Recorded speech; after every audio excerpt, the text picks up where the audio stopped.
His Last Bow by Sir Arthur Conan Doyle. Preface. The friends of Mr. Sherlock Holmes will be glad to learn that he is still alive and well, though somewhat crippled by occasional attacks of rheumatism.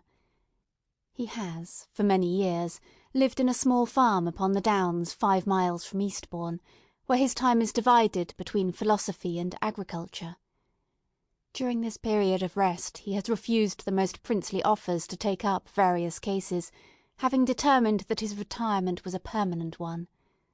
The approach of the German war caused him, however, to lay his remarkable combination of intellectual and practical activity at the disposal of the government, with historical results which are recounted in His Last Bow. Several previous experiences, which have lain long in my portfolio, have been added to His Last Bow, so as to complete the volume. John H. Watson, M.D. End of preface.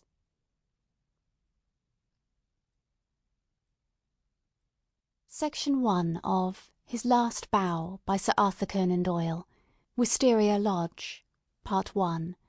The Singular Experience of Mr. John Scott Eccles. Dr. Watson read by Corrie Samuel. Sherlock Holmes read by Beth Thomas. John Scott Eccles read by Nick Richmond. Inspector Baines read by Kevin Blake. Inspector Gregson read by James Callaghan. Warner read by Norman Elfer. Walters read by Brian Mansey. Miss Burnett read by Trotter. I find it recorded in my notebook that it was a bleak and windy day towards the end of March, in the year 1892. Holmes had received a telegram while we sat at our lunch, and he had scribbled a reply. He made no remark, but the matter remained in his thoughts, for he stood in front of the fire afterwards with a thoughtful face, smoking his pipe and casting an occasional glance at the message.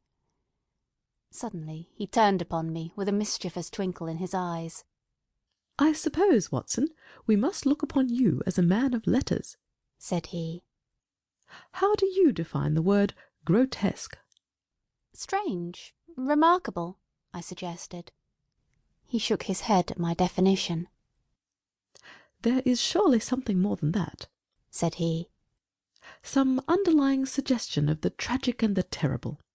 If you cast your mind back to some of those narratives with which you have afflicted a long-suffering public, you will recognize how often the grotesque has deepened into the criminal. Think of that little affair of the red-headed men. That was grotesque enough in the outset, and yet it ended in a desperate attempt at robbery. Or again, there was that most grotesque affair of the 5 orange pips, which led straight to a murderous conspiracy. The word puts me on the alert." "Have you it there?" I asked. He read the telegram aloud. "Have just had the most incredible and grotesque experience. May I consult you? Scott Eccles, Post Office, Charing Cross." "Man or woman?" I asked. "Oh, man, of course. No woman would ever send a reply-paid telegram. She would have come." "Will you see him?" "My dear Watson, you know how bored I have been since we locked up Colonel Carruthers. My mind is like a racing engine, tearing itself to pieces because it is not connected up with the work for which it was built. Life is commonplace. The papers are sterile. Audacity and romance seem to have passed for ever from the criminal world. Can you ask me, then, whether I am ready to look into any new problem, however trivial it may prove? But here, unless I am mistaken, is our client." A measured step was heard upon the stairs, and a moment later a stout, tall, grey-whiskered, and solemnly respectable person was ushered into the room. His life history was written in his heavy features and pompous manner. From his spats to his gold-rimmed spectacles he was a conservative, a churchman, a good citizen, orthodox and conventional to the last degree. But some amazing experience had disturbed his native composure, and left its traces in his bristling hair, his flushed, angry cheeks, and his flurried, excited manner. He plunged instantly into his business. "I have had a most singular and unpleasant experience, Mr. Holmes," said he. "Never in my life have I been placed in such a situation. It's most improper, most outrageous. I must insist upon some explanation." He swelled and puffed in his anger. "Pray sit down, Mr. Scott Eccles," said Holmes in a soothing voice. "May I ask, in the first place, why you came to me at all?" "Well, sir, it did not appear to be a matter which concerned the police. And yet, when you have heard the facts, you must admit that I could not leave it where it was. Private detectives are a class with whom I have absolutely no sympathy, but nonetheless, having heard your name—" "Quite so. But in the second place, why did you not come at once?" "What do you mean?" Holmes glanced at his watch. "It is 2:15, he said.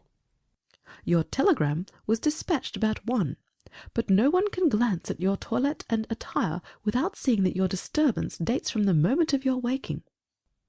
Our client smoothed down his unbrushed hair and felt his unshaven chin. "You are right, Mr. Holmes. I never gave a thought to my toilet. I was only too glad to get out of such a house. But I have been running around making inquiries before I came to you. I went to the house agents, you know, and they said that Mr. Garcia's rent was paid up all right, and that everything was in order at Wisteria Lodge." "Come, come, sir," said Holmes, laughing. "You are like my friend, Dr. Watson, who has a bad habit of telling his stories wrong end foremost. Please arrange your thoughts and let me know, in their due sequence, exactly what those events are which have sent you out unbrushed and unkempt, with dress boots and waistcoat buttoned awry, in search of advice and assistance."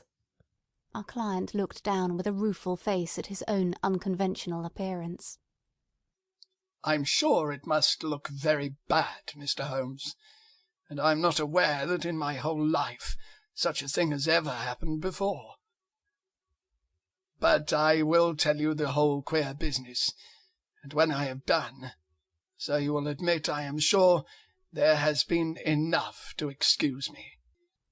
But his narrative was nipped in the bud.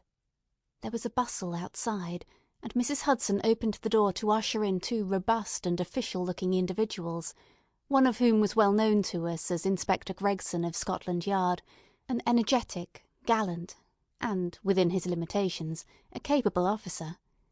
He shook hands with Holmes and introduced his comrade as Inspector Baines of the Surrey Constabulary. "We are hunting together, Mr. Holmes, and our trail lay in this direction." He turned his bulldog eyes upon our visitor. "Are you Mr. John Scott Eccles of Popham House, Lee?" "I am." "We have been following you about all the morning." "You traced him through the telegram, no doubt," said Holmes. "Exactly, Mr. Holmes.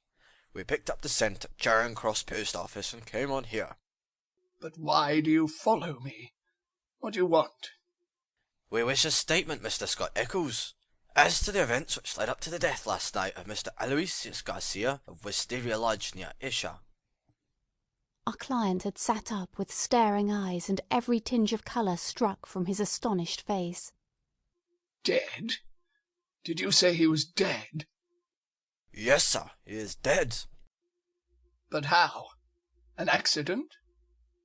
"Murder, if ever there was one upon earth." "Good God, this is awful. You don't mean that I am suspected?" "A letter of yours was found in the dead man's pocket, and we know by it that you had planned to pass last night at his house." "So I did." "Oh, you did you?" Out came the official notebook. "Oh, wait a bit, Gregson," said Sherlock Holmes. "All you desire is a plain statement, is it not?" "And it is my duty to warn Mr. Scott Eccles that it may be used against him." "Mr. Eccles was going to tell us about it when you entered the room. I think, Watson, a brandy and soda would do him no harm.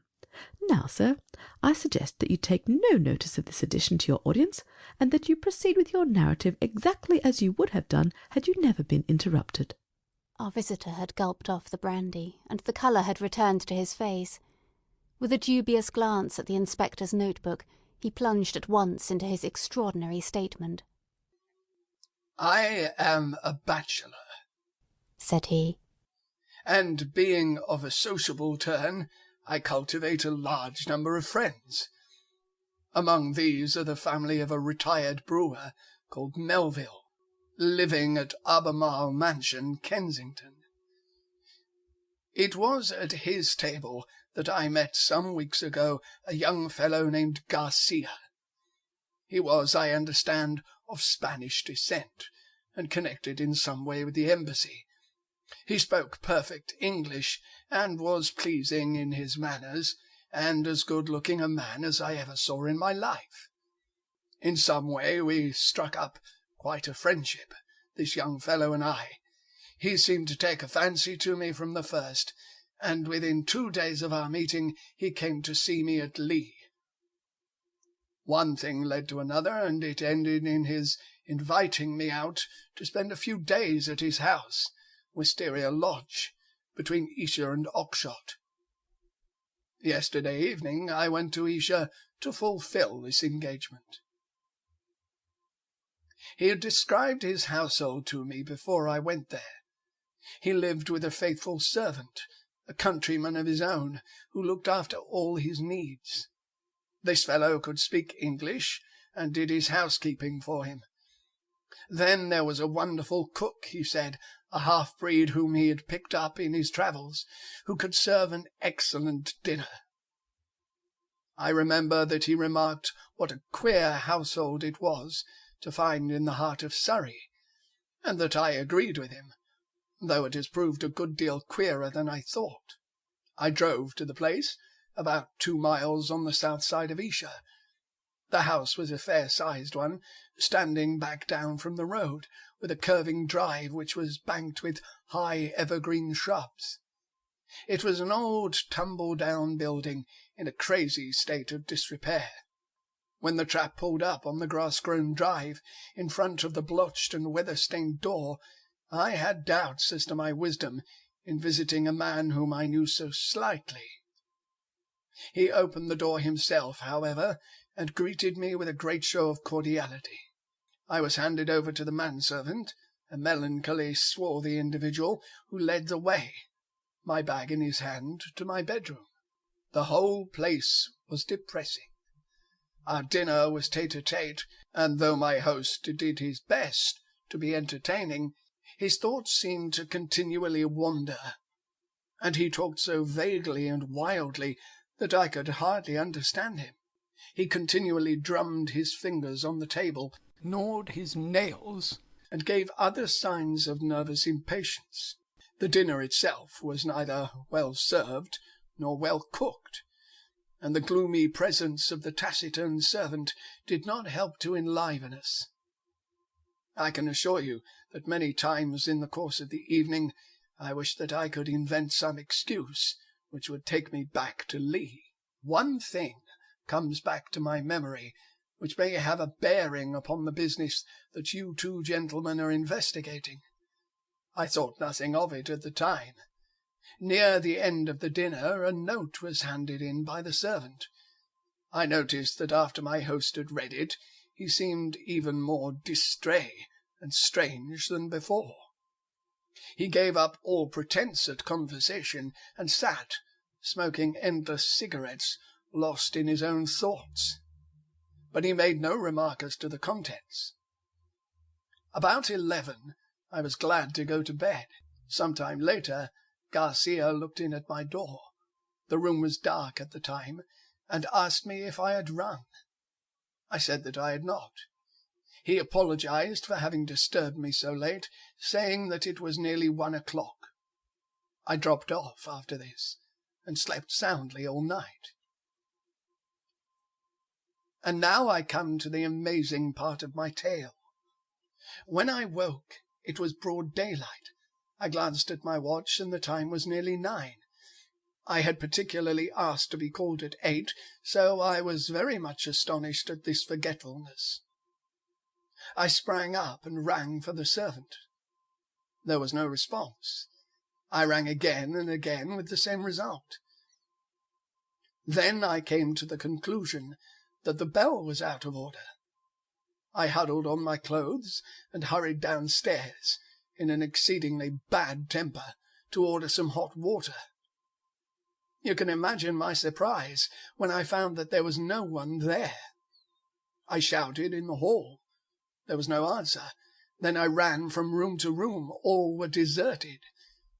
My host had shown me which was his bedroom the night before, so I knocked at the door. No reply. I turned the handle and walked in.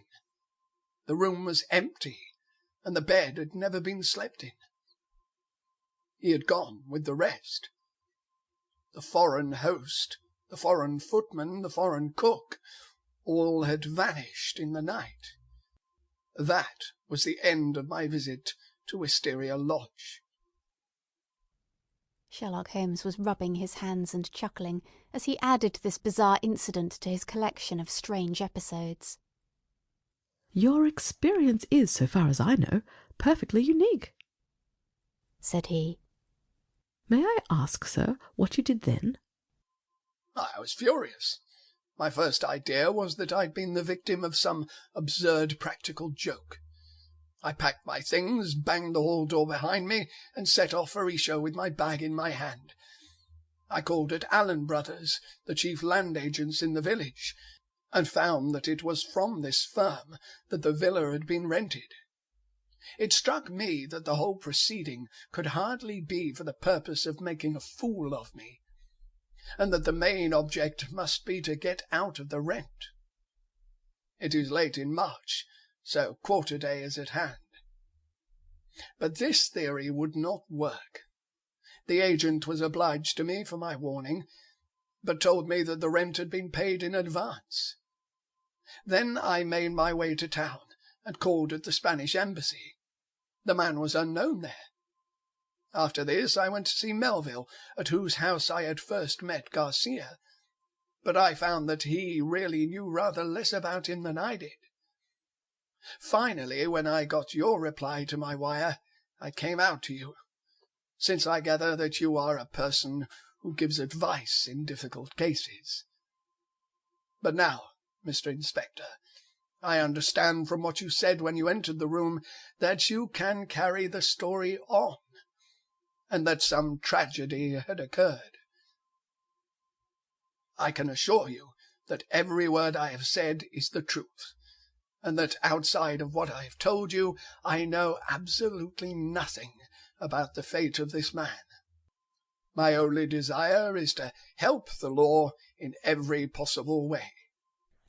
I am sure of it, Mr. Scott Eccles, I am sure of it, said Inspector Gregson in a very amiable tone. I am bound to say that everything which you have said agrees very closely with the facts as they have come to our notice. For example, there was that note which arrived during dinner. Did you chance to observe what became of it? Yes, I did. Garcia rolled it up and threw it into the fire. What do you say to that, Mr. Baines?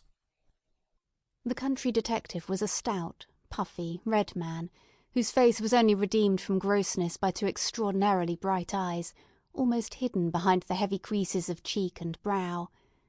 With a slow smile he drew a folded and discoloured scrap of paper from his pocket.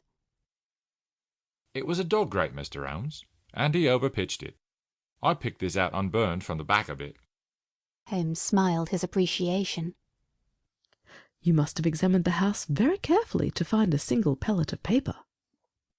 I did, Mr. Holmes. It's my way.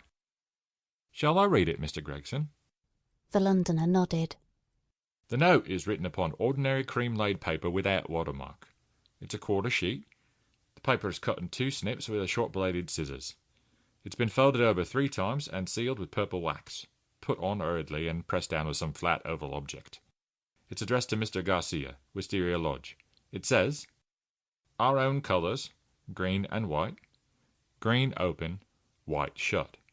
Main stair, first corridor, 7th right, green baize. Godspeed. D." It's a woman's writing, done with a sharp-pointed pen, but the address is either done with another pen or by someone else. It's thicker and bolder, as you see. "A very remarkable note," said Holmes, glancing it over.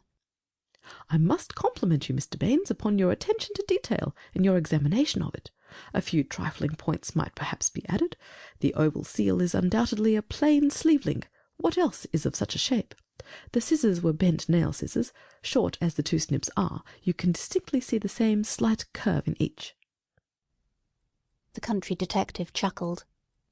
I thought I had squeezed all the juice out of it, but I see there was a little over, he said.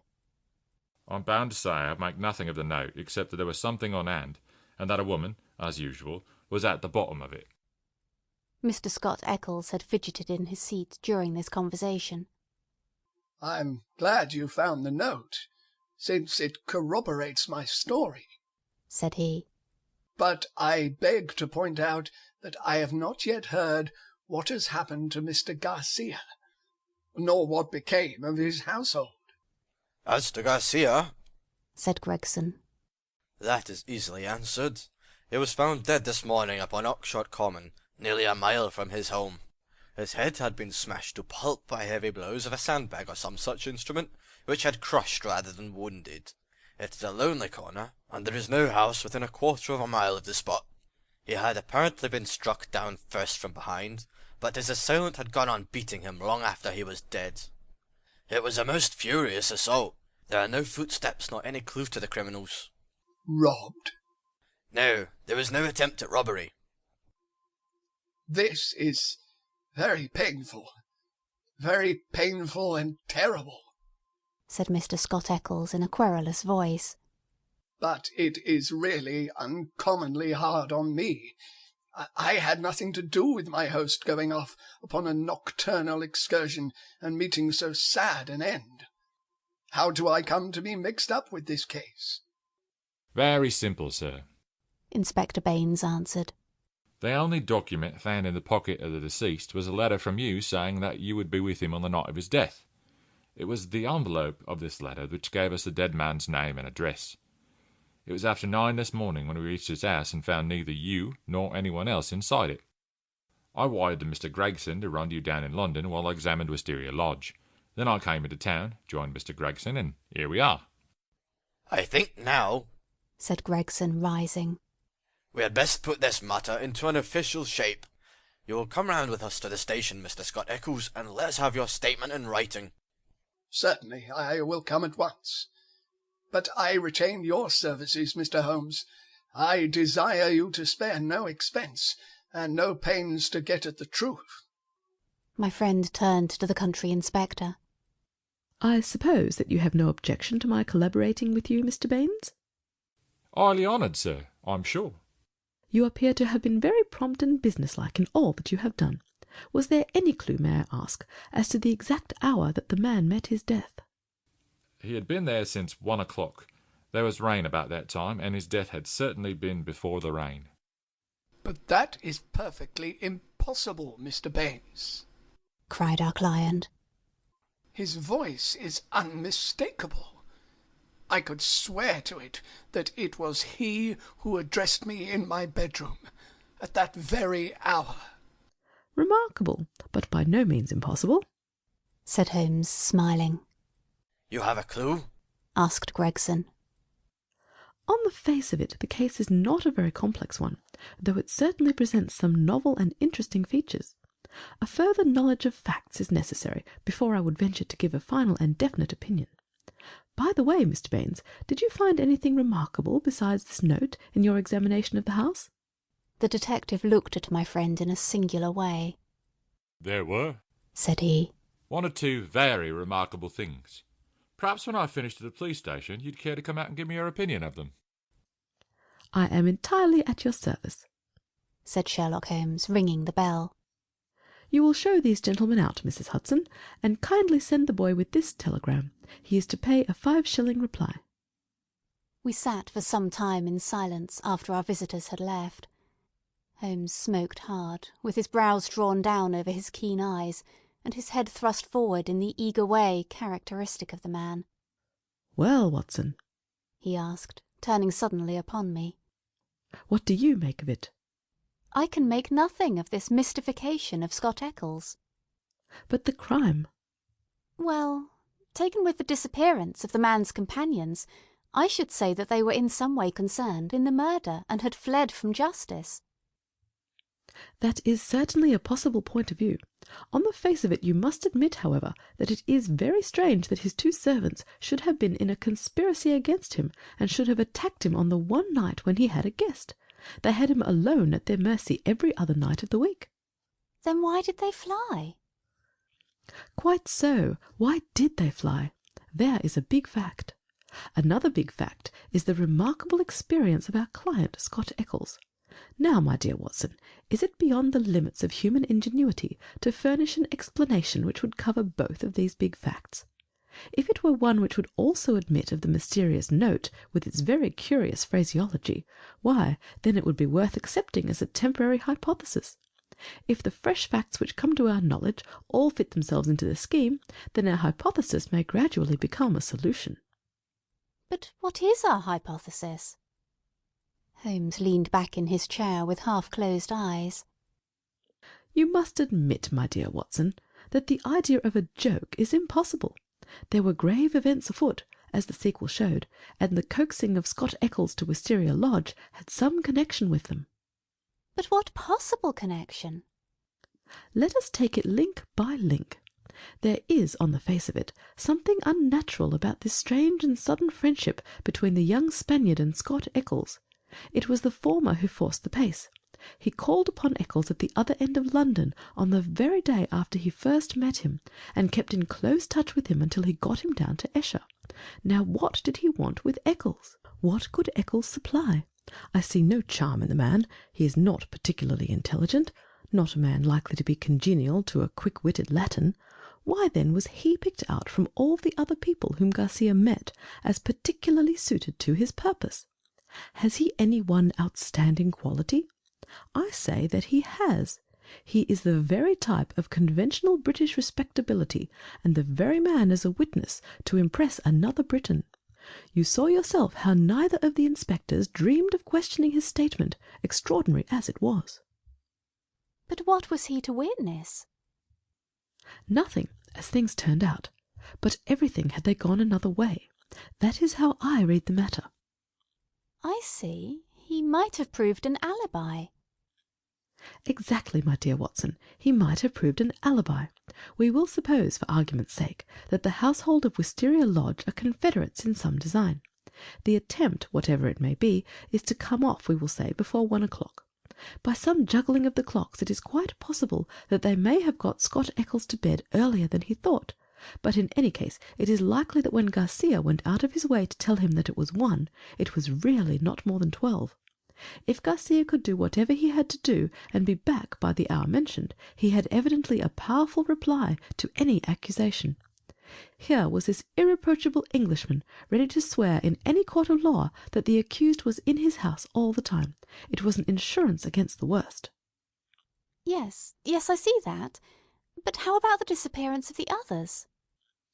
I have not all my facts yet, but I do not think there are any insuperable difficulties. Still, it is an error to argue in front of your data. You find yourself insensibly twisting them round to fit your theories. And the message? How did it run? Our own colours, green and white. Sounds like racing. Green open, white shut. That is clearly a signal. Main stair, first corridor, 7th right, green baize. This is an assignation. We may find a jealous husband at the bottom of it all. It was clearly a dangerous quest. She would not have said Godspeed had it not been so. D. That should be a guide. The man was a Spaniard. I suggest that D stands for Dolores, a common female name in Spain. Good, Watson, very good, but quite inadmissible. A Spaniard would write to a Spaniard in Spanish. The writer of this note is certainly English. Well, we can only possess our souls in patience until this excellent inspector comes back for us.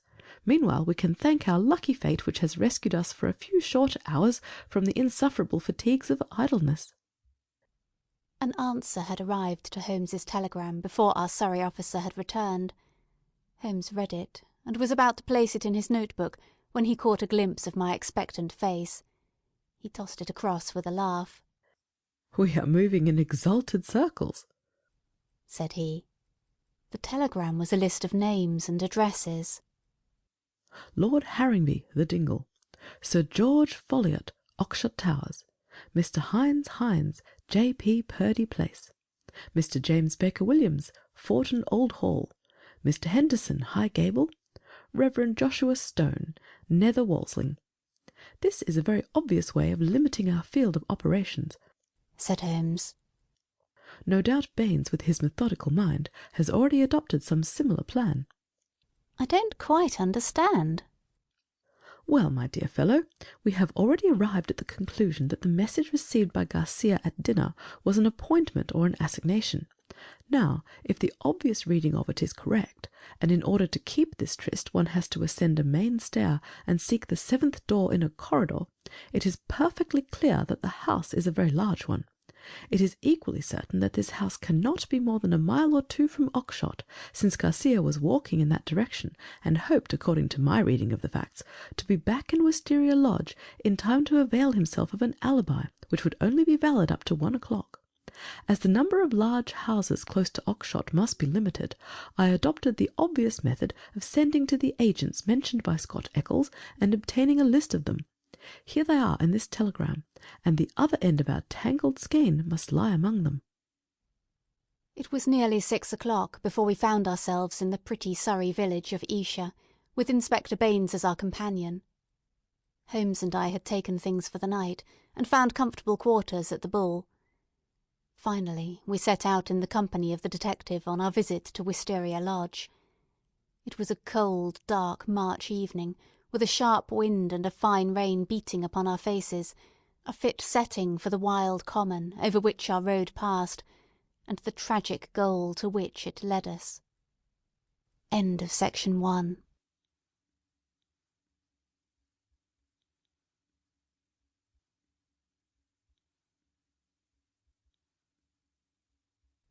Section 2 of His Last Bow by Sir Arthur Conan Doyle, Wisteria Lodge, Part 2, The Tiger of San Pedro.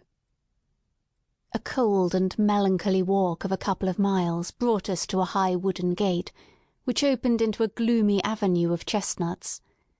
The curved and shadowed drive led us to a low, dark house, pitch black against a slate-coloured sky. From the front window upon the left of the door there peeped a glimmer of a feeble light. "There's a constable in possession," said Baines. "I'll knock at the window." He stepped across the grass plot and tapped with his hand on the pane. Through the fogged glass I dimly saw a man spring up from a chair beside the fire, and heard a sharp cry from within the room. An instant later a white-faced, hard-breathing policeman had opened the door, the candle wavering in his trembling hand. "What's the matter, Walters?" asked Baines sharply. The man mopped his forehead with his handkerchief and gave a long sigh of relief. I'm glad you've come, sir. It has been a long evening, and I don't think my nerve is as good as it was. "Your nerve, Walters? I should not have thought you had a nerve in your body." Well, sir, it's this lonely, silent house, and the queer thing in the kitchen. Then when you tapped at the window, I thought it had come again. That what had come again? The devil, sir, for all I know. It was at the window. What was at the window, and when? It was just about 2 hours ago. The light was just fading. I was sitting reading in the chair.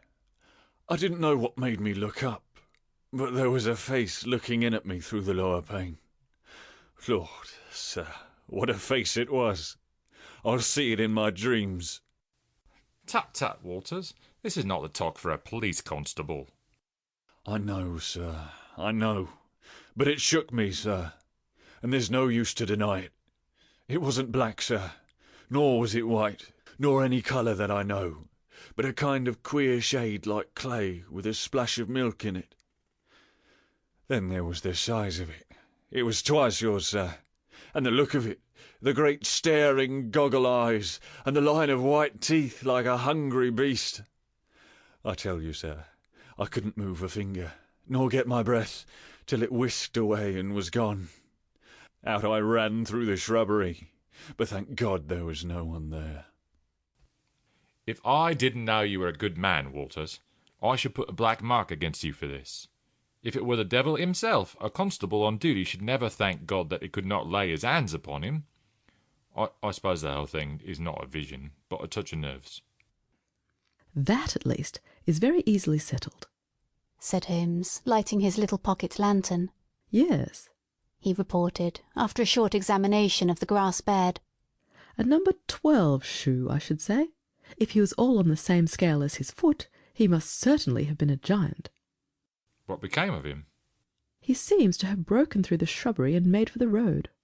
Well, said the inspector, with a grave and thoughtful face, whoever he may have been, and whatever he may have wanted, he's gone for the present, and we have more immediate things to attend to. Now, Mr. Holmes, with your permission, I'll show you round the house. The various bedrooms and sitting rooms had yielded nothing to a careful search. Apparently the tenants had brought little or nothing with them, and all the furniture down to the smallest details had been taken over with the house. A good deal of clothing with the stamp of Marks and Company, High Holborn, had been left behind. Telegraphic inquiries had been already made, which showed that Marks knew nothing of his customer, save that he was a good payer. Odds and ends, some pipes, a few novels, 2 of them in Spanish, an old-fashioned pin-fire revolver, and a guitar were among the personal property. Nothing in all this, said Baines, stalking, candle in hand, from room to room. But now, Mr. Holmes, I invite your attention to the kitchen. It was a gloomy, high-ceilinged room at the back of the house, with a straw litter in one corner, which served apparently as a bed for the cook. The table was piled with half-eaten dishes and dirty plates, the debris of last night's dinner. Look at this, said Baines. What do you make of it? He held up his candle before an extraordinary object which stood at the back of the dresser. It was so wrinkled and shrunken and withered that it was difficult to say what it might have been. One could but say that it was black and leathery, and that it bore some resemblance to a dwarfish human figure.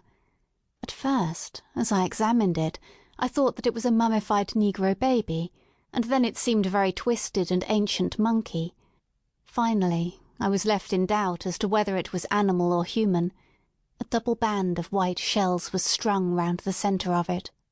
Very interesting indeed, said Holmes, peering at this sinister relic. Anything more? In silence, Baines led the way to the sink and held forward his candle. The limbs and body of some large white bird, torn savagely to pieces with the feathers still on, were littered all over it. Holmes pointed to the wattles on the severed head. A white cock, said he. Most interesting. It really is a very curious case. But Mr. Baines had kept his most sinister exhibit to the last. From under the sink he drew a zinc pail which contained a quantity of blood. Then, from the table, he took a platter heaped with small pieces of charred bone. Something has been killed, and something has been burned. We raked all of these out of the fire. We had a doctor in this morning. He says they're not human. Holmes smiled and rubbed his hands. I must congratulate you, Inspector, on handling so distinctive and instructive a case. Your powers, if I may say so without offence, seem superior to your opportunities. Inspector Baines's small eyes twinkled with pleasure. You're right, Mr. Holmes. We stagnate in the provinces. A case of this sort gives a man a chance, and I hope that I shall take it. What do you make of these bones? A lamb, I should say, or a kid. And the white cock? Curious, Mr. Baines, very curious. I should say almost unique. Yes, sir. There must have been some very strange people with some very strange ways in this house. One of them is dead. Did his companions follow and kill him? If they're dead, we should have them, for every port is watched. But my own views are different. Yes, sir, my own views are very different. You have a theory, then? And I'll work it myself, Mr. Holmes. It's only due to my own credit to do so. Your name is made, but I still have to make mine. I should be glad to be able to say afterward that I solved it without your help. Holmes laughed good-humouredly. Well, well, Inspector, said he. Do you follow your path, and I will follow mine. My results are always very much at your service, if you should care to apply to me for them. I think that I have seen all that I wish in this house, and that my time may be more profitably employed elsewhere. Au revoir, and good luck." I could tell by numerous subtle signs, which might have been lost upon anyone but myself, that Holmes was on a hot scent.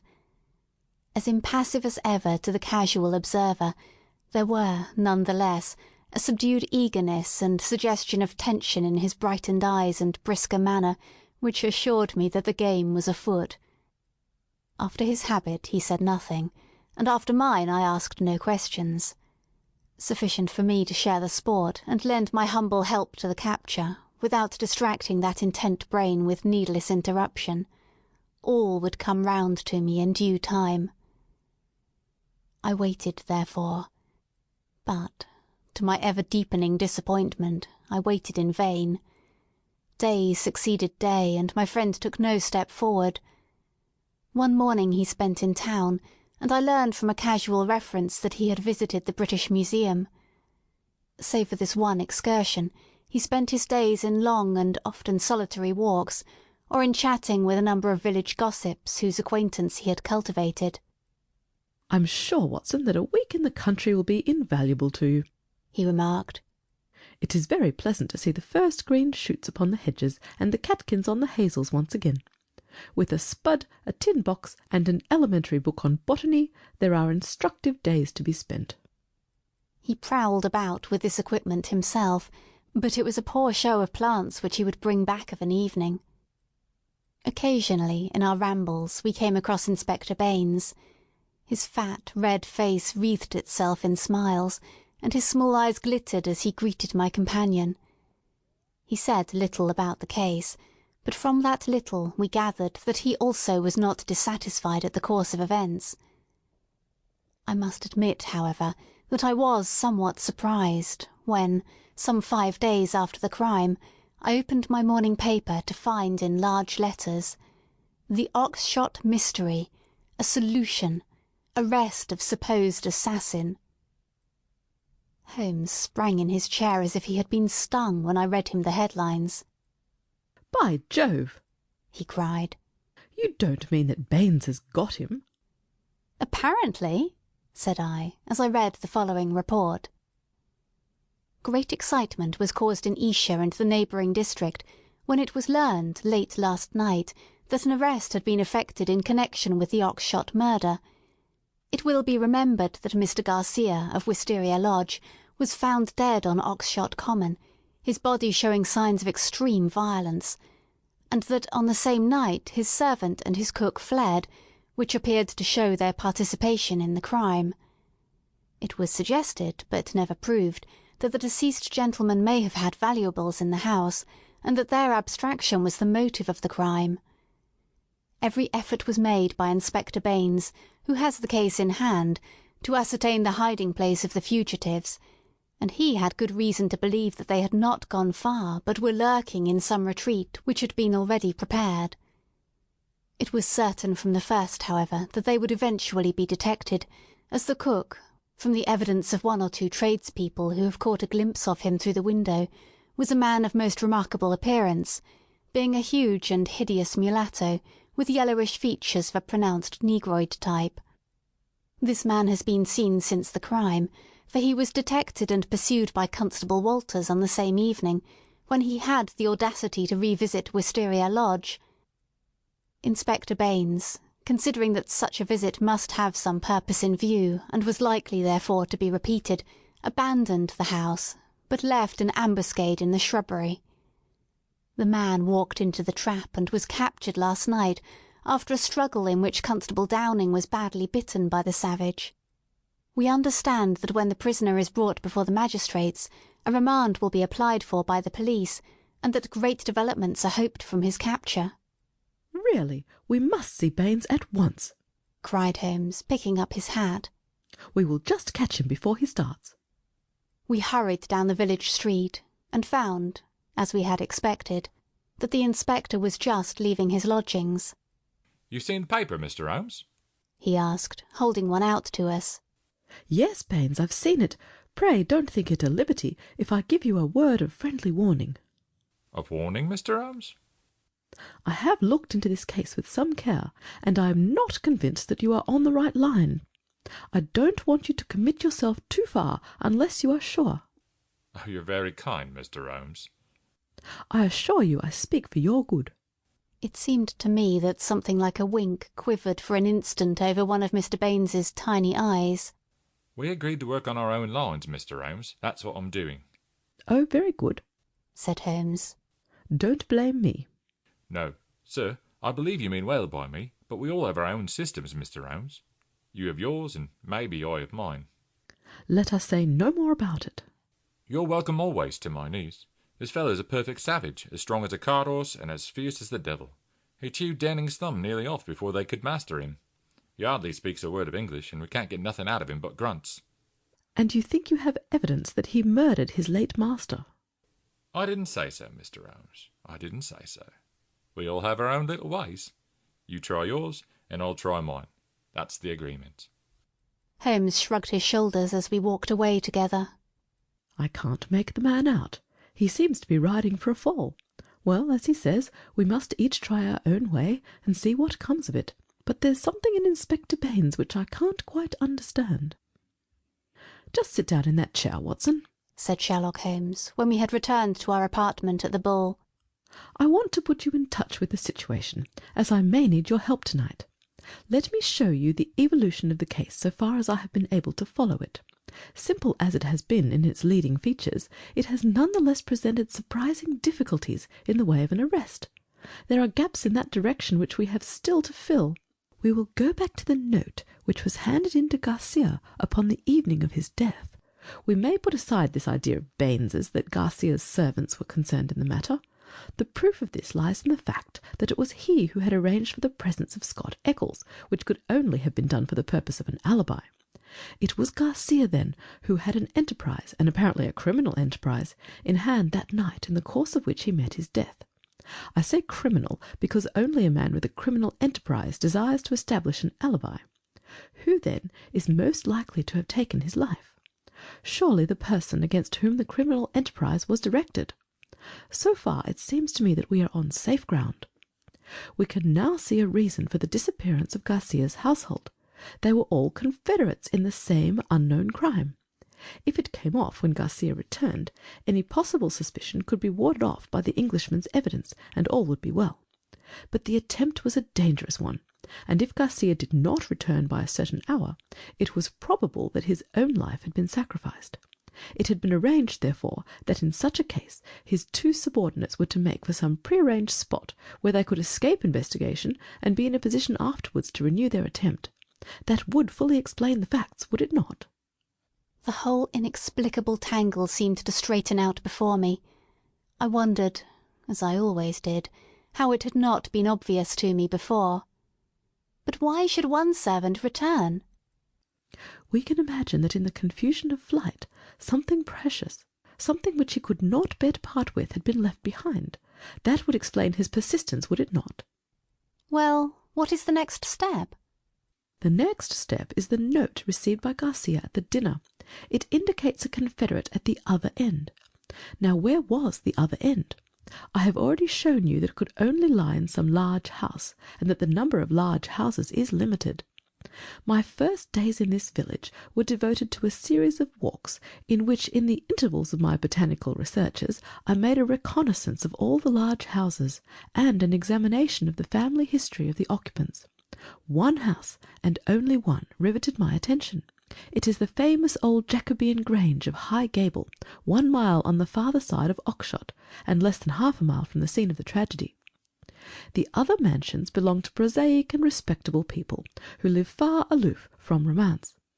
But Mr. Henderson of High Gable was by all accounts a curious man, to whom curious adventures might befall. I concentrated my attention, therefore, upon him and his household. A singular set of people, Watson. The man himself the most singular of them all. I managed to see him on a plausible pretext, but I seemed to read in his dark, deep-set, brooding eyes that he was perfectly aware of my true business. He is a man of 50, strong, active, with iron-grey hair, great bunched black eyebrows, the step of a deer, and the air of an emperor.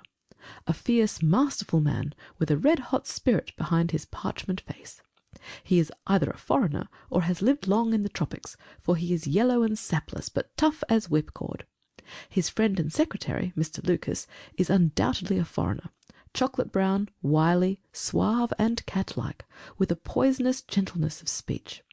You see, Watson, we have come already upon 2 sets of foreigners, one at Wisteria Lodge and one at High Gable, so our gaps are beginning to close. These 2 men, close and confidential friends, are the centre of the household, but there is one other person who, for our immediate purpose, may be even more important. Henderson has 2 children, girls of 11 and 13. Their governess is a Miss Burnett, an Englishwoman of 40 or thereabouts. There is also one confidential manservant. This little group forms the real family, for they travel about together, and Henderson is a great traveller, always on the move. It is only within the last few weeks that he has returned, after a year's absence, to High Gable. I may add that he is enormously rich, and whatever his whims may be, he can very easily satisfy them. For the rest, his house is full of butlers, footmen, maidservants, and the usual overfed, underworked staff of a large English country house. So much I learned partly from village gossip and partly from my own observation. There are no better instruments than discharged servants with a grievance, and I was lucky enough to find one. I call it luck, but it would not have come my way had I not been looking out for it. As Baines remarks, we all have our systems. It was my system which enabled me to find John Warner, late gardener of High Gable, sacked in a moment of temper by his imperious employer. He in turn had friends among the indoor servants who unite in their fear and dislike of their master. So I had my key to the secrets of the establishment. Curious people, Watson. I don't pretend to understand it all yet, but are very curious people anyway. It is a double-winged house, and the servants live on one side, the family on the other. There's no link between the two, save for Henderson's own servant, who serves the family meals. Everything is carried to a certain door, which forms the one connection. Governess and children hardly go out at all, except into the garden. Henderson never by any chance walks alone. His dark secretary is like his shadow. The gossip among the servants is that their master is terribly afraid of something. "Sold his soul to the devil in exchange of money," says Warner, "and expects his creditor to come up and claim his own." Where they come from or who they are, nobody has an idea. They are very violent. Twice Henderson has lashed at folk with his dog whip, and only his long purse and heavy compensation have kept him out of the courts. Well now, Watson, let us judge the situation by this new information. We may take it that the letter came out of this strange household, and was an invitation to Garcia to carry out some attempt which had already been planned. Who wrote the note? It was someone within the citadel, and it was a woman. Who then but Miss Burnett, the governess? All our reasoning seems to point that way.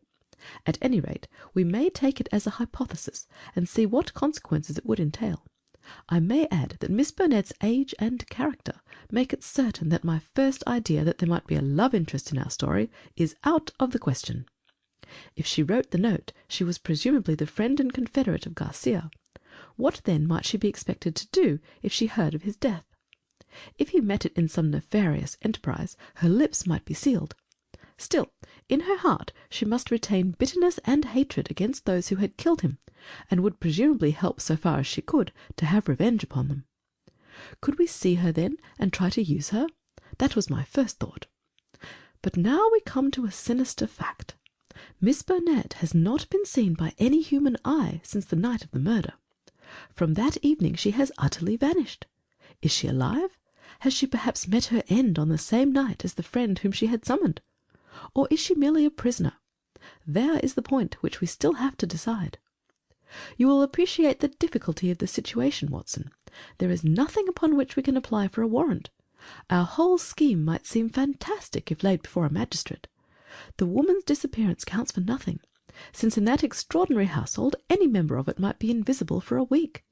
And yet she may at the present moment be in danger of her life. All I can do is watch the house and leave my agent, Warner, on guard at the gates. We can't let such a situation continue. If the law can do nothing, we must take the risk ourselves. What do you suggest? I know which is her room. It is accessible from the top of an outhouse. My suggestion is that you and I go tonight and see if we can strike at the very heart of the mystery. It was not, I must confess, a very alluring prospect. The old house, with its atmosphere of murder, the singular and formidable inhabitants, the unknown dangers of the approach, and the fact that we were putting ourselves legally in a false position, all combined to damp my ardour. But there was something in the ice-cold reasoning of Holmes which made it impossible to shrink from any adventure which he might recommend. One knew that thus, and only thus, could a solution be found. I clasped his hand in silence, and the die was cast. But it was not destined that our investigation should have so adventurous an ending. It was about 5 o'clock, and the shadows of the March evening were beginning to fall, when an excited rustic rushed into our room. "They've gone, Mr. Holmes. They went by the last train. The lady broke away, and I've got her in a cab downstairs." "Excellent, Warner," cried Holmes, springing to his feet. "Watson, the gaps are closing rapidly." In the cab was a woman, half collapsed from nervous exhaustion. She bore upon her aquiline and emaciated face the traces of some recent tragedy. Her head hung listlessly upon her breast, but as she raised it and turned her dull eyes upon us, I saw that her pupils were dark dots in the centre of the broad grey iris. She was drugged with opium. "I watched to the gate, same as you advised, Mr. Holmes," said our emissary, the discharged gardener. "When the carriage came out, I followed it to the station. She was like one walking in her sleep, but when they tried to get her into a train, she came to life and struggled. They pushed her into the carriage. She fought her way out again. I took her part, got her into a cab, and here we are. I shan't forget the face in that carriage window as I led her away. I'd have a short life if he had his way, the black-eyed, scowling yellow devil." We carried her upstairs, laid her on the sofa, and a couple of cups of the strongest coffee soon cleared her brain from the mists of the drug. Baines had been summoned by Holmes, and the situation rapidly explained to him. "Why, sir, you've got me the very evidence I want," said the inspector warmly, shaking my friend by the hand. "I was on the same scent as you from the first." "What? You were after Henderson?" "Why, Mr. Holmes, when you were crawling in the shrubbery at Highgable, I was up in one of the trees in the plantation and saw you down below. It was just who could get the evidence first." "Then why did you arrest the mulatto?" Baines chuckled. "I was sure Henderson, as he calls himself, felt that he was suspected and that he would lie low and make no move so long as he thought he was in danger. I arrested the wrong man to make him believe our eyes were off him. I knew he would be likely to clear off then and give us a chance at getting at Miss Burnett." Holmes laid his hand upon the inspector's shoulder. "You will rise high in your profession. You have instinct and intuition," said he. Baines flushed with pleasure. "I've had a plainclothes man waiting at the station all week. Wherever the Highgable folk go, he'll keep 'em in sight. But we must have been hard put to it when Miss Burnett broke away. However, your man picked her up and all ends well. We can't arrest her without evidence, that is clear, so the sooner that we get a statement, the better." "Every minute she gets stronger," said Holmes, glancing at the governess. "But tell me, Baines, who is this man, Henderson?" "Henderson," the inspector answered, "is Don Murillo, once called the Tiger of San Pedro." The Tiger of San Pedro! The whole history of the man came back to me in a flash. He had made his name as the most lewd and bloodthirsty tyrant that had ever governed any country with a pretence to civilization. Strong, fearless, and energetic, he had sufficient virtue to enable him to impose his odious vices upon a cowering people for 10 or 12 years. His name was a terror through all Central America. At the end of that time there was a universal rising against him. But he was as cunning as he was cruel, and at the first whisper of coming trouble he had secretly conveyed his treasures aboard a ship which was manned by devoted adherents. It was an empty palace which was stormed by the insurgents next day.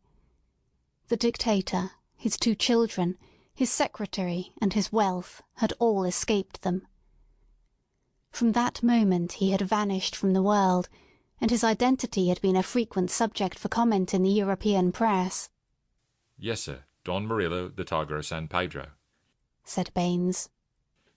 If you look it up, you'll find the San Pedro colours are green and white, same as in the note, Mr. Holmes. Anderson, he called himself, but I tracked him back. Paris and Rome and Madrid to Barcelona, where his ship came in '86. They've been looking for him all the time for their revenge, but it's only now that they've begun to find him out. They discovered him a year ago, said Miss Bennet, who had sat up and was now intently following the conversation. Once already his life has been attempted, but some evil spirit shielded him. Now again it is the noble, chivalrous Garcia who has fallen, while the monster goes safe. But another will come, and yet another, until some day justice will be done. That is as certain as the rise of tomorrow's sun. Her thin hands clenched, and her worn face blanched with the passion of her hatred.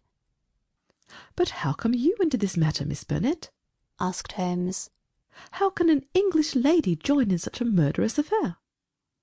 I join in it because there is no other way in the world by which justice can be gained.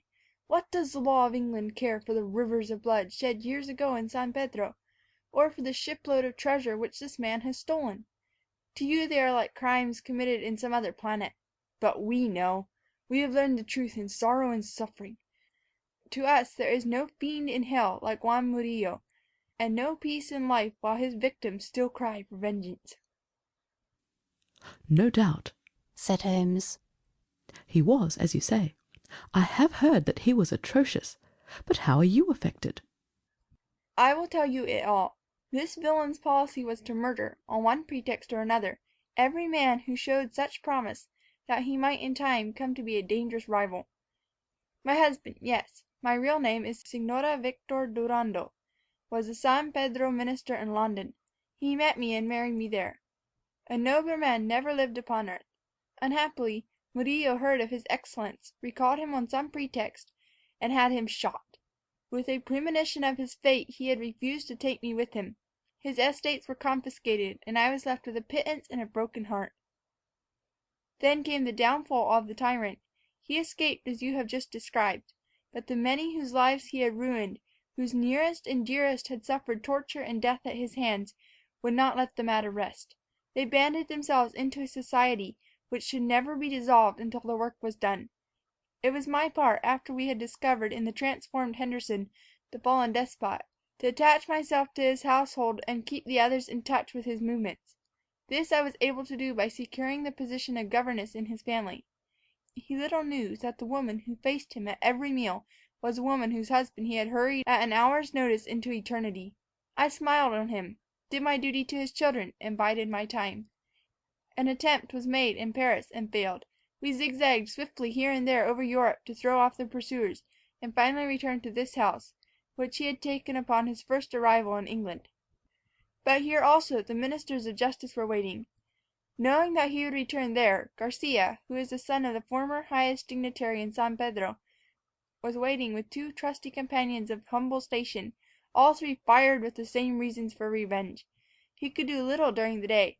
Murillo took every precaution and never went out save with his satellite, Lucas, or Lopez as he was known in the days of his greatness. At night, however, he slept alone, and the avenger might find him. On a certain evening, which had been prearranged, I sent my friend final instructions, for the man was forever on the alert and continually changed his room. I was to see that the doors were open, and the signal of a green or white light in a window which faced the drive was to give notice if all were safe or if the attempt had better be postponed. But everything went wrong with us. In some way I had excited the suspicion of Lopez, the secretary. He crept up behind me and sprang upon me just as I had finished the note. He and his master dragged me to my room and held judgment upon me as a convicted traitoress. Then and there they would have plunged their knives into me, could they have seen how to escape the consequences of the deed. Finally, after much debate, they concluded that my murder was too dangerous. But they determined to get rid forever of Garcia. They had gagged me, and Murillo twisted my arm round until I gave him the address. I swear that he might have twisted it off had I understood what it would mean to Garcia. Lopez addressed the note which I had written, sealed it with his sleeve link, and sent it by the hand of his servant, José. How they murdered him I do not know, save that it was Murillo's hand who struck him down, for Lopez had remained to guard me. I believe he must have waited among the gorse bushes through which the path winds, and struck him down as he passed. At first they were of a mind to let him enter the house and kill him as a detected burglar. but they argued that if they were mixed up in an inquiry, their own identity would at once be publicly disclosed, and they would be open to further attack. With the death of Garcia, the pursuit might cease, since such a death might frighten others from the task. All would now have been well for them had it not been for my knowledge of what they had done. I have no doubt that there were times when my life hung in the balance. I was confined to my room, terrorized by the most horrible threats, cruelly ill-used to break my spirit. See this stab on my shoulder, and the bruises from end to end of my arms, and a gag was thrust into my mouth on the one occasion when I tried to call from the window. For 5 days this cruel imprisonment continued, with hardly enough food to hold body and soul together. This afternoon a good lunch was brought me, but the moment after I took it I knew that I had been drugged. In a sort of dream I remember being half led, half carried to the carriage. In the same state I was conveyed to the train. Only then, when the wheels were almost moving, did I realize that my liberty lay in my own hands. I sprang out. They tried to drag me back, and had it not been for the help of this good man who led me to the cab, I should never have broken away. Now, thank God, I am beyond their power forever. We had all listened intently to this remarkable statement. It was Holmes who broke the silence. "Our difficulties are not over," he remarked, shaking his head. "Our police work ends, but our legal work begins." Exactly, said I. A plausible lawyer could make it out as an act of self-defence. There may be 100 crimes in the background, but it is only on this one that they can be tried. Come, said Baines cheerily. I think better of the law than that. Self-defence is one thing. To entice a man in cold blood with the object of murdering him is another, whatever danger you may fear from him. No, we shall all be justified when we see the tenants of Highgable at the next Guildford assizes. It is a matter of history, however, that a little time was still to elapse before the tiger of San Pedro should meet with his deserts. Wily and bold, he and his companion threw their pursuer off their track by entering a lodging-house in Edmonton Street and leaving by the back gate into Curzon Square. From that day they were seen no more in England. Some 6 months afterwards the Marquis of Montalva and Signor Rulli, his secretary, were both murdered in their rooms at the Hotel Escurial at Madrid. The crime was ascribed to nihilism, and the murderers were never arrested. Inspector Baines visited us at Baker Street with a printed description of the dark face of the secretary, and of the masterful features, the magnetic black eyes, and the tufted brows of his master. We could not doubt that justice, if belated, had come at last. "A chaotic case, my dear Watson," said Holmes over an evening pipe. "It will not be possible for you to present it in that compact form which is dear to your heart. It covers 2 continents, concerns 2 groups of mysterious persons, and is further complicated by the highly respectable presence of our friend Scott Eccles, whose inclusion shows me that the deceased Garcia had a scheming mind and a well-developed instinct of self-preservation. It is remarkable only for the fact that amid a perfect jungle of possibilities we, with our worthy collaborator the inspector, have kept our close hold on the essentials and so been guided along the crooked and winding path. Is there any point which is not quite clear to you?" "The object of the mulatto cook's return." "I think that the strange creature in the kitchen may account for it. The man was a primitive savage from the backwoods of San Pedro, and this was his fetish. When his companion and he had fled to some prearranged retreat, already occupied no doubt by a confederate, the companion had persuaded him to leave so compromising an article of furniture. But the mulatto's heart was with it, and he was driven back to it the next day, when, on reconnoitring through the window, he found policeman Walters in possession. He waited 3 days longer, and then his piety or his superstition drove him to try once more. Inspector Baines, who, with his usual astuteness, had minimized the incident before me, had really recognized its importance, and had left a trap into which the creature walked. Any other point, Watson?" "The torn bird, the pail of blood, the charred bones, all a mystery of that weird kitchen." Holmes smiled as he turned up an entry in his notebook. "I spent a morning in the British Museum reading up on that and other points. Here is a quotation from Eckermann's Voodooism and the Negroid Religions. The true voodoo worshipper attempts nothing of importance without certain sacrifices, which are intended to propitiate his unclean gods. In extreme cases these rites take the form of human sacrifices followed by cannibalism. The more usual victims are a white cock, which is plucked in pieces alive, or a black goat, whose throat is cut and body burned. So you see, our savage friend was very orthodox in his ritual. It is grotesque, Watson. Holmes added, as he slowly fastened his notebook. But, as I have had occasion to remark, there is but one step from the grotesque to the horrible. End of section 2.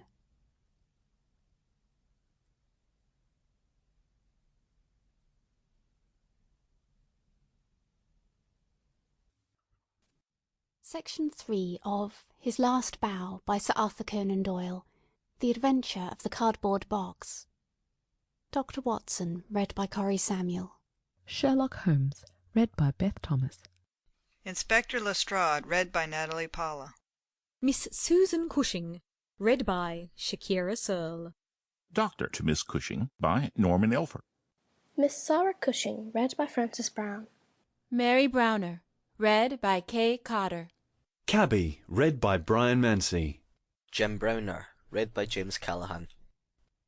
In choosing a few typical cases which illustrate the remarkable mental qualities of my friend Sherlock Holmes, I have endeavoured, as far as possible, to select those which presented the minimum of sensationalism, while offering a fair field for his talents. It is, however, unfortunately impossible entirely to separate the sensational from the criminal, and a chronicler is left in the dilemma that he must either sacrifice details which are essential to his statement, and so give a false impression of the problem, or he must use matter which chance, and not choice, has provided him with. With this short preface, I shall turn to my notes of what proved to be a strange, though a peculiarly terrible, chain of events. It was a blazing hot day in August. Baker Street was like an oven, and the glare of the sunlight upon the yellow brickwork of the house across the road was painful to the eye. It was hard to believe that these were the same walls which loomed so gloomily through the fogs of winter. Our blinds were half drawn, and Holmes lay curled upon the sofa, reading and re-reading a letter which he had received by the morning post. For myself, my term of service in India had trained me to stand heat better than cold, and a thermometer at 90 was no hardship. But the morning paper was uninteresting. Parliament had risen. Everybody was out of town, and I yearned for the glades of the New Forest or the shingle of Southsea. A depleted bank account had caused me to postpone my holiday, and as to my companion, neither the country nor the sea presented the slightest attraction to him. He loved to lie in the very centre of 5 millions of people, with his filaments stretching out and running through them, responsive to every little rumour or suspicion of unsolved crime. Appreciation of nature found no place among his many gifts, and his only change was when he turned his mind from the evildoer of the town to track down his brother of the country. Finding that Holmes was too absorbed for conversation, I had tossed aside the barren paper, and leaning back in my chair, I fell into a brown study. Suddenly my companion's voice broke in upon my thoughts. "You are right, Watson," said he. "It does seem a most preposterous way of settling a dispute." "Most preposterous," I exclaimed, and then suddenly realising how he had echoed the inmost thought of my soul, I sat up in my chair and stared at him in blank amazement. "What is this, Holmes?" I cried. "This is beyond anything which I could have imagined." He laughed heartily at my perplexity. "You remember," said he, "that some little time ago, when I read you the passage of one of Poe's sketches in which a close reasoner follows the unspoken thoughts of his companion, you were inclined to treat the matter as a mere tour de force of the author. On my remarking that I was constantly in the habit of doing the same thing, you expressed incredulity." "Oh, no." "Perhaps not with your tongue, my dear Watson, but certainly with your eyebrows. So when I saw you throw down your paper and enter upon a train of thought, I was very happy to have the opportunity of reading it off, and eventually of breaking into it, as proof that I had been in rapport with you." But I was still far from satisfied. "In the example which you read to me," said I, "the reasoner drew his conclusions from the actions of the man whom he observed.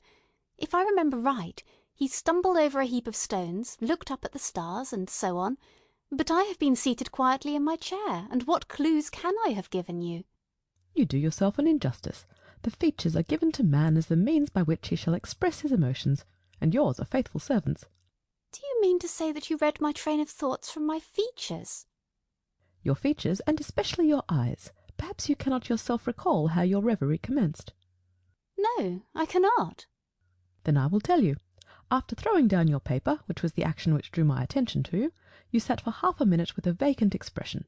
Then your eyes fixed themselves upon your newly framed picture of General Gordon, and I saw by the alteration of your face that a train of thought had been started. But it did not lead very far.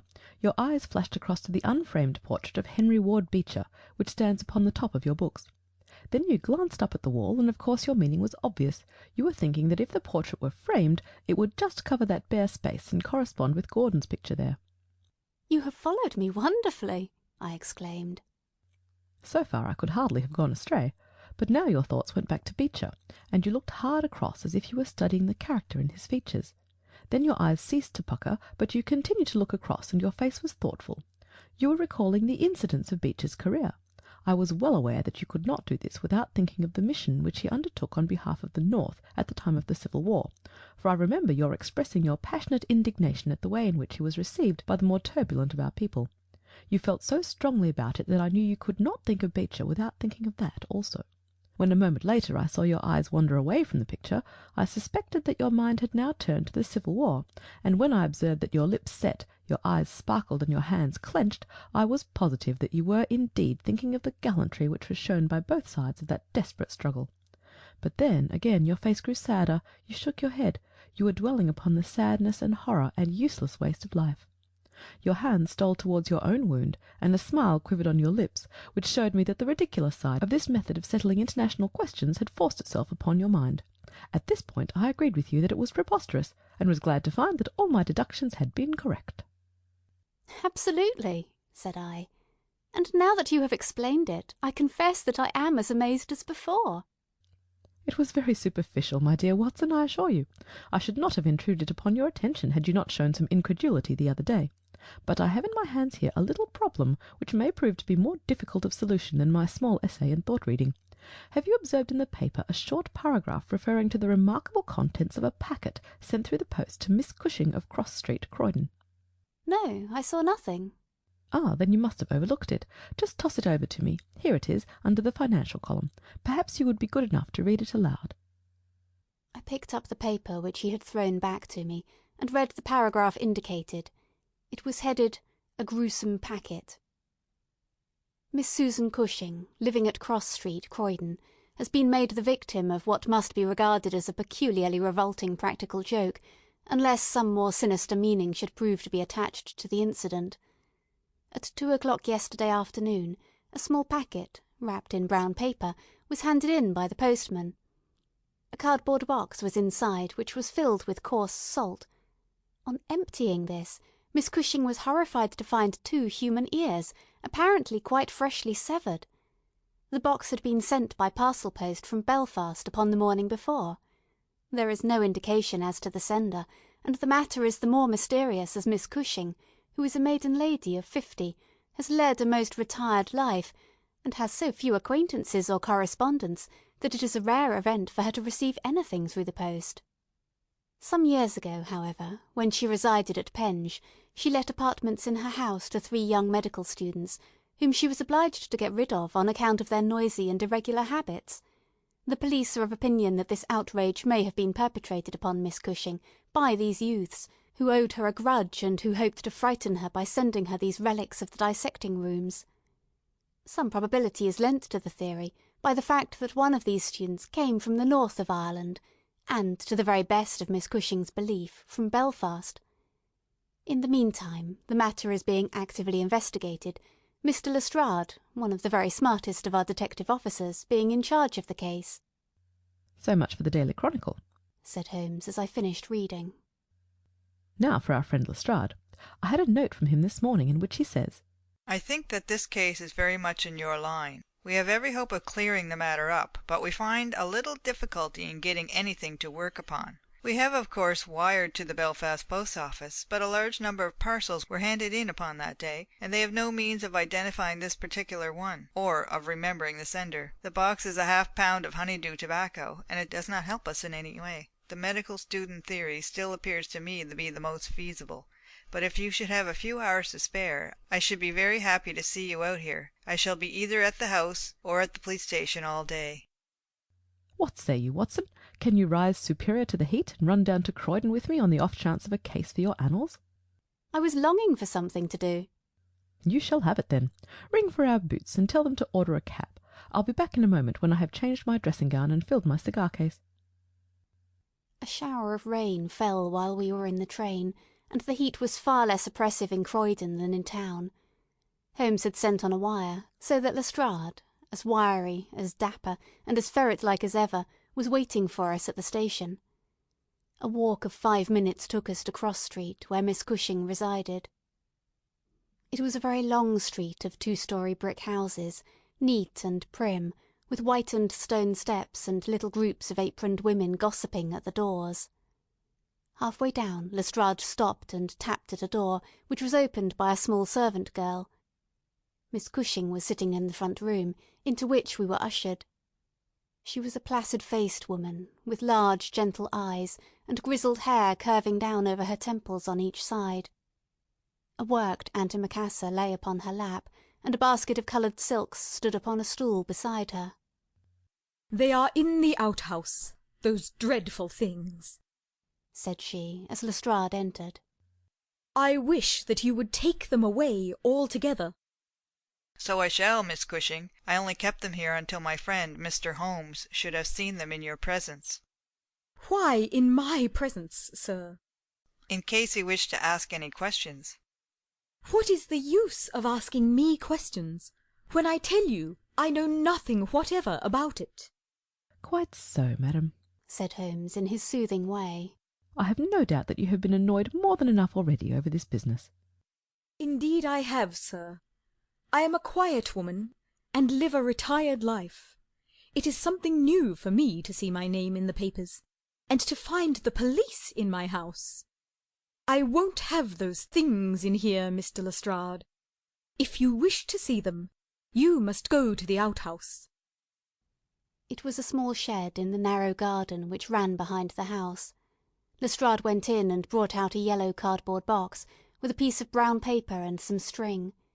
There was a bench at the end of the path, and we all sat down while Holmes examined one by one the articles which Lestrade had handed to him. "The string is exceedingly interesting," he remarked, holding it up to the light and sniffing at it. "What do you make of this string, Lestrade?" It has been tarred.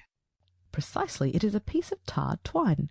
You have also, no doubt, remarked that Miss Cushing has cut the cord with scissors, as can be seen by the double fray on each side. This is of importance." I cannot see the importance, said Lestrade. "The importance lies in the fact that the knot is left intact, and that this knot is of a peculiar character." It is very neatly tied. I had already made a note of that effect, said Lestrade complacently. "So much for the string, then," said Holmes, smiling. "Now for the box wrapper. Brown paper with a distinct smell of coffee. What, did you not observe it? I think there can be no doubt of it. Address printed in rather straggling characters, Miss S. Cushing, Cross Street, Croydon, done with a broad-pointed pen, probably a J, and with very inferior ink. The word Croydon has originally been spelled with an I, which has been changed to a Y. The parcel was directed then by a man, the printing is distinctly masculine, of limited education and unacquainted with the town of Croydon. So far so good. The box is a yellow half-pound honeydew box, with nothing distinctive save 2 thumb marks at the left bottom corner. It is filled with rough salt of the quality used for preserving hides and other of the coarser commercial purposes, and embedded in it are these very singular enclosures." He took out the 2 ears as he spoke, and laying a board across his knee, he examined them minutely, while Lestrade and I, bending forward on each side of him, glanced alternately at these dreadful relics and at the thoughtful, eager face of our companion. Finally he returned them to the box once more, and sat for a while in deep meditation. "You have observed, of course," said he at last, "that the ears are not a pair?" Yes, I have noticed that. But if this were the practical joke of some students from the dissecting rooms, it would be as easy for them to send 2 odd ears as a pair. Precisely, but this is not a practical joke. Are you sure of it? The presumption is strongly against it. Bodies in the dissecting rooms are injected with preservative fluid.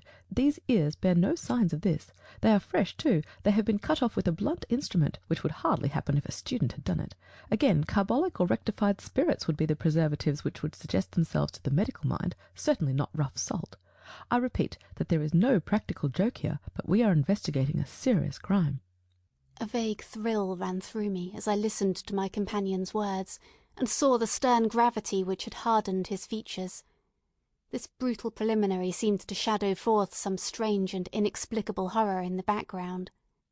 Lestrade, however, shook his head, like a man who is only half convinced.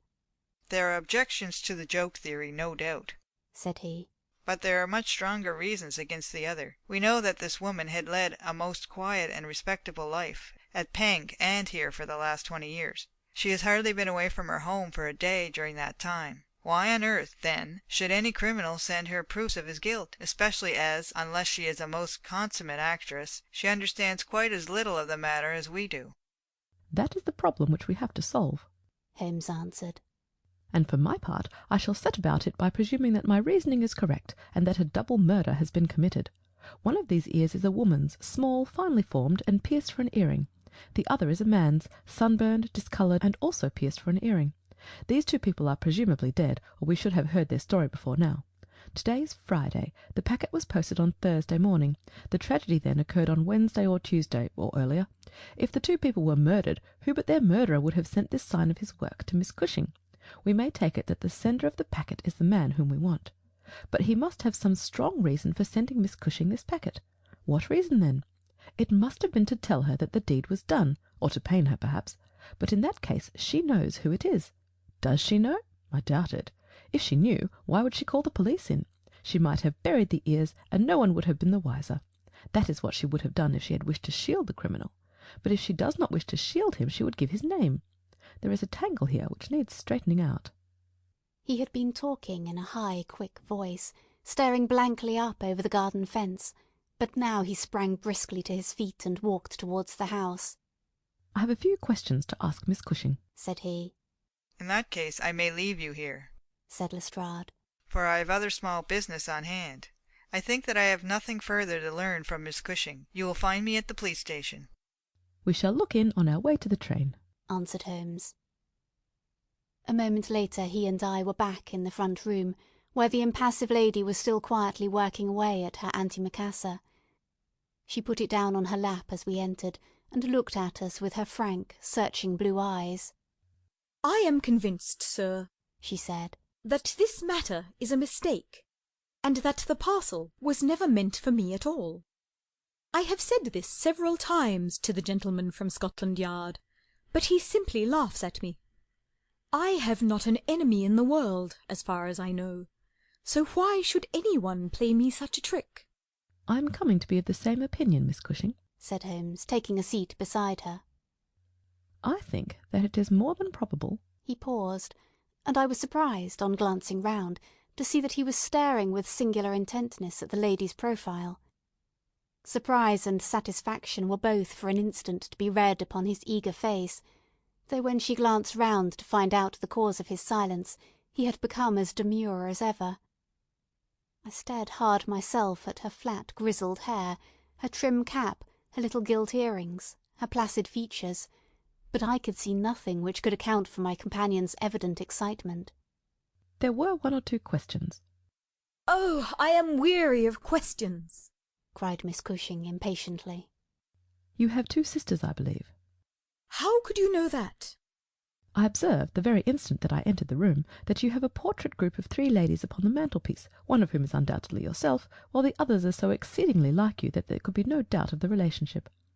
Yes, you are quite right. Those are my sisters, Sarah and Mary. And here at my elbow is another portrait, taken at Liverpool of your younger sister, in the company of a man who appears to be a steward by his uniform. I observed that she was unmarried at the time. You are very quick at observing. That is my trade. Well, you are quite right. But she was married to Mr. Browner a few days afterwards. He was on the South American line when that was taken, but he was so fond of her that he couldn't abide to leave her for so long, and he got into the Liverpool and London boats. Ah, the Conqueror, perhaps? No, the Mayday, when last I heard. Jim came down here to see me once. That was before he broke the pledge. But afterwards he would always take drink when he was ashore, and a little drink would send him stark, staring mad. Ah, it was a bad day that ever he took a glass in his hand again. First he dropped me, then he quarrelled with Sarah, and now that Mary has stopped writing, we don't know how things are going with them. It was evident that Miss Cushing had come upon a subject on which she felt very deeply. Like most people who lead a lonely life, she was shy at first, but ended by becoming extremely communicative. She told us many details about her brother-in-law the steward, and then, wandering off on the subject of her former lodgers, the medical students, she gave us a long account of their delinquencies, with their names and those of their hospitals. Holmes listened attentively to everything, throwing in a question from time to time. "About your second sister, Sarah," said he. "I wonder, since you are both maiden ladies, that you do not keep house together." Ah, you don't know Sarah's temper, or you would wonder no more. I tried it when I came to Croydon, and we kept on until about 2 months ago, when we had to part. I don't want to say a word against my own sister, but she was always meddlesome and hard to please, was Sarah. You say that she quarrelled with your Liverpool relations. Yes, and they were the best of friends at one time. Why, she went up there to live in order to be near them. And now she has no word hard enough for Jim Browner. The last 6 months that she was here, she would speak of nothing but his drinking and his ways. He had caught her meddling, I suspect, and given her a bit of his mind, and that was the start of it. "Thank you, Miss Cushing," said Holmes, rising and bowing. "Your sister Sarah lives, I think you said, at New Street, Wallington? Good-bye, and I am very sorry that you should have been troubled over a case with which, as you say, you have nothing whatever to do." There was a cab passing as we came out, and Holmes hailed it. "How far to Wallington?" he asked. "Only about a mile, sir." "Very good. Jump in, Watson. We must strike while the iron is hot. Simple as the case is, there have been 1 or 2 very instructive details in connection with it. Just pull up at a telegraph office as you pass, cabby." Holmes sent off a short wire, and for the rest of the drive lay back in the cab, with his hat tilted over his nose to keep the sun from his face. Our drive pulled up at a house which was not unlike the one which we had just quitted. My companion ordered him to wait, and had his hand upon the knocker, when the door opened and a grave young gentleman in black, with a very shiny hat, appeared on the step. "Is Miss Cushing at home?" asked Holmes. Miss Sarah Cushing is extremely ill," said he. "She has been suffering since yesterday from brain symptoms of great severity. As her medical adviser, I cannot possibly take the responsibility of allowing anyone to see her. I should recommend you call again in 10 days. He drew on his gloves, closed the door, and marched off down the street. "Well, if we can't, we can't," said Holmes cheerfully. "Perhaps she could not or would not have told you much." "I did not wish her to tell me anything. I only wanted to look at her. However, I think that I have got all that I want. Drive us to some decent hotel, cabby, where we may have some lunch, and afterwards we shall drop down upon friend Lestrade at the police station." We had a pleasant little meal together, during which Holmes would talk about nothing but violins, narrating with great exultation how he had purchased his own Stradivarius, which was worth at least 500 guineas, at a Jew broker's in Tottenham Court Road for 55 shillings. This led him to Paganini, and we sat for an hour over a bottle of claret, while he told me anecdote after anecdote of that extraordinary man. The afternoon was far advanced, and the hot glare had softened into a mellow glow, before we found ourselves at the police station. Lestrade was waiting for us at the door. "A telegram for you, Mr. Holmes," said he. "Ah, it is the answer." He tore it open, glanced his eyes over it, and crumpled it into his pocket. "That's all right," said he. "Have you found out anything?" "I have found out everything." "What?" Lestrade stared at him in amazement. "You are joking." "I was never more serious in my life. A shocking crime has been committed, and I think I have now laid bare every detail of it." "And the criminal?" Holmes scribbled a few words upon the back of one of his visiting cards and threw it over to Lestrade. "That is the name," he said. You cannot effect an arrest until tomorrow night at the earliest. I should prefer that you do not mention my name at all in connection with the case, as I choose to be only associated with those crimes which present some difficulty in their solution. Come on, Watson." We strode off together to the station, leaving Lestrade still staring with a delighted face at the card which Holmes had thrown him. "The case," said Sherlock Holmes, as we chatted over our cigars that night in our rooms at Baker Street, "is one where, as in the investigations which you have chronicled under the names of A Study in Scarlet and The Sign of the Four, we have been compelled to reason backward from effects to causes. I have written to Lestrade asking him to supply us with the details which are now wanting, and which he will only get after he has secured his man. That he may be safely trusted to do, for although he is absolutely devoid of reason, he is as tenacious as a bulldog when once he understands what he has to do. And indeed it is just this tenacity which has brought him to the top at Scotland Yard." "Your case is not complete, then?" I asked. "It is fairly complete in essentials. We know who the author of the revolting business is, although one of the victims still escapes us. Of course you have formed your own conclusions." "I presume that this Jim Browner, the steward of a Liverpool boat, is the man whom you suspect?" "Oh, it is more than a suspicion." "And yet I cannot see anything save very vague indications." "On the contrary, to my mind nothing could be more clear. Let me run over the principal steps. We approached the case, you remember, with an absolutely blank mind, which is always an advantage.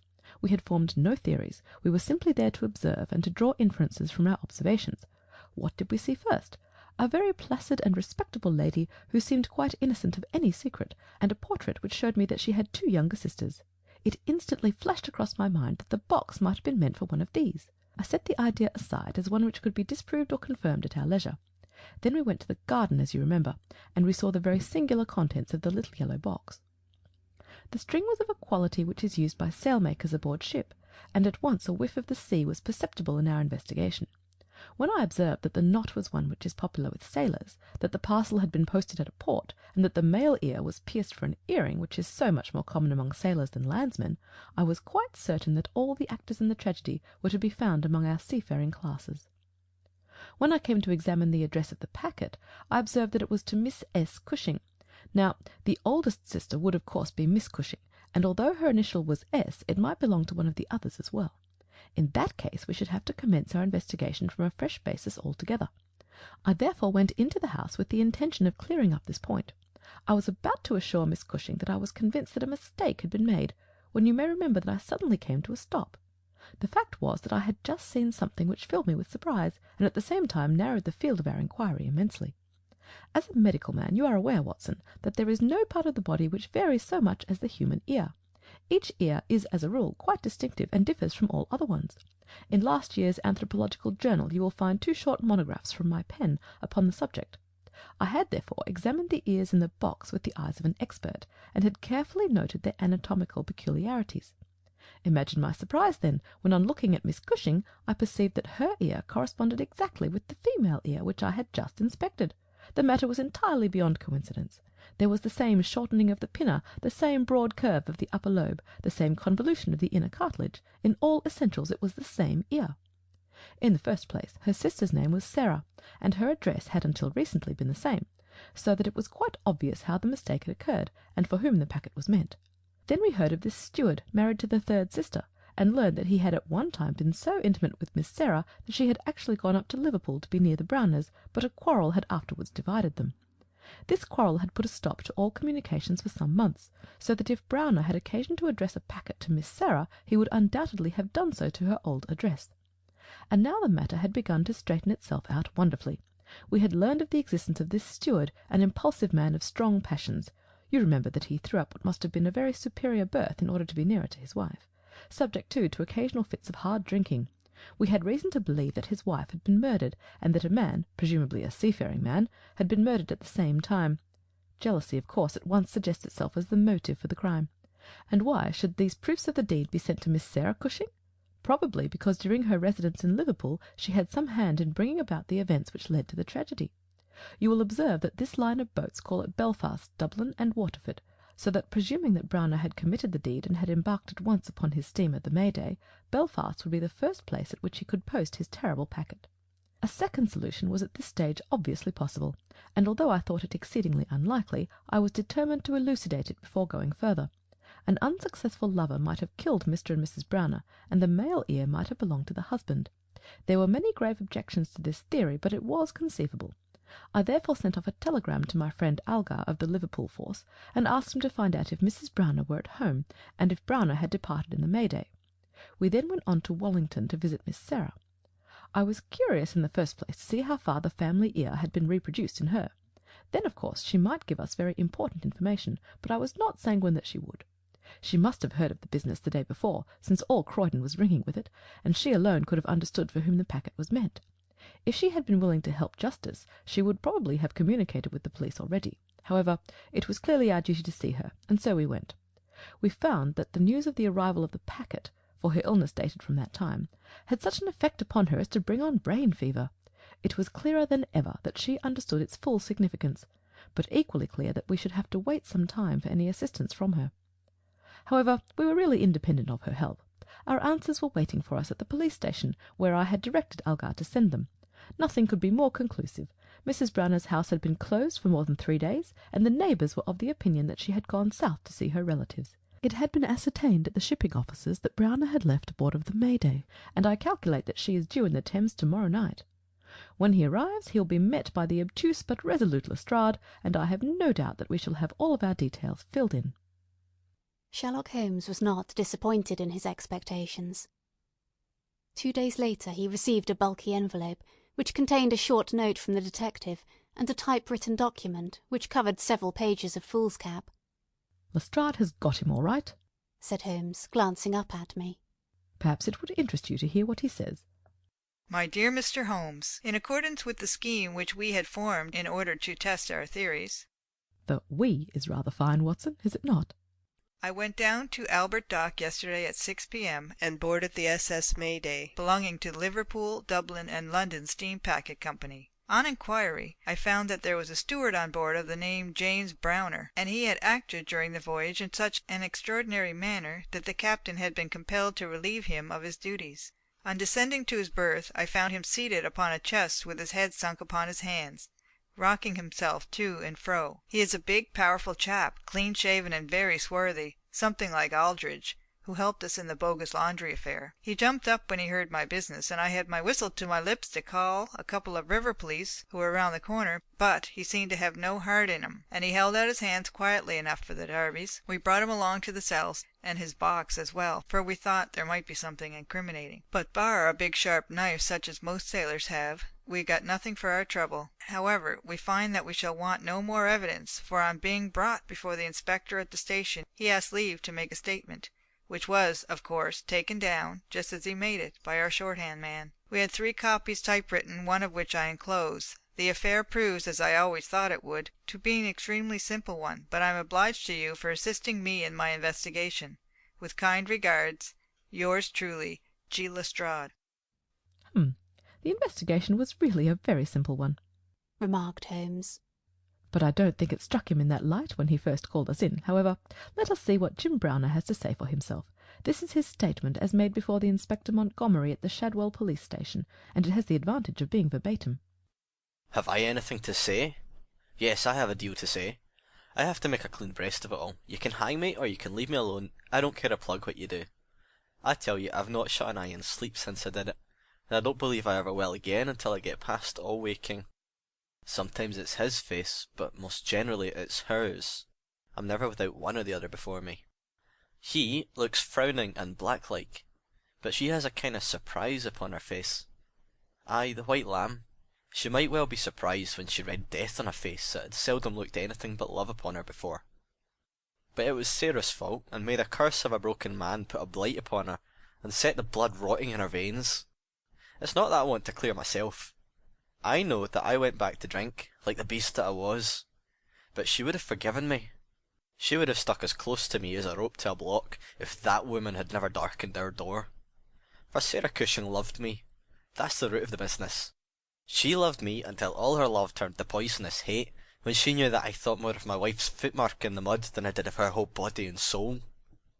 There were 3 sisters altogether. The old one was just a good woman.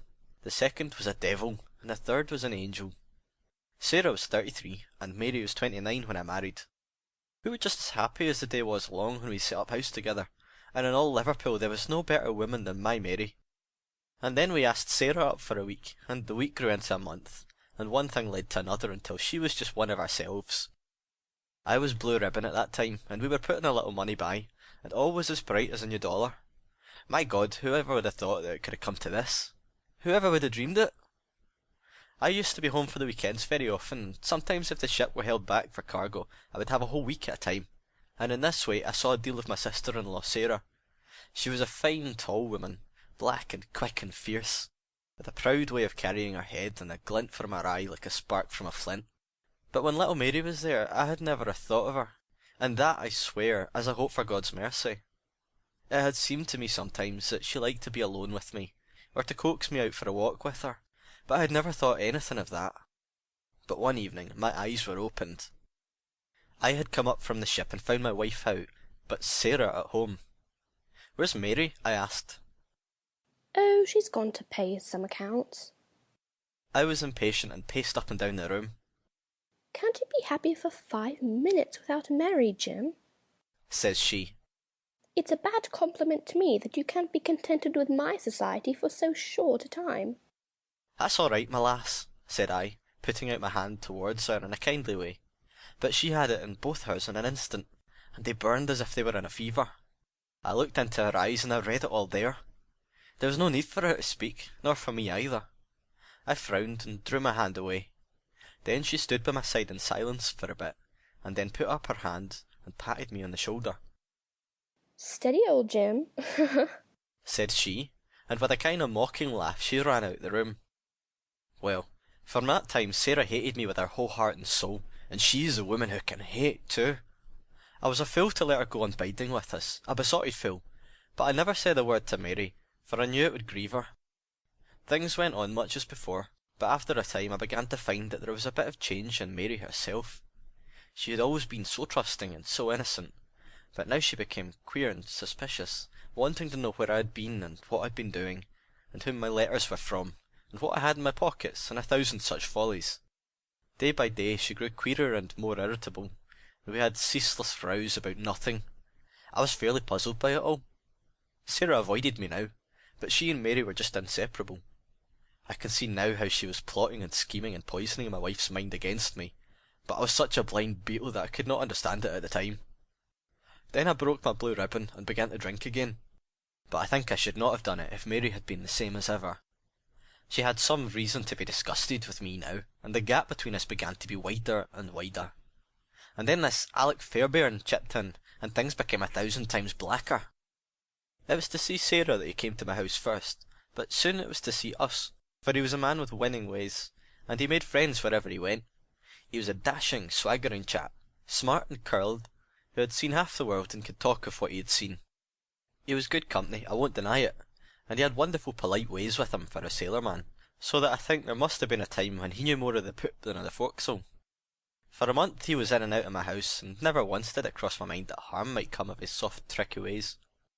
And then at last something made me suspect, and from that day my peace was gone forever. It was only a little thing too.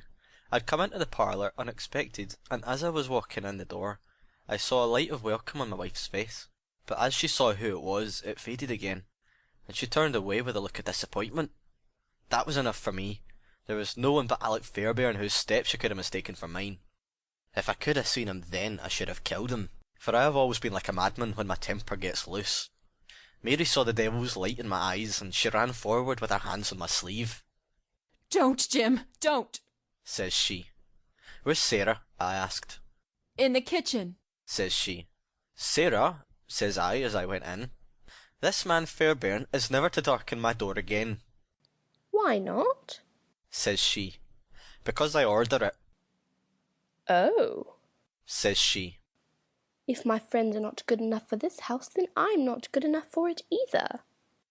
"You can do what you like," says I, "but if Fairbairn shows his face here again, I'll send you one of his ears for a keepsake." She was frightened by my face, I think, for she never answered a word, and the same evening she left my house. Well, I don't know now whether it was pure devilry on the part of this woman, or whether she thought she could turn me against my wife by encouraging her to misbehave. Anyway, she took a house just 2 streets off and let lodgings to sailors. Fairbairn used to stay there, and Mary would go round to have tea with her sister and him. How often she went, I don't know, but I followed her one day, and as I broke in the door, Fairbairn got away over the back garden wall like the cowardly skunk that he was. I swore to my wife that I would kill her if I found her in his company again, and I led her back with me, sobbing and trembling, and as white as a piece of paper. There was no trace of love between us any longer. I could see that she hated me and feared me, and when the thought of it drove me to drink, then she despised me as well. Well, Sarah found that she could not make a living in Liverpool, so she went back, as I understand, to live with her sister in Croydon, and things jogged on much the same as ever at home. And then came this week, and all the misery and ruin. It was in this way. We had gone on the May Day for a round voyage of 7 days, but Hogshead got loose and started one of our plates, so that we had to put back into port for 12 hours. I left the ship and came home, thinking what a surprise it would be for my wife, and hoping that maybe she would be glad to see me so soon. The thought was in my head as I turned into my own street, and at that moment a cab passed me, and there she was, sitting by the side of Fairbairn, the two chatting and laughing, with never a thought for me as I stood watching them from the footpath. I tell you, and I give you my word for it, that from that moment I was not my own master, and it is all like a dim dream when I look back on it. I had been drinking hard of late, and the two things together fairly turned my brain. There's something throbbing in my head now, like a docker's hammer, but that morning I seemed to have all Niagara whizzing and buzzing in my ears. Well, I took to my heels, and I ran after the cab. I had a heavy oak stick in my hand, and I tell you, I saw red from the first. But as I ran, I got cunning too, and I hung back a little just to see them without being seen. They pulled up soon at the railway station. There was a good crowd around the booking office, so I got quite close to them without being seen. They took tickets for New Brighton. So did I, but I got in 3 carriages behind them. When we reached it, they walked along the parade, and I was never more than 100 yards from them. At last, I saw them hire a boat and start for a row, for it was a very hot day, and they thought, no doubt, that it would be cooler in the water. It was just as if they had been given into my hands. There was a bit of a haze, and you could not see more than a few hundred yards. I hired a boat for myself, and I pulled after them. I could see the blur of the craft, but they were going nearly as fast as I, and they must have been a long mile from the shore before I caught them up. The haze was like a curtain all around us, and there were we 3 in the middle of it. My God, shall I ever forget their faces when they saw who it was in the boat that was closing in upon them? She screamed out, he swore like a madman, jabbed at me with an oar, for he must have seen death in my eyes. I got past it, and got in one with my stick that crushed his head like an egg. I would have spared her, perhaps, for all my madness, but she threw her arms round him, crying out to him and calling him, "Alec!" I struck again, and she lay stretched beside him. I was like a wild beast then that had tasted blood. If Sarah had been there, by the Lord, she should have joined them. I pulled out my knife and, well, there, I've said enough. It gave me a kind of savage joy when I thought how Sarah would feel when she had such signs as these of what her meddling had brought about. Then I tied the bodies into the boat, stove a plank, and stood by until they had sunk. I knew very well that the owner would think that they had lost their bearings in the haze and had drifted out to sea. I cleaned myself up, got back to land, and joined my ship without a soul having suspicion of what had passed. That night I made up the packet for Sarah Cushing, and next day I sent it from Belfast. There you have the whole truth of it. You can hang me or do what you like with me, but you cannot punish me as I've been punished already. I cannot shut my eyes, but I see those 2 faces staring at me as they stared when my boat broke through the haze. I killed them quick, but they're killing me slow, and if I have another night of it, I shall be either mad or dead before morning. You won't put me alone into a cell, sir? For pity's sake, don't, and may you be treated in your day of agony as you treat me now. What is the meaning of it, Watson? Said Holmes solemnly, as he laid down the paper. What object is served by this circle of misery and violence and fear? But it must tend to some end, or else our universe is ruled by chance, which is unthinkable. But what end? There is the great standing perennial problem to which human reason is as far from an answer as ever.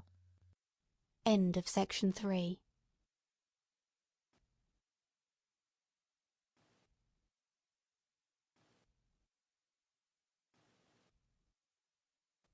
Section 4 of His Last Bow by Sir Arthur Conan Doyle. The Adventure of the Red Circle. Part 1. Dr. Watson, read by Corrie Samuel. Sherlock Holmes, read by Beth Thomas. Mrs. Warren, read by Marianne Spiegel. Gennaro Luca, read by Arnaldo Machado. Emilia Luca, read by Ethelbus. Inspector Gregson, read by James Callahan. Leverton, read by Levi Throckmorton. Well, Mrs. Warren, I cannot see that you have any particular cause for uneasiness, nor do I understand why I, whose time is of some value, should interfere in the matter. I rarely have other things to engage me. So spoke Sherlock Holmes, and turned back to the great scrap-book in which he was arranging and indexing some of his recent material. But the landlady had the pertinacity and also the cunning of her sex. She held her ground firmly. "You arranged an affair for a lodger of mine last year," she said. "Mr. Fairdale Hobbs." "Ah, yes, a simple matter." "But he would never cease talking of it. Your kindness, sir, and the way in which you brought light into the darkness.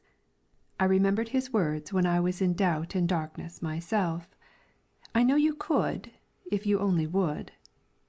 Holmes was accessible upon the side of flattery, and also, to do him justice, upon the side of kindliness. The two forces made him lay down his gum-brush with a sigh of resignation and push back his chair. "Well, well, Mrs. Warren, let us hear about it, then. You don't object to tobacco, I take it? Thank you, Watson, the matches. You are uneasy, as I understand, because your new lodger remains in his rooms, and you cannot see him. Why, bless you, Mrs. Warren, if I were your lodger, you would often not see me for weeks on end." "No doubt, sir. But this is different. It frightens me, Mr. Holmes. I can't sleep for fright. To hear his quick step moving here and moving there from early morning to late at night, and yet never to catch so much as a glimpse of him. It's more than I can stand. My husband is as nervous over it as I am, but he is out at his work all day, while I get no rest from it. What is he hiding for? What has he done? Except for the girl, I am all alone in the house with him, and it's more than my nerves can stand." Holmes leaned forward and laid his long, thin fingers upon the woman's shoulder. He had an almost hypnotic power of soothing, when he wished. The scared look faded from her eyes, and her agitated features smoothed into their usual commonplace. She sat down in the chair which he had indicated. "If I take it up, I must understand every detail," said he. "Take time to consider. The smallest point may be the most essential. You say that the man came 10 days ago, and paid you for a fortnight's board and lodging?" "He asked my terms, sir. I said 50 shillings a week. There's a small sitting-room and a bedroom, and all complete, at the top of the house." "Well?"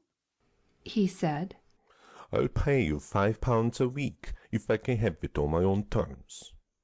I'm a poor woman, sir, and Mr. Warren earns little, and the money meant much to me. He took out a £10 note, and he held it out to me, then and there. "You can have the same every fortnight for a long time to come if you keep the terms," he said. "If not, I'll have no more to do with you." "What were the terms?"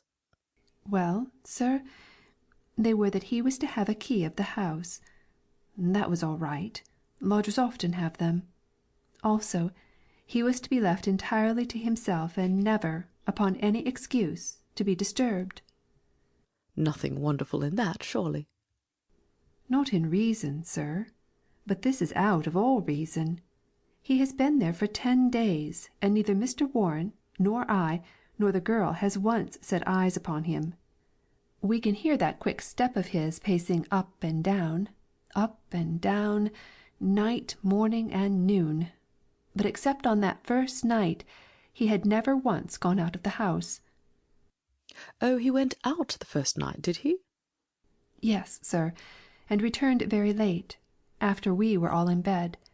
He told me after he had taken rooms that he would do so, and asked me not to bar the door. I heard him come up the stair after midnight." "But his meals?" "It was his particular direction that we should always, when he rang, leave his meal upon a chair outside his door. Then he rings again when he has finished, and we take it down from the same chair. If he wants anything else, he prints it on a slip of paper and leaves it." "Prints it?" "Yes, sir, prints it in pencil. Just the word nothing more. Here's the one I brought to show you. Soap. Here's another. Match. This is the one he left the first morning. Daily Gazette. I leave that paper with his breakfast every morning." "Dear me, Watson," said Holmes, staring with great curiosity at the slips of foolscap which the landlady had handed to him. "this is certainly a little unusual. Seclusion I can understand, but why print? Printing is a clumsy process. Why not write? What would it suggest, Watson?" "That he desired to conceal his handwriting." "But why? What can it matter to him that his landlady should have a word of his writing? Still, it may be as you say. Then again, why such laconic messages?" "I cannot imagine." "It opens a pleasing field for intelligent speculation. The words are written with a broad-pointed, violet-tinted pencil of a not unusual pattern. You will observe that the paper is torn away at the side here after the printing was done, so that the S of soap is partly gone. Suggestive, Watson, is it not?" "Of caution." "Exactly. There was evidently some mark, some thumbprint, something which might give a clue to the person's identity. Now, Mrs. Warren, you say that the man was of middle size, dark and bearded. What age would he be?" "Youngish, sir. Not over 30. "Well, can you give me no further indication?" "He spoke good English, sir, and yet I thought he was a foreigner by his accent." "And he was well dressed?" "Very smartly dressed, sir. Quite the gentleman. Dark clothes, nothing you would note." "He gave no name?" "No, sir." "And has had no letters or callers?" "None." "But surely you or the girl enter his room of a morning?" "No, sir. He looks after himself entirely." "Dear me, that is certainly remarkable. What about his luggage?" "He had one big brown bag with him, nothing else." "Well, we don't seem to have much material to help us. Do you say nothing has come out of that room? Absolutely nothing?" The landlady drew an envelope from her bag. From it she shook out 2 burnt matches and a cigarette end upon the table. "They were on his tray this morning. I brought them because I had heard that you can read great things out of small ones." Holmes shrugged his shoulders. "There is nothing here," said he. "The matches have of course been used to light cigarettes. That is obvious from the shortness of the burnt end. Half the matches consumed in lighting a pipe or cigar. But, dear me, this cigarette stub is certainly remarkable.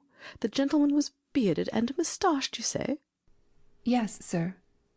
"I don't understand that. I should say that only a clean-shaven man could have smoked this. Why, Watson, even your modest moustache would have been singed." "A holder," I suggested. "No, no, the end is matted. I suppose there could not be 2 people in your rooms, Mrs. Warren?" "No, sir. He eats so little that I often wonder it can keep life in one." "Well, I think we must wait for a little more material. After all, you have nothing to complain of.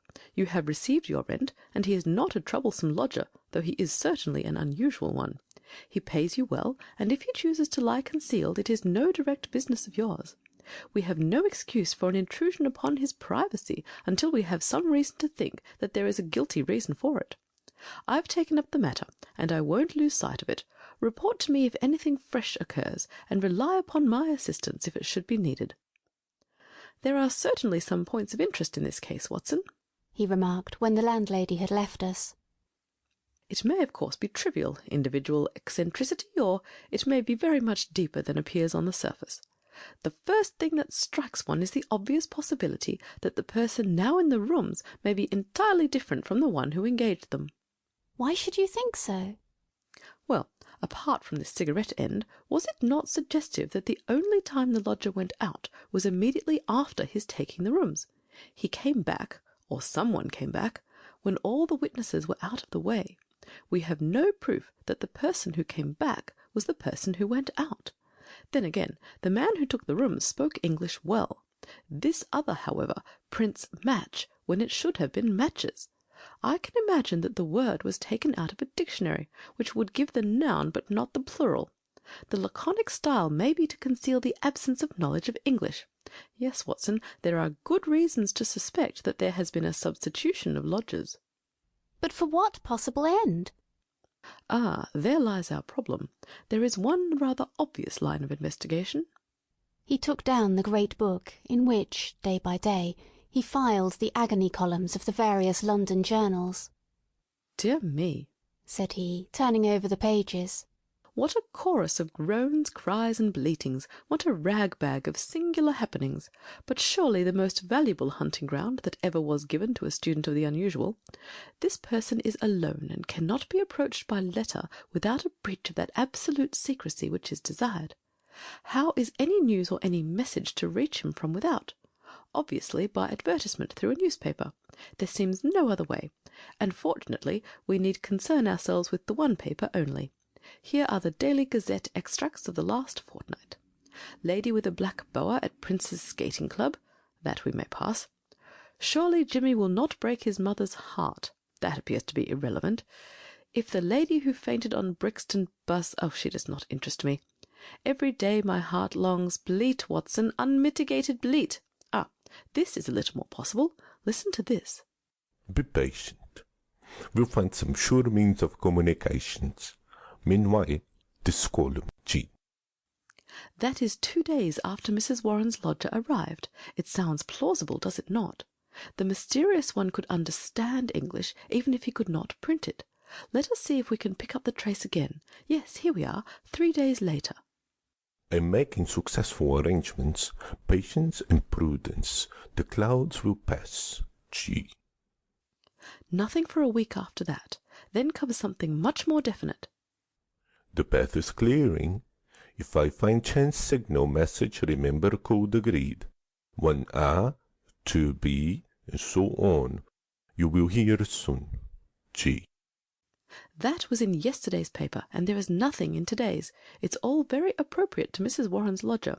If we wait a little, Watson, I don't doubt that the affair will grow more intelligible. So it proved, for in the morning I found my friend standing on the hearthrug with his back to the fire, and a smile of complete satisfaction upon his face. "How's this, Watson?" he cried, picking up the paper from the table. High red house with white stone facings. 3rd floor, 2nd window left, after dusk. G. That is definite enough. I think after breakfast we must make a little reconnaissance of Mrs. Warren's neighbourhood. Ah, Mrs. Warren, what news do you bring us this morning? Our client had suddenly burst into the room with an explosive energy which told of some new and momentous development. "It's a police matter, Mr. Holmes," she cried. "I'll have no more of it. He shall pack out of there with his baggage. I would have gone straight up and told him so, only I thought it was but fair to you to take your opinion first. But I'm at the end of my patience, and when it comes to knocking my old man about—" Knocking Mr. Warren about? "Using him roughly, anyway." But who used him roughly? "Ah, that's what we want to know. It was this morning, sir. Mr. Warren is a timekeeper at Morton and Waylight's, in Tottenham Court Road. He has to be out of the house before 7. Well, this morning he had not gone 10 paces down the road when 2 men came up behind him, threw a coat over his head, and bundled him into a cab that was beside the curb. They drove him an hour, and then opened the door and shot him out. He lay in the roadway, so shaken in his wits that he never saw what became of the cab. When he picked himself up, he found he was in Hampstead Heath. So he took a bus home, and there he lies now on his sofa, while I came straight round to tell you what had happened." "Most interesting," said Holmes. "Did he observe the appearance of these men? Did he hear them talk?" "No, he is clean dazed. He just knows that he was lifted up as if by magic, and dropped as if by magic. 2 at the least were in it, and maybe 3. "And you connect this attack with your lodger?" "Well, we've lived there 15 years, and no such happenings ever came before. I've had enough of him. Money's not everything. I'll have him out of my house before the day is done." wait a bit, Mrs. Warren. Do nothing rash. I begin to think that this affair may be much more important than appeared at first sight. It is clear now that some danger is threatening your lodger. It is equally clear that his enemies, lying in wait for him near your door, mistook your husband for him in the foggy morning light. On discovering their mistake, they released him. What they would have done had it not been a mistake, we can only conjecture. Well, what am I to do, Mr. Holmes? I have a great fancy to see this lodger of yours, Mrs. Warren. I don't see how that is to be managed, unless you break in the door. I always hear him unlock it as I go down the stair after I leave the tray. He has to take the tray in. Surely we could conceal ourselves and see him do it? The landlady thought for a moment. Well, sir, there's a box room opposite. I could arrange a looking-glass, maybe. And if you were behind the door— Excellent, said Holmes. When does he lunch? About 1, sir.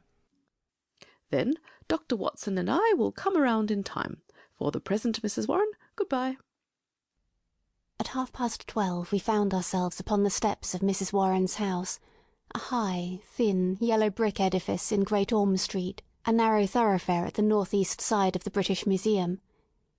Standing as it does near the corner of the street, it commands a view down Howe Street, with its more pretentious houses.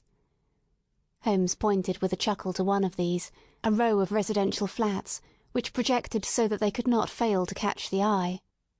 See, Watson, said he. High red house with stone facings. There is the signal station, all right. We know the place and we know the code, so surely our task should be simple. There's a to let card in that window. It is evidently an empty flat to which the confederate has access. Well, Mrs. Warren, what now? I have it all ready for you, if you will both come up and leave your boots below on the landing. I'll put you there now. It was an excellent hiding-place which she had arranged. The mirror was so placed that, seated in the dark, we could very plainly see the door opposite. We had hardly settled down in it, and Mrs. Warren left us, when a distant tinkle announced that our mysterious neighbour had rung. Presently the landlady appeared with the tray, laid it down upon a chair beside the closed door, and then, treading heavily, departed. Crouching together in the angle of the door, we kept our eyes fixed upon the mirror. Suddenly, as the landlady's footsteps died away, there was the creak of a turning key, the handle revolved, and 2 thin hands darted out and lifted the tray from the chair. An instant later it was hurriedly replaced, and I caught a glimpse of a dark, beautiful, horrified face glaring at the narrow opening of the box-room. Then the door crashed to, the key turned once more, and all was silence. Holmes twitched my sleeve, and together we stole down the stair. I will call again in the evening, said he to the expectant landlady. I think, Watson, we can discuss this business better in our own quarters. My surmise, as you saw, proved to be correct, said he, speaking from the depths of his easy-chair. There has been a substitution of lodgers. What I did not foresee is that we should find a woman, and no ordinary woman, Watson. She saw us. Well, she saw something to alarm her, that is certain. The general sequence of events is pretty clear, is it not? A couple seek refuge in London from a very terrible and instant danger. The measure of that danger is the rigour of their precautions. The man, who has some work which he must do, desires to leave the woman in absolute safety while he does it. It is not an easy problem, but he solved it in an original fashion, and so effectively that her presence was not even known to the landlady who supplies her with food. The printed messages, as is now evident, were to prevent her sex being discovered by her writing. The man cannot come near the woman, or he will guide their enemies to her. Since he cannot communicate with her direct, he has recourse to the agony column of a paper. So far, all is clear. But what is at the root of it? Ah, yes, Watson, severely practical as usual. What is at the root of it all? Mrs. Warren's whimsical problem enlarges somewhat and assumes a more sinister aspect as we proceed. This much we can say, that it is no ordinary love escapade. You saw the woman's face at the sign of danger. We have heard, too, of the attack upon the landlord, which was undoubtedly meant for the lodger. These alarms and the desperate need for secrecy argue that the matter is one of life or death. The attack upon Mr. Warren further shows that the enemy, whoever they are themselves not aware of the substitution of the female lodger for the male. It is very curious and complex, Watson.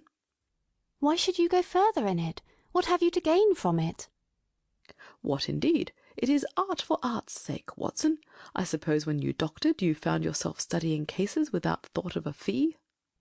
For my education, Holmes. Education never ends, Watson. It is a series of lessons, with the greatest for the last. This is an instructive case. There is neither money nor credit in it, and yet one would wish to tidy it up. When dusk comes we should find ourselves one stage advanced in our investigation. When we returned to Mrs. Warren's rooms, the gloom of a London winter evening had thickened into one grey curtain, a dead monotone of colour, broken only by the sharp yellow squares of the windows and the blurred halos of the gas lamps. As we peered from the darkened sitting-room of the lodging-house, one more dim light glimmered high up through the obscurity. "Someone is moving in that room," said Holmes in a whisper, his gaunt and eager face thrust forward to the window-pane. "Yes, I can see his shadow. There he is again. He has a candle in his hand. Now he is peering across. He wants to be sure that she is on the lookout. Now he begins to flash. Take the message also, Watson, that we may check each other. A single flash, that is A, surely. Now then, how many did you make it? 20, so did I. That should mean T. A-T, that's intelligible enough. Another T. Surely this is the beginning of a second word. Now then, T-N-T-A, stop. That can't be all, Watson. Attenta gives no sense, nor is it any better as 3 words, at, ten, tar, unless T-A are a person's initials. There it goes again. What's that? A-T-T-E. Why, it is the same message over again. Curious, Watson, very curious. Now he is off once more. A-T. He's repeating it for the 3rd time. Attenta 3 times. How often will he repeat it? No, that seems to be the finish. He has withdrawn from the window. What do you make of it, Watson? A cipher message, Holmes. My companion gave a sudden chuckle of comprehension. And not a very obscure cipher, Watson, said he. Why, of course, it is Italian. The A means that it is addressed to a woman. Beware, beware, beware. How's that, Watson? I believe you have hit it. Not a doubt of it. It is a very urgent message, thrice repeated to make it more so. But beware of what? Wait a bit, he is coming to the window once more. Again we saw the dim silhouette of a crouching man, and the whisk of the small flame across the window as the signals were renewed. They came more rapidly than before, so rapid that it was hard to follow them. Pericolo. Pericolo. What's that, Watson? Danger, isn't it? Yes, by Jove, it's a danger signal. There he goes again. Hello, what on earth? The light had suddenly gone out. The glimmering square of window had disappeared, and the 3rd floor formed a dark band round the lofty building, with its tiers of shining casements. That last warning cry had been suddenly cut short. How, and by whom? The same thought occurred on the instant to us both. Holmes sprang up from where he crouched by the window. "This is serious, Watson," he cried. "There is some devilry going forward. Why should such a message stop in such a way? I should put Scotland Yard in touch with this business, and yet it is too pressing for us to leave." "Shall I go for the police?" "We must define the situation a little more clearly. It may bear some more innocent interpretation. Come, Watson, let us go across ourselves and see what we can make of it." End of section 4.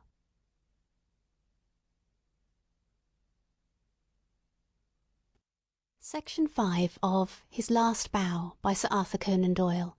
The Adventure of the Red Circle, Part 2. As we walked rapidly down Howell Street, I glanced back at the building which we had left. There, dimly outlined at the top window, I could see the shadow of a head, a woman's head, gazing tensely, rigidly, out into the night, waiting with breathless suspense for the renewal of that interrupted message. At the doorway of the Howe Street flats a man, muffled in a cravat and greatcoat, was leaning against the railing. He started as the whole light fell upon our faces. "Holmes!" he cried. "Why, Gregson," said my companion, as he shook hands with the Scotland Yard detective. "Journeys end with lovers' meetings. What brings you here?" "The same reasons that bring you, I expect," said Gregson. "How you got onto it, I can't imagine." "Different threads, but leading up to the same tangle. I've been taking the signals." "Signals?" "Yes, from that window. They broke off in the middle. We came over to see the reason, but since it is safe in your hands, I see no object in continuing this business." "Wait a bit," cried Gregson eagerly. "I'll do you this justice, Mr. Holmes, that I was never in a case yet that I didn't feel stronger for having you on my side. There's only the one exit to these flats, so we have him safe." "Who is he?" "Well, well, we score over you for once, Mr. Holmes. You must give us best this time." He struck his stick sharply upon the ground, on which a cabman, his whip in his hand, sauntered over from a four-wheeler which stood on the far side of the street. "May I introduce you to Mr. Sherlock Holmes?" he said to the cabman. "This is Mr. Leverton of Pinkerton's American Agency." "The hero of the Long Island cave mystery?" said Holmes. "Sir, I am pleased to meet you." The American, a quiet, business-like young man, with a clean-shaven, hatchet face, flushed up at the words of commendation. "I am on the trail of my life now, Mr. Holmes," said he. "If I can get Gorgiano." "What, Gorgiano of the Red Circle?" "Oh, he has a European fame, has he? Well, we've learned all about him in America. We know he is at the bottom of 50 murders, and yet we have nothing positive we can take him on. I tracked him over from New York, and I've been close to him for a week in London, waiting some excuse to get my hand on his collar. Mr. Gregson and I ran him to ground in that big tenement house, and there's only one door, so he can't slip us. There's 3 folk come out since he went in, but I'll swear he wasn't one of them." "Mr. Holmes talks of signals," said Gregson. "I expect, as usual, he knows a good deal that we don't." In a few clear words, Holmes explained the situation as it had appeared to us. The American struck his hands together with vexation. "He's on to us," he cried. "Why do you think so?" "Well, it figures out that way, does it not? Here he is, sending out messages to an accomplice. There are several of his gang in London. Then suddenly, just as by your own account he was telling them that there was danger, he broke short off. What could it mean except that from the window he had suddenly either caught sight of us in the street, or in some way come to understand how close the danger was, and that he must act right away if he was to avoid it? What do you suggest, Mr. Holmes?" "That we go up at once and see for ourselves." "But we have no warrant for his arrest." "He is in unoccupied premises under suspicious circumstances," said Gregson. "That is good enough for the moment. When we have him by the heels, we can see if New York can't help us to keep him. I'll take the responsibility of arresting him now." Our official detectives may blunder in the matter of intelligence, but never in that of courage. Gregson climbed the stair to arrest this desperate murderer with the same absolutely quiet and business-like bearing with which he would have ascended the official staircase of Scotland Yard. The Pinkerton man had tried to push past him, but Gregson had firmly elbowed him back. London dangers were the privilege of the London force. The door of the left-hand flat upon the 3rd landing was standing ajar. Gregson pushed it open. Within, all was absolute silence and darkness. I struck a match and lit the detective's lantern. As I did so, and as the flicker steadied into a flame, we all gave a gasp of surprise. On the deal boards of the carpetless floor there was outlined a fresh track of blood. The red steps pointed towards us and led away from an inner room, the door of which was closed. Gregson flung it open and held his light full blaze in front of him, while we all peered eagerly over his shoulders. In the middle of the floor of the empty room was huddled the figure of an enormous man, his clean-shaven, swarthy face grotesquely horrible in its contortion, and his head encircled by a ghastly crimson halo of blood, lying in a broad wet circle upon the white woodwork. His knees were drawn up, his hands thrown out in agony, and from the centre of his broad, brown, upturned throat there projected the white haft of a knife driven blade deep into his body. Giant as he was, the man must have gone down like a poleaxed ox before that terrific blow. Beside his right hand a most formidable horn-handled, two-edged dagger lay upon the floor, and near it a black kid glove. "By George, it's Black Gorgiano himself!" cried the American detective. "Someone has got ahead of us this time." "Here is the candle in the window, Mr. Holmes," said Gregson. "Why, whatever are you doing?" Holmes had stepped across, had lit the candle, and was passing it backward and forward across the window-panes. Then he peered into the darkness, blew the candle out and threw it on the floor. "I rather think that will be helpful," said he. He came over and stood in deep thought while the two professionals were examining the body. "You say that 3 people came out from the flat while you were waiting downstairs. Did you observe them closely?" "Yes, I did." "Was there a fellow about 30, black-bearded, dark, of middle size?" "Yes, he was the last to pass me." "That is your man, I fancy. I can give you his description, and we have a very excellent outline of his footmark. That should be enough for you." "Well, not much, Mr. Holmes, among the millions of London." "Perhaps not. That is why I thought it best to summon this lady to your aid." We all turned round at the words.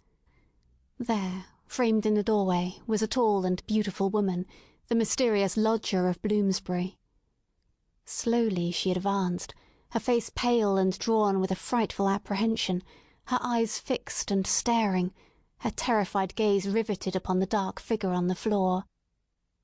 "You have killed him," she muttered. "Oh, Dio mio, you have killed him." Then I heard a sharp intake of her breath, and she sprang into the air with a cry of joy. Round and round the room she danced, her hands clapping, her dark eyes gleaming with delighted wonder, and 1,000 pretty Italian exclamations pouring from her lips. It was terrible and amazing to see such a woman so convulsed with joy at such a sight. Suddenly she stopped and gazed at us all with a questioning stare. "But you are police, are you not? You have killed Giuseppe Gorgiano. Is it not so?" "We are police, madam." She looked round into the shadows of the room. "But where, then, is Gennaro?" she asked. "He's my husband, Gennaro Luca. I am Emilia Luca, and we are both from New York. Where is Gennaro? He called me this moment from this window, and I ran with all my speed." "It was I who called," said Holmes. "You? How could you call?" "Your cipher was not difficult, madam. Your presence here was desirable. I knew that I had only to flash 'Vieni,' and you would surely come." The beautiful Italian looked with awe at my companion. "I do not understand how you know these things," she said. "Giuseppe Gorgiano. How did he—" She paused, and then suddenly her face lit up with pride and delight. "Oh, now I see it! My Gennaro! My splendid, beautiful Gennaro, who has guarded me safe from all harm. He did it. With his own strong hands he killed the monster. Oh, Gennaro, how wonderful you are!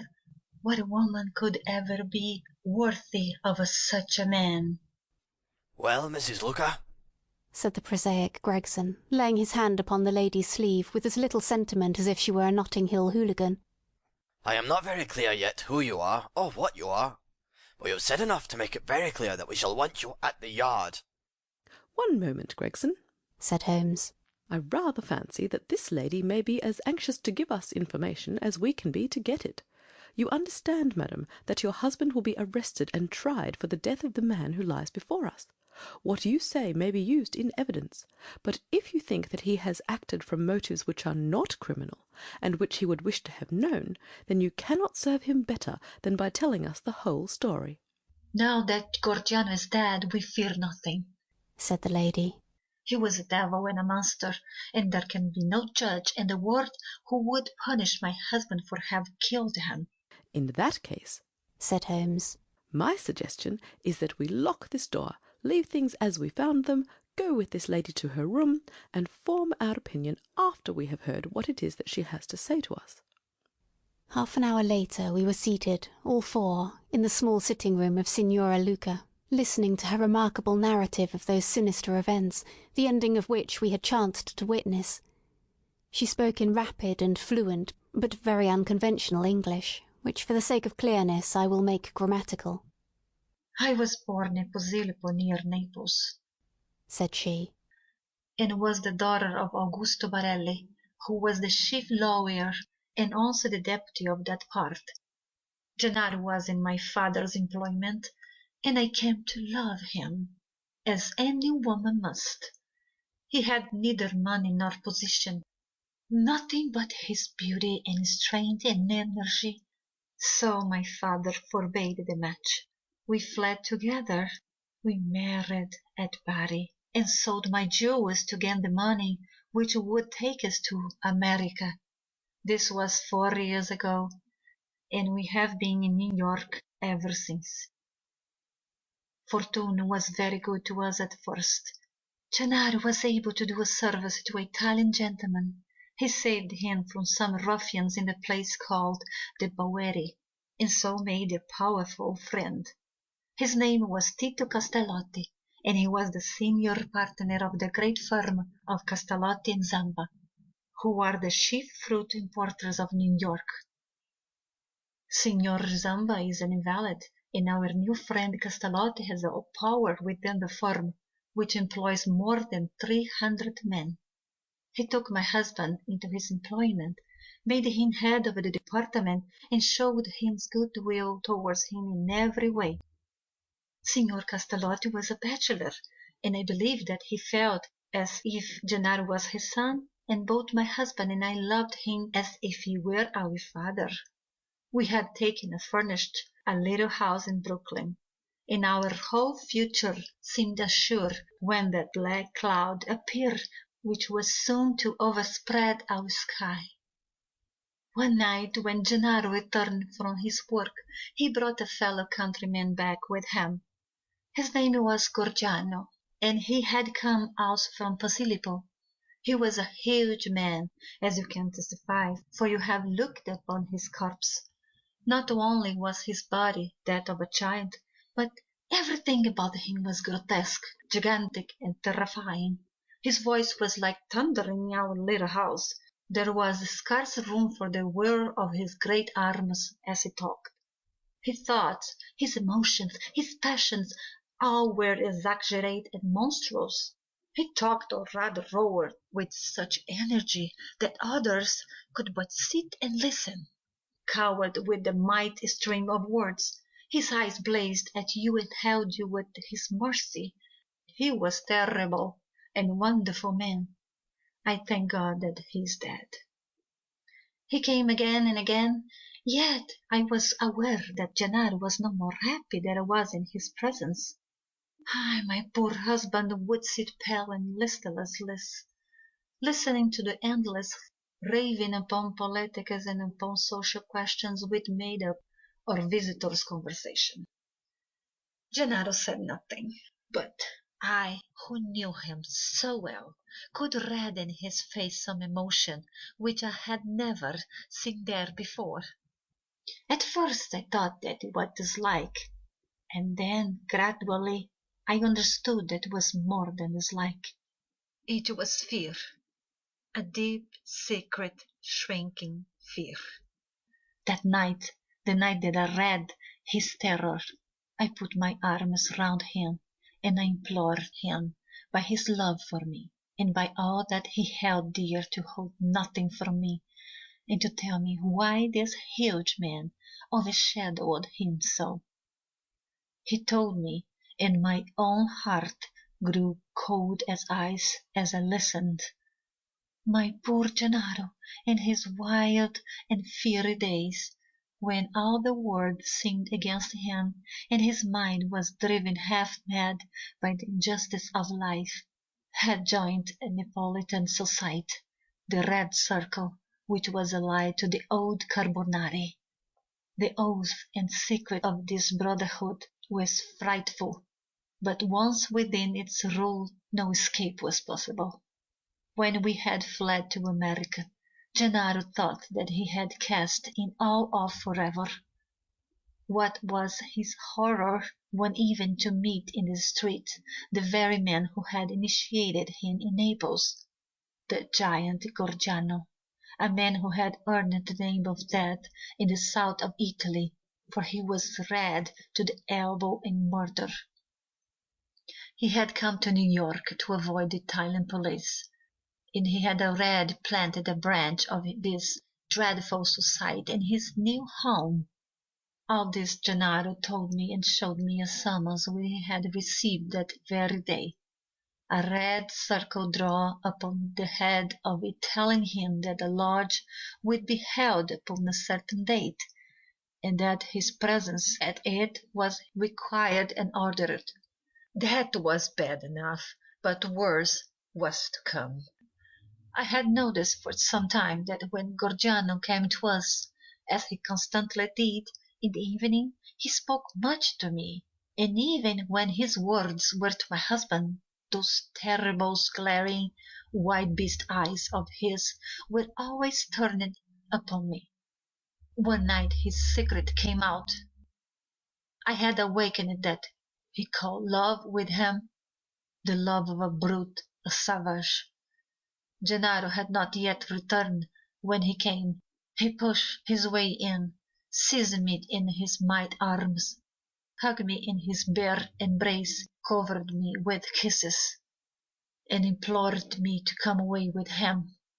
I was struggling and screaming when Gennaro entered and attacked him. He struck Gennaro senseless and fled from the house, which he was never more to enter. It was a deadly enemy that we made that night. A few days later came the meeting. Gennaro returned from it with a face which told me that something dreadful had occurred. It was worse than we could have imagined possible. The funds of the society were raised by blackmailing rich Italians and threatening them with violence should they refuse the money. It seems that Castellot, our dear friend and benefactor, had been approached. He had refused to yield the threats, and he had handed the notice to the police. It was resolved now that such an example should be made of them as would prevent any other victim from rebelling. At the meeting it was arranged that he and his house should be blown up with dynamite. There was a drawing of lots as to who should carry out the deed. Gennaro saw our enemy's cruel face smiling at him, and he dipped his hand in the bag.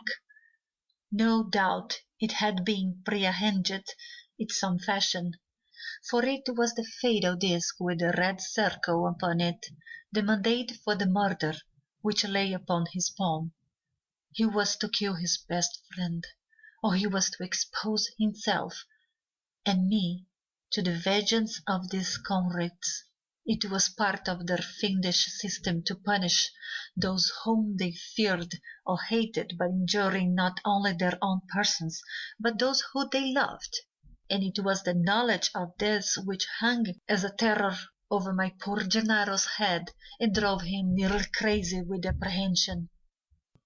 All that night we sat together, our arms round each other, each threatening each for the troubles that lay before us. The very next evening had been fixed for the attempt. By midday my husband and I were on our way to London, but not before he had given our benefactor full warning of this danger, and had also left such information for the police as would safeguard his life for the future. The rest, gentlemen, you know for yourselves. We are sure that our enemies would be behind us, like our own shadows. Gorgiano has his private reasons for vengeance. But in any case we knew how ruthless, cunning, and untiring he could be. Both Italy and America are full of stories of his dreadful powers. If ever they were exerted, it would be now. My darling made use of the few clear days which our start had given us, in arranging for refuge for me in such a fashion that no possible danger could reach me. For his own part, he wished to be free that he might communicate both with the American and with the Italian police. I do not myself know where he lived, or how. All that I learned was through the columns of a newspaper. But once, as I looked through my window, I saw two Italians watching the house, and understood that in some way Gorgiano had found a retreat. Finally Gennaro told me through the paper that he would signal to me from a certain window, but when the signals came they were nothing but warnings, which were suddenly interrupted. It is very clear to me now that he knew Gorgiano to be close upon him, and that, thank God, he was ready for him when he came. And now, gentlemen, I would ask you whether we have anything to fear from the law, or whether any judge upon earth would condemn my Gennaro for what he has done. Well, Mr. Gregson, said the American, looking across at the official. I don't know what your British point of view may be, but I guess that in New York this lady's husband will receive a pretty general vote of thanks. She'll have to come with me and see the chief, Gregson answered. If what she says is corroborated, I do not think she or her husband has much to fear. But what I can't make head or tail of, Mr. Holmes, is how on earth you got yourself mixed up in the matter. Education, Gregson, education.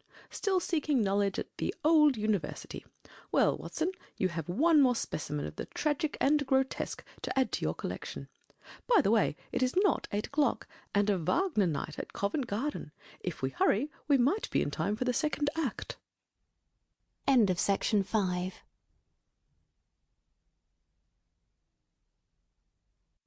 Section 6 of His Last Bow by Sir Arthur Conan Doyle. The Adventure of the Bruce-Partington Plans, Part 1. Dr. Watson, read by Corrie Samuel. Sherlock Holmes, read by Beth Thomas. Mycroft Holmes, read by Eden Ray Hedrick. Inspector Lestrade, read by Natalie Paula. Colonel Valentine Walter, read by Todd. Miss Violet Westbury, read by Shakira Searle. Railway Officer by Norman Elfer. Butler to Sir James, read by Brian Mancy. Mr. Sidney Johnson, read by Francis Brown. In the 3rd week of November, in the year 1895, a dense yellow fog settled down upon London. From the Monday to the Thursday I doubt whether it was ever possible from our windows in Baker Street to see the loom of the opposite houses. The first day Holmes had spent in cross-indexing his huge book of references. The second and third had been patiently occupied upon a subject which he had recently made his hobby, the music of the Middle Ages. But when, for the 4th time, after pushing back our chairs from breakfast, we saw the greasy, heavy brown swirl still drifting past us and condensing in oily drops upon the window-panes, my comrade's impatient and active nature could endure this drab existence no longer. He paced restlessly about our sitting-room in a fever of suppressed energy, biting his nails, tapping the furniture, and chafing against inaction. "Nothing of interest in the paper, Watson?" he said. I was aware that by anything of interest Holmes meant anything of criminal interest. There was the news of a revolution, of a possible war, and of an impending change of government, but these did not come within the horizon of my companion. I could see nothing recorded in the shape of crime which was not commonplace and futile. Holmes groaned and resumed his restless meanderings. "The London criminal is certainly a dull fellow," said he, in the querulous voice of the sportsman whose game has failed him. "Look out this window, Watson. See how the figures loom up, are dimly seen, and then blend once more into the cloud bank. The thief or the murderer could roam London on such a day as the tiger does the jungle, unseen until he pounces, and then evident only to his victim." "There have," said I, been numerous petty thefts." Holmes snorted his contempt. "This great and sombre stage is set for something more worthy than that. It is fortunate for this community that I am not a criminal." "It is indeed," said I heartily. Suppose that I were Brooks or Woodhouse, or any of the 50 men who have good reason for taking my life. How long could I survive against my own pursuit? A summons, a bogus appointment, and all would be over. It is well they don't have days of fog in the Latin countries, the countries of assassination. By Jove, here comes something at last to break our dead monotony.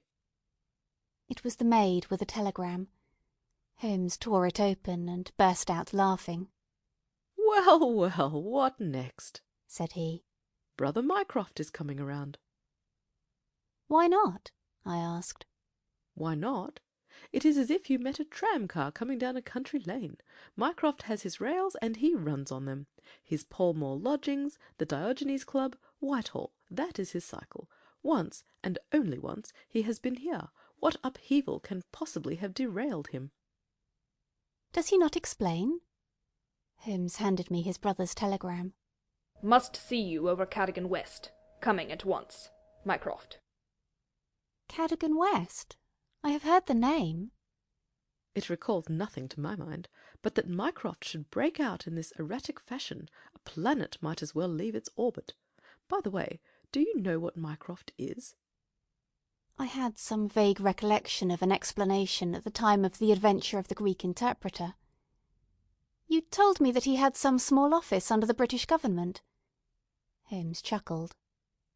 "I did not know you quite so well in those days. One has to be discreet when one talks of high matters of state. You are right in thinking that he is under the British government.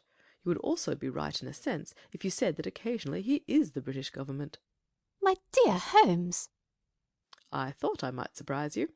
Mycroft draws £450 a year, remains a subordinate, has no ambitions of any kind, will receive neither honour nor title, but remains the most indispensable man in the country." "But how?"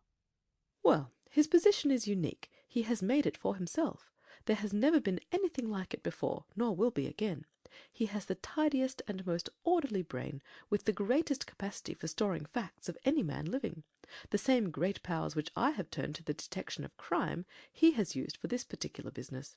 The conclusions of every department are passed to him, and he is the central exchange, the clearing-house, which makes out the balance.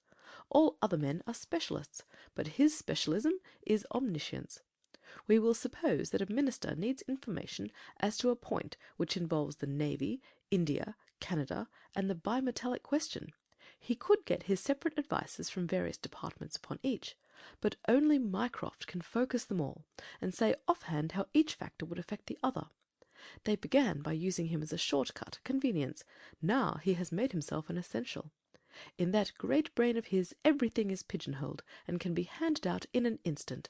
Again and again his word has decided the national policy. He lives in it. He thinks of nothing else, save when, as an intellectual exercise, he unbends if I call upon him and ask him to advise me on one of my little problems. But Jupiter is descending today. What on earth can it mean? Who is Cadogan West, and what is he to Mycroft?" "I have it!" I cried, and plunged among the litter of papers upon the sofa. "Yes, yes, here he is, sure enough. Cadogan West was the young man who was found dead on the Underground on Tuesday morning." Holmes sat up at attention, his pipe half-way to his lips. "This must be serious, Watson. A death which has caused my brother to alter his habits can be no ordinary one. What in the world can he have to do with it? The case was featureless as I remember it. The young man had apparently fallen out of the train and killed himself. He had not been robbed, and there was no particular reason to suspect violence. Is that not so?" "There has been an inquest," said I, "and a good many fresh facts have come out. Looked at more closely, I should certainly say that it was a curious case." "Judging by its effect upon my brother, I should think it must be a most extraordinary one." He snuggled down in his armchair. "Now, Watson, let us have the facts." "The man's name was Arthur Cadogan West. He was 27 years of age, unmarried, and a clerk at Woolwich Arsenal." "Government employ. Behold the link with brother Mycroft." He left Woolwich suddenly on Monday night, was last seen by his fiancée, Miss Violet Westbury, whom he left abruptly in the fog about 7:30 that evening. There was no quarrel between them, and she can give no motive for his action. The next thing heard of him was when his dead body was discovered by a plate-layer named Mason, just outside Aldgate Station on the Underground system in London. When? The body was found at 6 on Tuesday morning. It was lying wide of the metals upon the left hand of the track as one goes eastward, at a point close to the station, where the line emerges from the tunnel in which it runs. The head was badly crushed, an injury which might well have been caused by a fall from the train. The body could only have come on the line in that way. Had it been carried down from any neighbouring street, it must have passed the station barriers, where a collector is always standing. This point seems absolutely certain. Very good. The case is definite enough. The man, dead or alive, either fell or was precipitated from a train. So much is clear to me. Continue. The trains which traverse the lines of rail beside which the body was found are those which run from west to east, some being purely metropolitan, and some from Willesden and outlying junctions. It can be stated for certain that this young man, when he met his death, was travelling in this direction at some late hour of the night, but at what point he entered the train it is impossible to state. His ticket, of course, would show that. There was no ticket in his pockets. No ticket? Dear me, Watson, this is really very singular. According to my experience, it is not possible to reach the platform of a metropolitan train without exhibiting one's ticket. Presumably, then, the young man had one. Was it taken from him in order to conceal the station from which he came? It is possible. Or did he drop it in the carriage? That is also possible. But the point is of curious interest. I understand that there was no sign of robbery. Apparently not. There is a list here of his possessions. His purse contained £2.15. He had also a cheque-book on the Woolwich branch of the Capital and Counties Bank. Through this his identity was established. There were also 2 dress-circle tickets for the Woolwich Theatre, dated for that very evening. Also a small packet of technical papers. Holmes gave an exclamation of satisfaction. There we have it at last, Watson. British Government, Woolwich. Arsenal, technical papers, Brother Mycroft. The chain is complete. But here he comes, if I am not mistaken, to speak for himself. A moment later the tall and portly form of Mycroft Holmes was ushered into the room.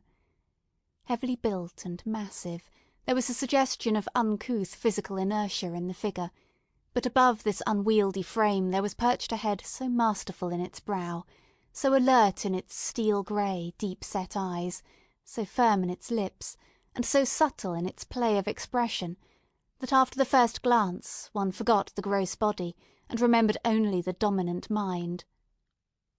At his heels came our old friend Lestrade of Scotland Yard, thin and austere.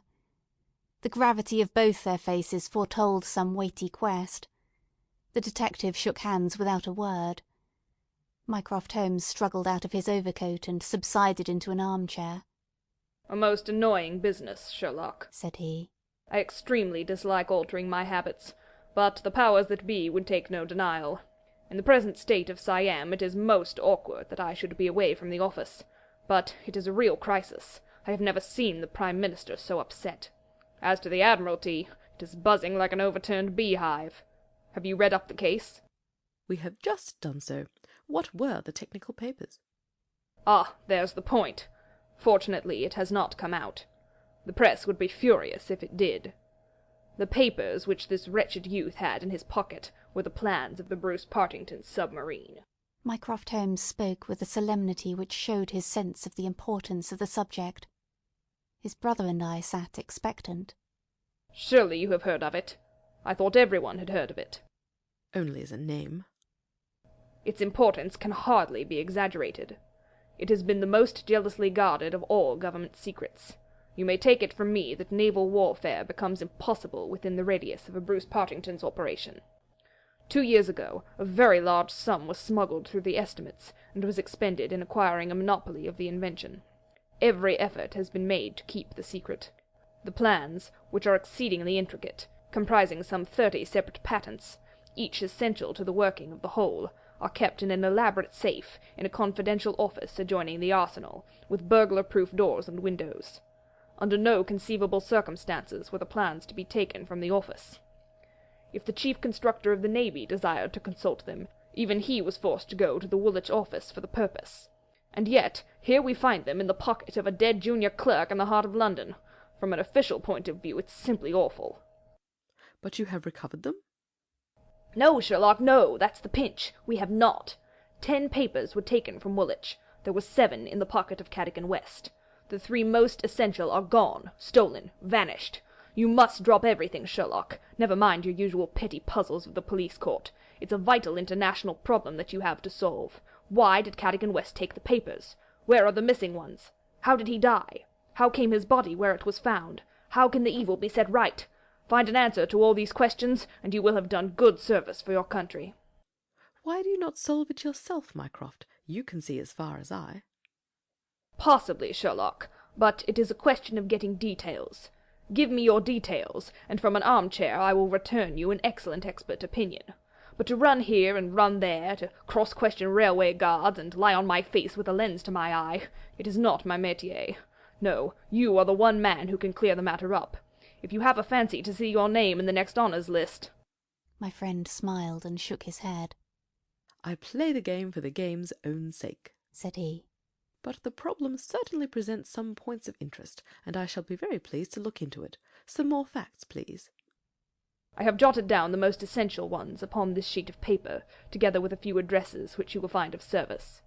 The actual official guardian of the papers is the famous government expert, Sir James Walter, whose decorations and subtitles fill 2 lines of a book of reference. He has grown grey in the service, is a gentleman, a favoured guest in the most exalted houses, and, above all, a man whose patriotism is beyond suspicion. He is one of 2 who have a key of the safe. I may add that the papers were undoubtedly in the office during working hours on Monday, and that Sir James left for London about 3 o'clock, taking his key with him. He was at the house of Admiral Sinclair at Berkeley Street during the whole of the evening when this incident occurred. Has the fact been verified? Yes, his brother, Colonel Valentine Walter, has testified to his departure from Woolwich, and Admiral Sinclair to his arrival in London, so Sir James is no longer a direct factor in the problem. Who was the other man with the key? The senior clerk and draftsman, Mr. Sidney Johnson. He is a man of 40, married, with 5 children. He is a silent, morose man, but he has, on the whole, an excellent record in the public service. He is unpopular with his colleagues, but a hard worker. According to his own account, corroborated only by the word of his wife, he was at home the whole of Monday evening, after office hours, and his key has never left the watch-chain upon which it hangs. Tell us about Cadogan West. He has been 10 years in the service, and has done good work. He has the reputation of being hot-headed and imperious, but a straight, honest man. We have nothing against him. He was next Sidney Johnson in the office. His duties brought him into daily personal contact with the plans. No one else has had the handling of them. Who locked up the plans that night? Mr. Sidney Johnson, the senior clerk. Well, it is surely perfectly clear who took them away. They are actually found upon the person of this junior clerk, Cadogan West. That seems final, does it not? It does, Sherlock, and yet it leaves so much unexplained. In the first place, why did he take them? I presume they were of value? He could have gotten several thousand for them very easily. Can you suggest any possible motive for taking the papers to London except to sell them? No, I cannot. Then we must take that as our working hypothesis. Young West took the papers. Now this could only be done by having a false key. Several false keys. He had to open the building and the room. He had then several false keys. He took the papers to London to sell the secret, intending no doubt to have the plans themselves back in the safe next morning before they were missed. While in London on this treasonable mission, he met his end. How? We will suppose that he was travelling back to Woolwich when he was killed and thrown out of the compartment. Aldgate, where the body was found, is considerably past the Station London Bridge, which would be his route to Woolwich. Many circumstances could be imagined under which he would pass London Bridge. There was someone in the carriage, for example, with whom he was having an absorbing interview. This interview led to a violent scene in which he lost his life. Possibly he tried to leave the carriage, fell out on the line, and so met his end. The other closed the door, there was a thick fog, and nothing could be seen. No better explanation can be given with our present knowledge, and yet consider, Sherlock, how much you leave untouched. We will suppose, for argument's sake, that young Cadogan West had determined to convey these papers to London. He would naturally have made an appointment with a foreign agent, and kept his evening clear. Instead of that, he took 2 tickets for the theatre, escorted his fiancée halfway there, and then suddenly disappeared. A blind? Said Lestrade, who had sat listening with some impatience to the conversation. A very singular one. That is objection number 1. Objection number 2. We will suppose that he reaches London and sees the foreign agent. He must bring back the papers before morning, or the loss will be discovered. He took away 10. Only 7 were in his pocket. What had become of the other 3? He certainly would not leave them of his own free will. Then again, where is the price of his treason? One would have expected to find a large sum of money in his pocket. It seems to me perfectly clear, said Lestrade. I have no doubt at all as to what occurred. He took some papers to sell them. He saw the agent. They could not agree as to a price. He started home again, but the agent went with him. In the train the agent murdered him, took the more essential papers, and threw his body from the carriage. That would account for everything, would it not? Why had he no ticket? The ticket would have shown which station was nearest the agent's house. Therefore he took it from the murdered man's pocket. Good, Lestrade, very good, said Holmes. Your theory holds together, but if this is true, then the case is at an end. On the one hand, the traitor is dead. On the other, the plans of the Bruce-Partington submarine are presumably already on the continent. What is there for us to do? To act, Sherlock, to act! Cried Mycroft, springing to his feet. All my instincts are against this explanation. Use your powers. Go to the scene of the crime. See the people concerned. Leave no stone unturned. In all your career you have never had so great a chance of serving your country. Well, well, said Holmes, shrugging his shoulders. Come, Watson, and you, Lestrade, could you favour us with your company for an hour or 2? We will begin our investigation by a visit to Aldgate Station. Goodbye, Mycroft. I shall let you have a report before evening, but I warn you in advance that you have little to expect. An hour later, Holmes, Lestrade, and I stood upon the Underground Railroad at the point where it emerges from the tunnel immediately before Aldgate Station. A courteous, red-faced old gentleman represented the railway company. This is where the young man's body lay, said he, indicating a spot about 3 feet from the metals. It could not have fallen from above, for these, as you see, are all blank walls. Therefore it could only have come from a train, and that train, so far as we can trace it, must have passed about midnight on Monday. Have the carriages been examined for any sign of violence? There are no such signs, and no ticket has been found. No record of a door being found open? None. We have had some fresh evidence this morning, said Lestrade. A passenger who passed Aldgate in an ordinary metropolitan train about 11:40 on Monday night declares that he heard a heavy thud, as of a body striking the line, just before the train reached the station. There was a dense fog, however, and nothing could be seen. He made no report of it at the time. Why, whatever's the matter, Mr. Holmes? My friend was standing with an expression of strained intensity upon his face, staring at the railway metals where they curved out of the tunnel. Aldgate is a junction, and there was a network of points. On these his eager, questioning eyes were fixed, and I saw on his keen, alert face that tightening of the lips, that quiver of the nostrils, and concentration of the heavy, tufted brows, which I knew so well. Points, he muttered. The points. What of it? What do you mean? I suppose there are no great number of points on a system such as this. No, there are very few. And a curve, too. Points and a curve. By Jove, if it were only so. What is it, Mr. Holmes? Have you a clue? An idea, an indication, no more. But the case certainly grows in interest. Unique, perfectly unique, and yet why not? I do not see any indications of bleeding on the line. There were hardly any. But I understand that there was a considerable wound. The bone was crushed, but there was no great external injury. And yet one would have expected some bleeding. Would it be possible for me to inspect the train which contained the passenger who heard the thud of a fall in the fog? I fear not, Mr. Holmes. The train has been broken up before now, and the carriages redistributed. I can assure you, Mr. Holmes, said Lestrade, that every carriage has been carefully examined. I saw to it myself. It was one of my friend's most obvious weaknesses that he was impatient with less alert intelligences than his own.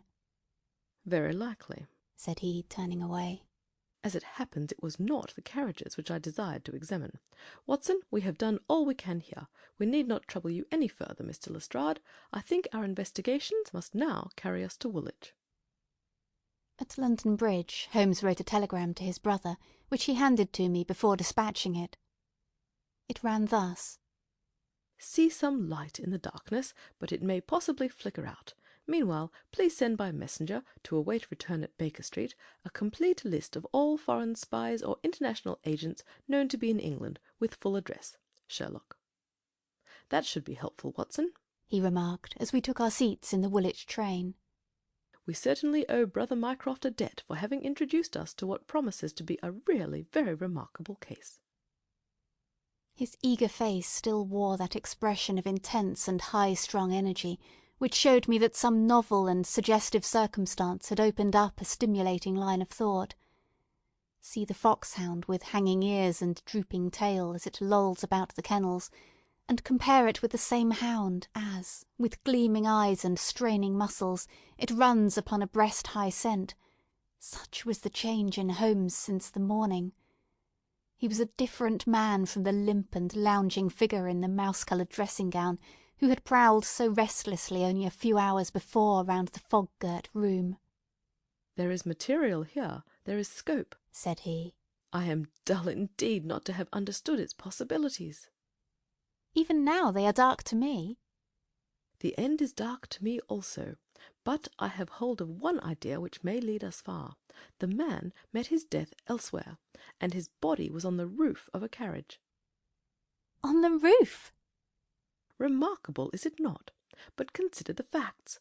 Is it a coincidence that it is found at the very point where the train pitches and sways as it comes round on the points? Is not that the place where an object upon the roof might be expected to fall off? The points would affect no object inside the train. Either the body fell from the roof, or a very curious coincidence has occurred. But now consider the question of the blood. Of course there was no bleeding on the line if the body had bled elsewhere. Each fact is suggestive in itself. Together they have a cumulative force. And the ticket, too, I cried. Exactly. We could not explain the absence of a ticket. This would explain it. Everything fits together. But suppose it were so, we are still as far from ever from unravelling the mystery of his death. Indeed, it becomes not simpler, but stranger. Perhaps, said Holmes thoughtfully. Perhaps. He relapsed into a silent reverie, which lasted until the slow train drew up at last in Woolwich station. There he called a cab and drew Mycroft's paper from his pocket. We have quite a little round of afternoon calls to make, said he. I think that Sir James Walter claims our first attention. The house of the famous official was a fine villa with green lawns stretching down to the Thames. As we reached it, the fog was lifting, and a thin, watery sunshine was breaking through. A butler answered our ring. Sir James, sir, said he, with solemn face. Sir James died this morning. Good heavens! cried Holmes in amazement. How did he die? Perhaps you would care to step in, sir, and see his brother, Colonel Valentine. Yes, we had best do so. We were ushered into a dim-lit drawing-room, where an instant later we were joined by a very tall, handsome, light-bearded man of 50, the younger brother of the dead scientist.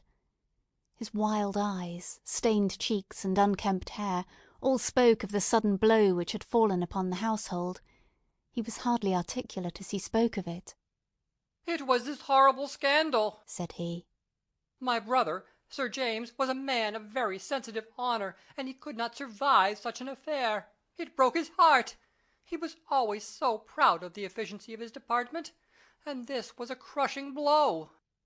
We had hoped that he might have given us some indications which would have helped us to clear the matter up.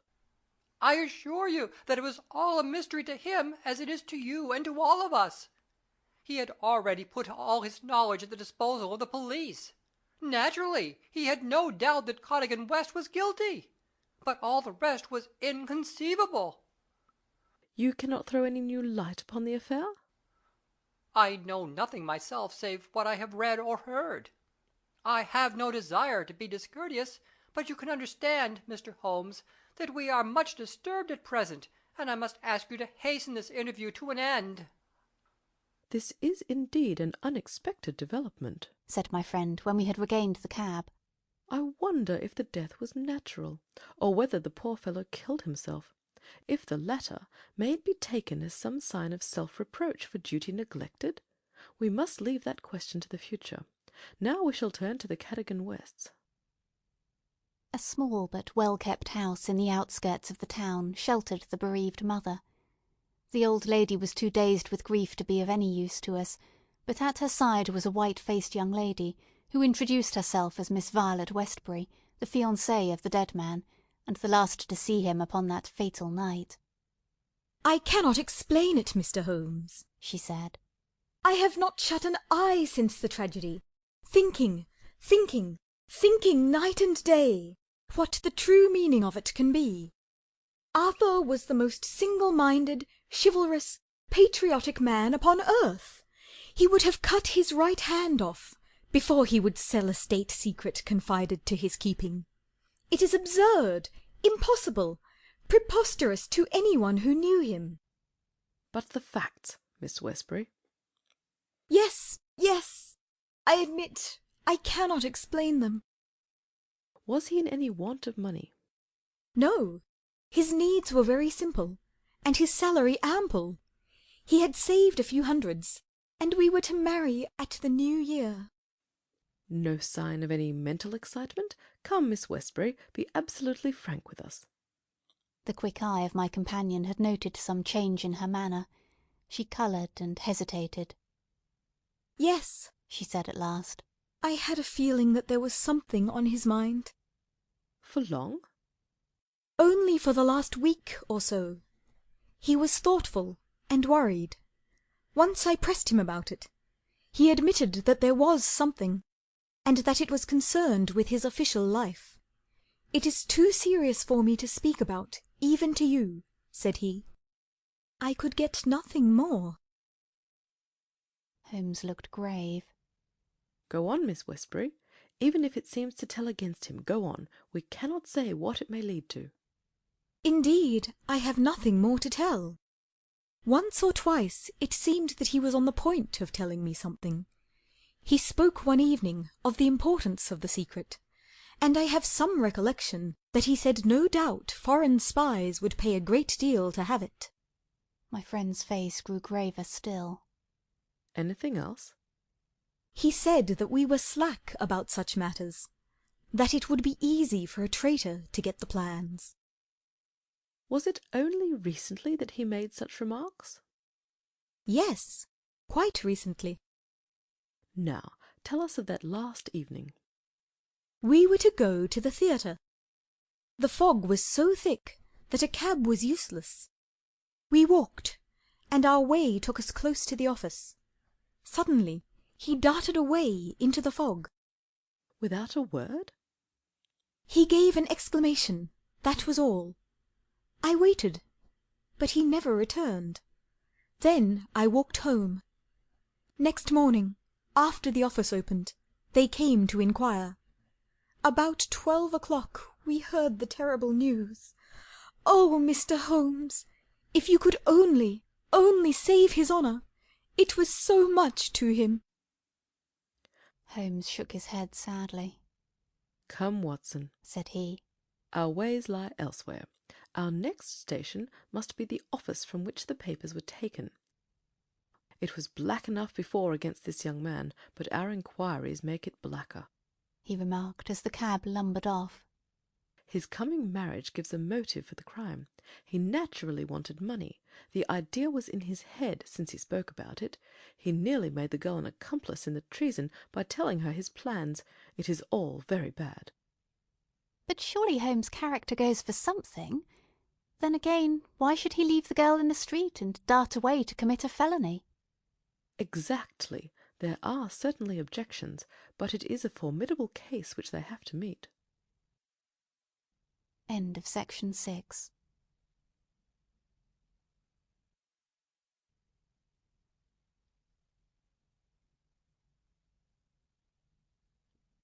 Section 7 of His Last Bow by Sir Arthur Conan Doyle.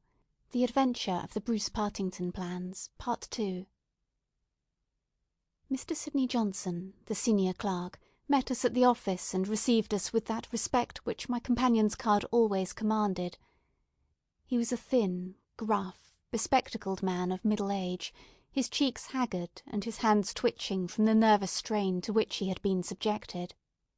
"It is bad, Mr. Holmes, very bad. Have you heard of the death of the chief?" We have just come from his house. "The place is disorganized. The chief dead, Cadogan West dead, our papers stolen. And yet, when we closed our door on Monday evening, we were as efficient in office as any in the government service. Good God, it's dreadful to think of, that West, of all men, should have done such a thing." You are sure of his guilt, then? "I can see no other way out of it. And yet I would have trusted him as I trust myself." At what hour was the office closed on Monday? "At 5. Did you close it? I'm always the last man out." Where were the plans? "In that safe. I put them there myself." Is there no watchman to the building? "There is, but he has other departments to look after as well. He is an old soldier and a most trustworthy man. He saw nothing that evening. Of course the fog was very thick." Suppose that Cadogan West wished to make his way into the building after hours. He would need 3 keys, would he not, before he could reach the papers? "Yes, he would. The key of the outer door, the key of the office, and the key of the safe." Only Sir James Walter and you had those keys? "I had no keys of the doors, only the safe." Was Sir James a man who was orderly in his habits? "Yes, I think he was. I know that, so far as those 3 keys are concerned, he kept them on the same ring. I have often seen them there." And that ring went with him to London? "He said so." And your key never left your possession? "Never." Then West, if he is the culprit, must have had a duplicate, and yet none was found upon his body. One other point. If a clerk in this office desired to sell the plans, would it not be simpler to copy the plans for himself than to take the originals, as was actually done? "It would take considerable technical knowledge to copy the plans in an effective way." But I suppose that either Sir James or you or West has that technical knowledge? "No doubt we had. But I beg you wouldn't try to drag me into the matter, Mr. Holmes. What is the use of our speculating in this way when the original plans were actually found on West?" Well, it is certainly singular that he should run the risk of taking originals if he could safely have taken copies, which would equally have served his turn. "Singular, no doubt. And yet he did so." Every inquiry in this case reveals something inexplicable. Now, there are 3 papers still missing. They are, as I understand, the vital ones. "Yes, that is so." Do you mean to say that anyone holding these 3 papers, and without the 7 others, could construct a Bruce-Partington submarine? "I report to that effect to the Admiralty. But to-day I have been over the drawings again, and I'm not so sure of it. The double valves with the automatic self-adjusting slots are drawn in one of the papers, which have been returned. Until the foreigners had invented that for themselves, they could not make the boat. Of course they might soon get over the difficulty." But the 3 missing drawings are the most important. "Undoubtedly." I think, with your permission, I will now take a stroll around the premises. I do not recall any other question which I desired to ask. He examined the lock of the safe, the door of the room, and finally the iron shutters of the window. It was only when we were on the lawn outside that his interest was strongly excited. There was a laurel bush outside the window, and several of the branches bore signs of having been twisted or snapped. He examined them carefully with his lens, and then some dim and vague marks upon the earth beneath. Finally, he asked the chief clerk to close the iron shutters, and he pointed out to me that they hardly met in the centre, and that it would be possible for anyone outside to see what was going on within the room. The indications are ruined by 3 days' delay. They may mean something or nothing. Well, Watson, I do not think that Woolwich can help us further. It is a small crop which we have gathered. Let us see if we can do better in London. Yet we added one more sheaf to our harvest before we left Woolwich station. The clerk in the ticket office was able to say with confidence that he saw Cadogan West, whom he knew well by sight, upon the Monday night, and that he went to London by the 8:15 to London Bridge. He was alone and took a single third-class ticket. The clerk was struck at the time by his excited and nervous manner. So shaky was he that he could hardly pick up his change, and the clerk had helped him with it. A reference to the timetable showed that the 8:15 was the first train which it was possible for West to take, after he had left the lady about 7:30. Let us reconstruct, Watson, said Holmes after half an hour of silence. I am not aware that in all our joint researches we have ever had a case which was more difficult to get at. Every fresh advance which we make only reveals a fresh ridge beyond, and yet we have surely made some appreciable progress. The effect of our inquiries at Woolwich has in the main been against young Cadogan West, but the indications at the window would lead themselves to a more favourable hypothesis. Let us suppose, for example, that he had been approached by some foreign agent. It might have been done under such pledges as would have prevented him from speaking of it, and yet would have affected his thoughts in the direction indicated by his remarks to his fiancée. Very good. We will now suppose that as he went to the theatre with the young lady, he suddenly, in the fog, caught a glimpse of this same agent going in the direction of the office. He was an impetuous man, quick in his decisions. Everything gave way to his duty. He followed the man, reached the window, saw the abstraction of the documents, and pursued the thief. In this way we get over the objection that no one would take originals when he could make copies. This outsider had to take originals. So far it holds together. What is the next step? Then we come into difficulties. One would imagine that under such circumstances the first act of young Cadogan West would be to seize the villain and raise the alarm. Why did he not do so? Could it have been an official superior who took the papers? That would explain West's conduct. Or could the chief have given West the slip in the fog, and West started at once to London to head him off from his own rooms, presuming that he knew where the rooms were? The call must have been very pressing, since he left his girl standing in the fog, and made no effort to communicate with her. Our scent runs cold here, and there is a vast gap between either hypothesis and the laying of West's body with the 7 papers in his pocket on the roof of a metropolitan train. My instinct now is to work from the other end. If Mycroft has given us the list of addresses, we may be able to pick our man and follow 2 tracks instead of 1. Surely enough, a note awaited us at Baker Street. A government messenger had brought it post-haste. Holmes glanced at it and threw it over to me. There are numerous small fry, but few who would handle so great an affair. The only men worth considering are Adolphe Mayer, of 13 Great George Street, Westminster, Louis Le Rothier, of Camden Mansions, Notting Hill, and Hugo Oberstein, 13 Caulfield Gardens, Kensington. The latter was known to be in town on Monday, and is now reported as having left. Glad to hear you have seen some light. The Cabinet awaits your final report with the utmost anxiety. Urgent representations have arrived from the very highest quarter. The whole force of the state is at your back if you should need it. Mycroft. I'm afraid, said Holmes, smiling, that all the Queen's horses and all the Queen's men cannot avail in this matter. He had spread out his big map of London and leaned eagerly over it. Well, well, said he presently, with an exclamation of satisfaction. Things are turning a little in our direction at last. Why, Watson, I do honestly believe that we are going to pull it off after all. He slapped me on the shoulder with a sudden burst of hilarity.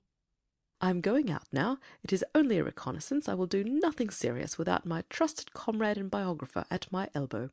Do you stay here, and the odds are that you will see me again in an hour or 2. If time hangs heavy, get foolscap and a pen, and begin your narrative of how we saved the state.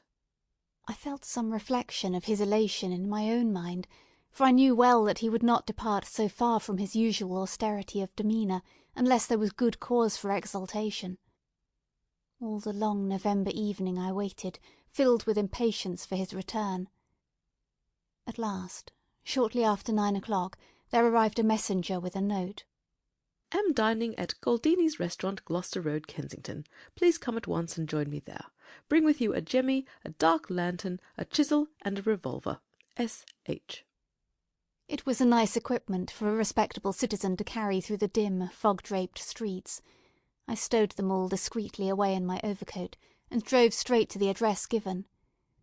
There sat my friend at a little round table near the door of the garish Italian restaurant. Have you had something to eat? Then join me in a coffee and a curaçao. Try one of the proprietor's cigars. They are less poisonous than one would expect. Have you the tools? They are here, in my overcoat. Excellent. Let me give you a short sketch of what I have done, with some indication of what we are about to do. Now, it must be evident to you, Watson, that this young man's body was placed on the roof of the train. That was clear from the instant that I determined the fact that it was from the roof, and not from a carriage, that he had fallen. Could it not have been dropped from a bridge? I should say it was impossible. If you examine the roofs, you will find that they are slightly rounded, and there is no railing round them. Therefore we can say for certain that young Cadogan West was placed on it. How could he be placed there? That was the question which we had to answer. There is only one possible way. You are aware that the underground runs clear of tunnels at some points in the West End. I had a vague memory that as I have travelled by it, I have occasionally seen windows just above my head. Now, suppose that the train halted under such a window. Would there be any difficulty in laying a body upon the roof? It seems most improbable. We must fall back upon the old axiom that when all other contingencies fail, whatever remains, however improbable, must be the truth. Here all other contingencies have failed. When I found that the leading international agent, who had just left London, lived in a row of houses which abutted upon the underground, I was so pleased that you were a little astonished at my sudden frivolity. Oh, that was it, was it? Yes, that was it. Mr. Hugo Oberstein of 13 Caulfield Gardens had become my objective.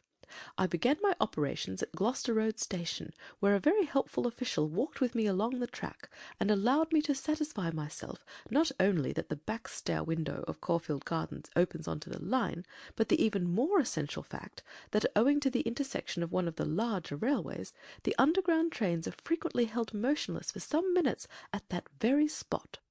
Splendid, Holmes! You have got it. So far, Watson. We advance, but the goal is afar. Well, having seen the back of Caulfield Gardens, I visited the front, and satisfied myself that the bird was indeed flown. It is a considerable house, unfurnished, so far as I could judge, in the upper rooms. Oberstein lived there with a single valet, who was probably a confederate entirely in his confidence. We must bear in mind that Oberstein has gone to the Continent to dispose of his booty, but not with any idea of flight, for he had no reason to fear a warrant, and the idea of an amateur domiciliary visit would certainly never occur to him. Yet that is precisely what we are about to make. Could we not get a warrant and legalise it? Hardly on the evidence. What can we hope to do? We cannot tell what correspondence may be there. I don't like it, Holmes. My dear fellow, you shall keep watch in the street. I'll do the criminal part. It's not a time to stick at trifles. Think of Mycroft's note, of the Admiralty, the Cabinet, the exalted person who waits for news. We are bound to go. My answer was to rise from the table. You are right, Holmes. We are bound to go. He sprang up and shook me by the hand. I knew you would not shrink at the last, said he, and for a moment I saw something in his eyes which was nearer to tenderness than I had ever seen. The next instant he was his masterful, practical self once more. It is nearly half a mile, but there is no hurry. Let us walk, said he. Don't drop the instruments, I beg. Your arrest as a suspicious character would be a most unfortunate complication. Caulfield Gardens was one of those lines of flat-faced pillared and porticoed houses which are so prominent a product of the middle Victorian epoch in the West End of London. Next door there appeared to be a children's party, for the merry buzz of young voices and the clatter of a piano resounded through the night. The fog still hung about, and screened us with its friendly shade. Holmes had lit his lantern and flashed it upon the massive door. "This is a serious proposition," said he. "It is certainly bolted as well as locked. We would do better in the area. There is an excellent archway down yonder, in case a too zealous policeman should intrude. Give me a hand, Watson, and I'll do the same for you." A minute later we were both in the area. Hardly had we reached the dark shadows before the step of the policeman was heard in the fog above. As its soft rhythm died away, Holmes set to work upon the lower door. I saw him stoop and strain, until with a sharp crash it flew open. We sprang through into the dark passage, closing the area door behind us. Holmes led the way up the curving, uncarpeted stair. His little fan of yellow light shone upon a low window. "Here we are, Watson. This must be the one." He threw it open, and as he did so there was a low, harsh murmur, growing steadily into a loud roar as a train dashed past us in the darkness. Holmes swept his light along the window-sill. It was thickly coated with soot from the passing engines, but the black surface was blurred and rubbed in places. "You can see where they rested the body. Hello, Watson, what's this? There can be no doubt that is a blood mark." He was pointing to faint discolorations along the woodwork of the window. "Here it is on the stone of the stair also. The demonstration is complete. Let us stay here until a train stops." We had not long to wait. The very next train roared from the tunnel as before, but slowed in the open, and then, with a creaking of brakes, pulled up immediately beneath us. It was not 4 feet from the window ledge to the roof of the carriages. Holmes softly closed the window. "So far we are justified," said he. "What do you think of it, Watson?" "A masterpiece! You have never risen to a greater height." "I cannot agree with you there. From the moment that I conceived the idea of the body being upon the roof, which surely was not a very abstruse one, all the rest was inevitable. If it were not for the grave interests involved, the affair up to this point would be insignificant. Our difficulties are still before us, but perhaps we may find something here which may help us." We had ascended the kitchen stair and entered the suite of rooms upon the first floor. One was a dining room, severely furnished and containing nothing of interest. A second was a bedroom, which also drew blank. The remaining room appeared more promising, and my companion settled down to a systematic examination. It was littered with books and papers, and was evidently used as a study.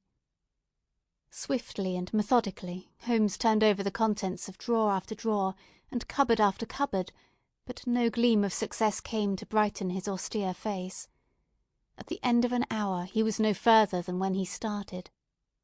"The cunning dog has covered his tracks," said he.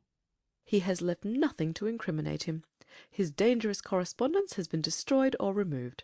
This is our last chance."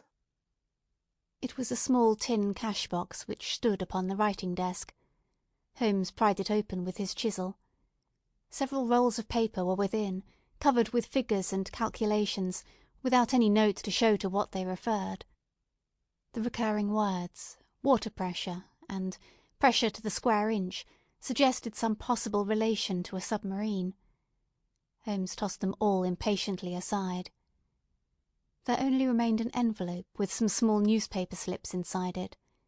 He shook them out on the table, and at once I saw by his eager face that his hopes had been raised. "What's this, Watson, eh? What's this? Record of a series of messages in the advertisements of a paper. Daily Telegraph agony column by the print and paper. Right-hand top corner of a page. No dates, but the messages arrange themselves. This must be the first.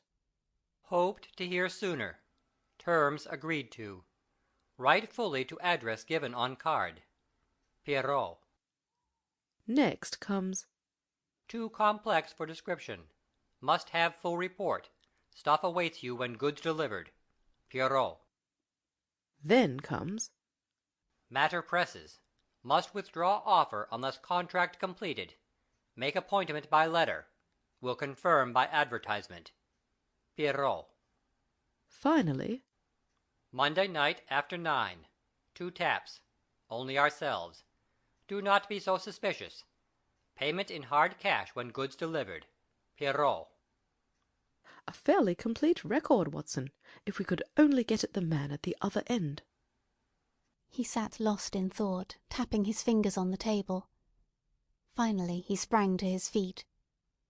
Well, perhaps it won't be so difficult after all. There is nothing more to be done here, Watson. I think we might drive round to the offices of the Daily Telegraph, and so bring a good day's work to a conclusion. Mycroft Holmes and Lestrade had come round by appointment after breakfast next day, and Sherlock Holmes had recounted to them our proceedings of the day before. The professional shook his head over our confessed burglary. "We can't do these things in the force, Mr. Holmes," said he. "No wonder you get results that are beyond us. But some of these days you'll go too far, and you'll find yourself and your friend in trouble." For England, home and beauty, hey, Watson? Martyrs on the altar of our country. But what do you think of it, Mycroft? Excellent, Sherlock, admirable. But what use will you make of it? Holmes picked up the Daily Telegraph which lay upon the table. Have you seen Pierrot's advertisement today? What? Another one? Yes, here it is.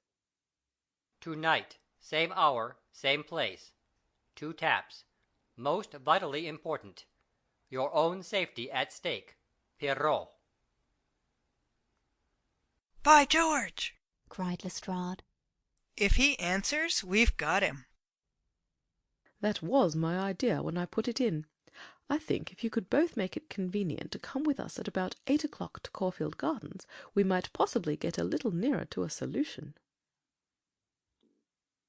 One of the most remarkable characteristics of Sherlock Holmes was his power of throwing his brain out of action and switching all his thoughts on to lighter things whenever he had convinced himself that he could no longer work to advantage. I remember that during the whole of that memorable day he lost himself in a monograph which he had undertaken upon the polyphonic motets of Lassus. For my own part, I had none of this power of detachment, and the day, in consequence, appeared to be interminable. The great national importance of the issue, the suspense in high quarters, the direct nature of the experiment which we were trying, all combined to work upon my nerve. It was a relief to me when at last, after a light dinner, we set out upon our expedition. Lestrade and Mycroft met us by appointment at the outside of Gloucester Road Station. The area door of Oberstein's house had been left open the night before, and it was necessary for me, as Mycroft Holmes absolutely and indignantly declined to climb the railings, to pass in and open the hall door. By 9 o'clock we were all seated in the study, waiting patiently for our man. An hour passed, and yet another. When 11 struck, the measured beat of the great church clock seemed to sound the dirge of our hopes. Lestrade and Mycroft were fidgeting in their seats and looking twice a minute at their watches. Holmes sat silent and composed, his eyelids half shut, but every sense on the alert. He raised his head with a sudden jerk. "He's coming," said he. There had been a furtive step past the door. Now it returned. We heard a shuffling sound outside, and then 2 sharp taps with the knocker. Holmes rose, motioning us to remain seated. The gas in the hall was a mere point of light. He opened the outer door, and then, as a dark figure slipped past him, he closed and fastened it. "This way," we heard him say, and a moment later our man stood before us. Holmes had followed him closely, and as the man turned with a cry of surprise and alarm, he caught him by the collar and threw him back into the room. Before our prisoner had recovered his balance, the door was shut, and Holmes standing with his back against it. The man glared round him, staggered, and fell senseless upon the floor. With the shock, his broad-brimmed hat flew from his head, his cravat slipped down from his lips, and there were the long light beard and the soft, handsome, delicate features of Colonel Valentine Walter. Holmes gave a whistle of surprise. "You can write me down as an ass this time, Watson," said he. "This was not the bird that I was looking for." Who is he? asked Mycroft eagerly. "The younger brother of the late Sir James Walter, the head of the submarine department. Yes, yes, I see the fall of the cards. He is coming too. I think that you had best leave his examination to me." We had carried the prostrate body to the sofa. Now our prisoner sat up, looked round him with a horror-stricken face, and passed his hand over his forehead like one who cannot believe his own senses. "What is this?" he asked. "I came here to visit Mr. Oberstein." "Everything is known, Colonel Walter," said Holmes. "How an English gentleman could behave in such a manner is beyond my comprehension, but your whole correspondence and relations with Oberstein are within our knowledge. So also are the circumstances connected with the death of young Cadogan West. Let me advise you to gain at least the small credit for repentance and confession, since there are still some details which we can only learn from your lips." The man groaned and sank his face in his hands. We waited, but he was silent. "I can assure you," said Holmes, "that every essential is already known. We know that you were pressed for money, that you took an impress of the keys which your brother held, and that you entered into a correspondence with Oberstein, who answered your letters through the advertisement columns of the Daily Telegraph. We are aware that you went down to the office in the fog on Monday night, but that you were seen and followed by young Cadogan West, who had probably some previous reason to suspect you. He saw your theft, but could not give the alarm, as it was just possible that you were taking the papers to your brother in London. Leaving all his private concerns, like the good citizen that he was, he followed you closely in the fog, and kept at your heels until you reached this very house. There he intervened, and then it was, Colonel Walter, that to treason you added the more terrible crime of murder." "I did not! I did not! Before God, I swear that I did not!" cried our wretched prisoner. "Tell us, then, how Cadogan West met his end before you laid him upon the roof of a railway carriage." "I will! I swear to you that I will! I did the rest. I confess it. It was just as you say. A stock exchange debt had to be paid. I needed the money badly. Oberstein offered me 5,000. It was to save myself from ruin. But as to murder, I am as innocent as you." "What happened then?" "He had his suspicions before, and he followed me as you describe. I never knew it until I was at the very door. It was a thick fog, and one could not see 3 yards. I had given 2 taps, and Oberstein had come to the door. The young man rushed up and demanded to know what we were about to do with the papers. Oberstein had a short life preserver. He always carried it with him.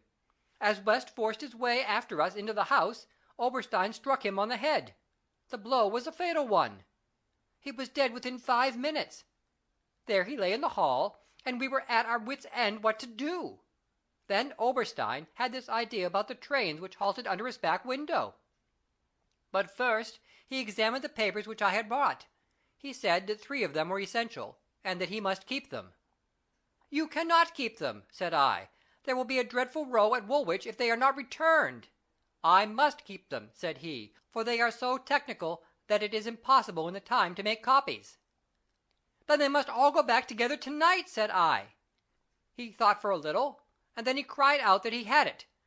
'Three I will keep,' said he. 'The others we will stuff into the pocket of this young man. When he is found, the whole business will assuredly be put to his account.' I could see no other way out of it, so we did as he suggested. We waited half an hour at the window before a train stopped. It was so thick that nothing could be seen, and we had no difficulty in lowering West's body onto the train. That was the end of the matter as far as I was concerned." "And your brother?" "He said nothing, but he had caught me once with his keys, and I think that he suspected. I read in his eyes that he suspected. As you know, he never held up his head again." There was silence in the room. It was broken by Mycroft Holmes. "Can you not make reparation? It would ease your conscience, and possibly your punishment." "What reparation can I make?"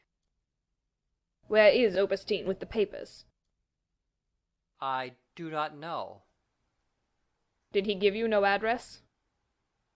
He said that letters to the Hôtel de Louvre, Paris, would eventually reach him.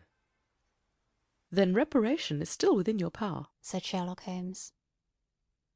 I will do anything I can. I owe this fellow no particular goodwill. He has been my ruin and my downfall. Here are paper and pen. Sit at this desk and write to my dictation. Direct the envelope to the address given. That is right. Now the letter. Dear Sir, with regard to our transaction, you will no doubt have observed by now that one essential detail is missing. I have a tracing which will make it complete. This has involved me in extra trouble, however, and I must ask you for a further advance of £500. I will not trust it to the post, nor will I take anything but gold or notes. I would come to you abroad, but it would excite remark if I left the country at present. Therefore I shall expect to meet you in the smoking room of the Charing Cross Hotel at noon on Saturday. Remember that only English notes or gold will be taken. That will do very well. I shall be very much surprised if it does not fetch our man. And it did. It is a matter of history, that secret history of a nation which is often so much more intimate and interesting than its public chronicles, that Oberstein, eager to complete the coup of his lifetime, came to the lure, and was safely engulfed for 15 years in a British prison. In his trunk were found the invaluable Bruce-Partington Plans, which he had put up for auction in all the naval centres of Europe. Colonel Walter died in prison towards the end of the 2nd year of his sentence. As to Holmes, he returned refreshed to his monograph upon the polyphonic motets of Lassus, which has since been printed for private circulation, and is said by experts to be the last word upon the subject. Some weeks afterwards, I learned incidentally that my friend spent a day at Windsor, whence he returned with a remarkably fine emerald tie-pin.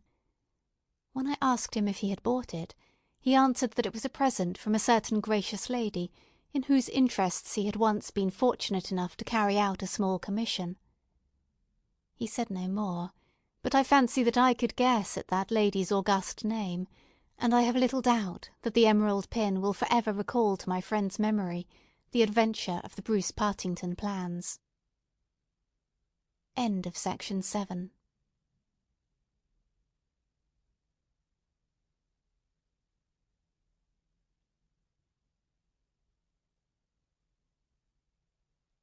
Section 8 of His Last Bow by Sir Arthur Conan Doyle. The Adventure of the Dying Detective. Dr. Watson, read by Corrie Samuel. Sherlock Holmes, read by Beth Thomas. Mr. Culverton Smith, read by Shakira Searle. Inspector Morton, read by Norman Elfer. Mrs. Hudson, read by Rapunzelina. Butler to Smith, read by Jeanie Whitfield. Mrs. Hudson, the landlady of Sherlock Holmes, was a long-suffering woman. Not only was her first-floor flat invaded at all hours by throngs of singular and often undesirable characters, but her remarkable lodger showed an eccentricity and irregularity in his life which must have sorely tried her patience. His incredible untidiness, his addiction to music at strange hours, his occasional revolver practice within doors, his weird and often malodorous scientific experiments, and the atmosphere of violence and danger which hung around him, made him the very worst tenant in London. On the other hand, his payments were princely. I have no doubt that the house might have been purchased at the price which Holmes paid for his rooms during the years that I was with him. The landlady stood in the deepest awe of him, and never dared to interfere with him, however outrageous his proceedings might seem. She was fond of him, too, for he had a remarkable gentleness and courtesy in his dealings with women. He disliked and distrusted the sex, but he was always a chivalrous opponent. Knowing how genuine was her regard for him, I listened earnestly to her story when she came to my rooms in the 2nd year of my married life, and told me of the sad condition to which my poor friend was reduced. "He's dying, Dr. Watson," said she. "For 3 days he has been sinking. and I doubt if he will last the day. He would not let me get a doctor. This morning, when I saw his bones sticking out of his face, and his great bright eyes looking at me, I could stand no more of it. With your leave or without it, Mr. Holmes, I'm going for a doctor this very hour, said I. Let it be Watson, then, said he. I wouldn't waste an hour in coming to him, sir, or you may not see him alive. I was horrified, for I had heard nothing of his illness. I need not say that I rushed for my coat and my hat. As we drove back, I asked for the details. There is little I can tell you, sir. He has been working at a case done at Rotherhithe, in an alley near the river, and he has brought this illness back with him. He took to his bed on Wednesday afternoon, and has never moved since. For these 3 days neither food nor drink has passed his lips. Good God! Why did you not call in a doctor? He wouldn't have it, sir. You know how masterful he is. I didn't dare to disobey him. But he's not long for this world, as you'll see for yourself the moment that you set eyes on him. He was indeed a deplorable spectacle. In the dim light of a foggy November day, the sick-room was a gloomy spot, but it was that gaunt, wasted face staring at me from the bed which sent a chill to my heart. His eyes had the brightness of fever, there was a hectic flush upon either cheek, and dark crusts clung to his lips. The thin hands upon the coverlet twitched incessantly. His voice was croaking and spasmodic. He lay listlessly as I entered the room, but the sight of me brought a gleam of recognition to his eyes. "Well, Watson, we seem to have fallen upon evil days," said he in a feeble voice, but with something of his old carelessness of manner. "My dear fellow!" I cried, approaching him. "Stand back! Stand right back!" said he, with the sharp imperiousness which I had associated only with moments of crisis. "If you approach me, Watson, I shall order you out of the house." "But why?" "Because it is my desire. Is that not enough?" Yes, Mrs. Hudson was right. He was more masterful than ever. It was pitiful, however, to see his exhaustion. "I only wished to help," I explained. "Exactly. You will help best by doing what you are told." "Certainly, Holmes." He relaxed the austerity of his manner. "You are not angry?" he asked, gasping for breath. Poor devil! How could I be angry when I saw him lying in such a plight before me? "It's for your own sake, Watson," he croaked. "For my sake?" "I know what is the matter with me. It is a coolie disease from Sumatra, a thing that the Dutch know more about than we, though they have made little of it up to date. One thing only is certain, it is infallibly deadly, and that it is horribly contagious." He spoke now with a feverish energy, the long hands twitching and jerking as he motioned me away. "Contagious by touch, Watson. That's it, by touch. Keep your distance, and all is well." "Good heavens, Holmes! Do you suppose that such a consideration weighs with me of an instant? It would not affect me in the case of a stranger. Do you imagine it would prevent me from doing my duty to so old a friend?" Again I advanced, but he repulsed me with a look of furious anger. "If you will stand there, I will talk. If you do not, you must leave the room." I have so deep a respect for the extraordinary qualities of Holmes that I have always deferred to his wishes, even when I least understood them. But now all my professional instincts were aroused. Let him be my master elsewhere, I at least was his in a sick-room. "Holmes," said I, "you are not yourself. A sick man is but a child, and so I will treat you. Whether you like it or not, I will examine your symptoms and treat you for them." He looked at me with venomous eyes.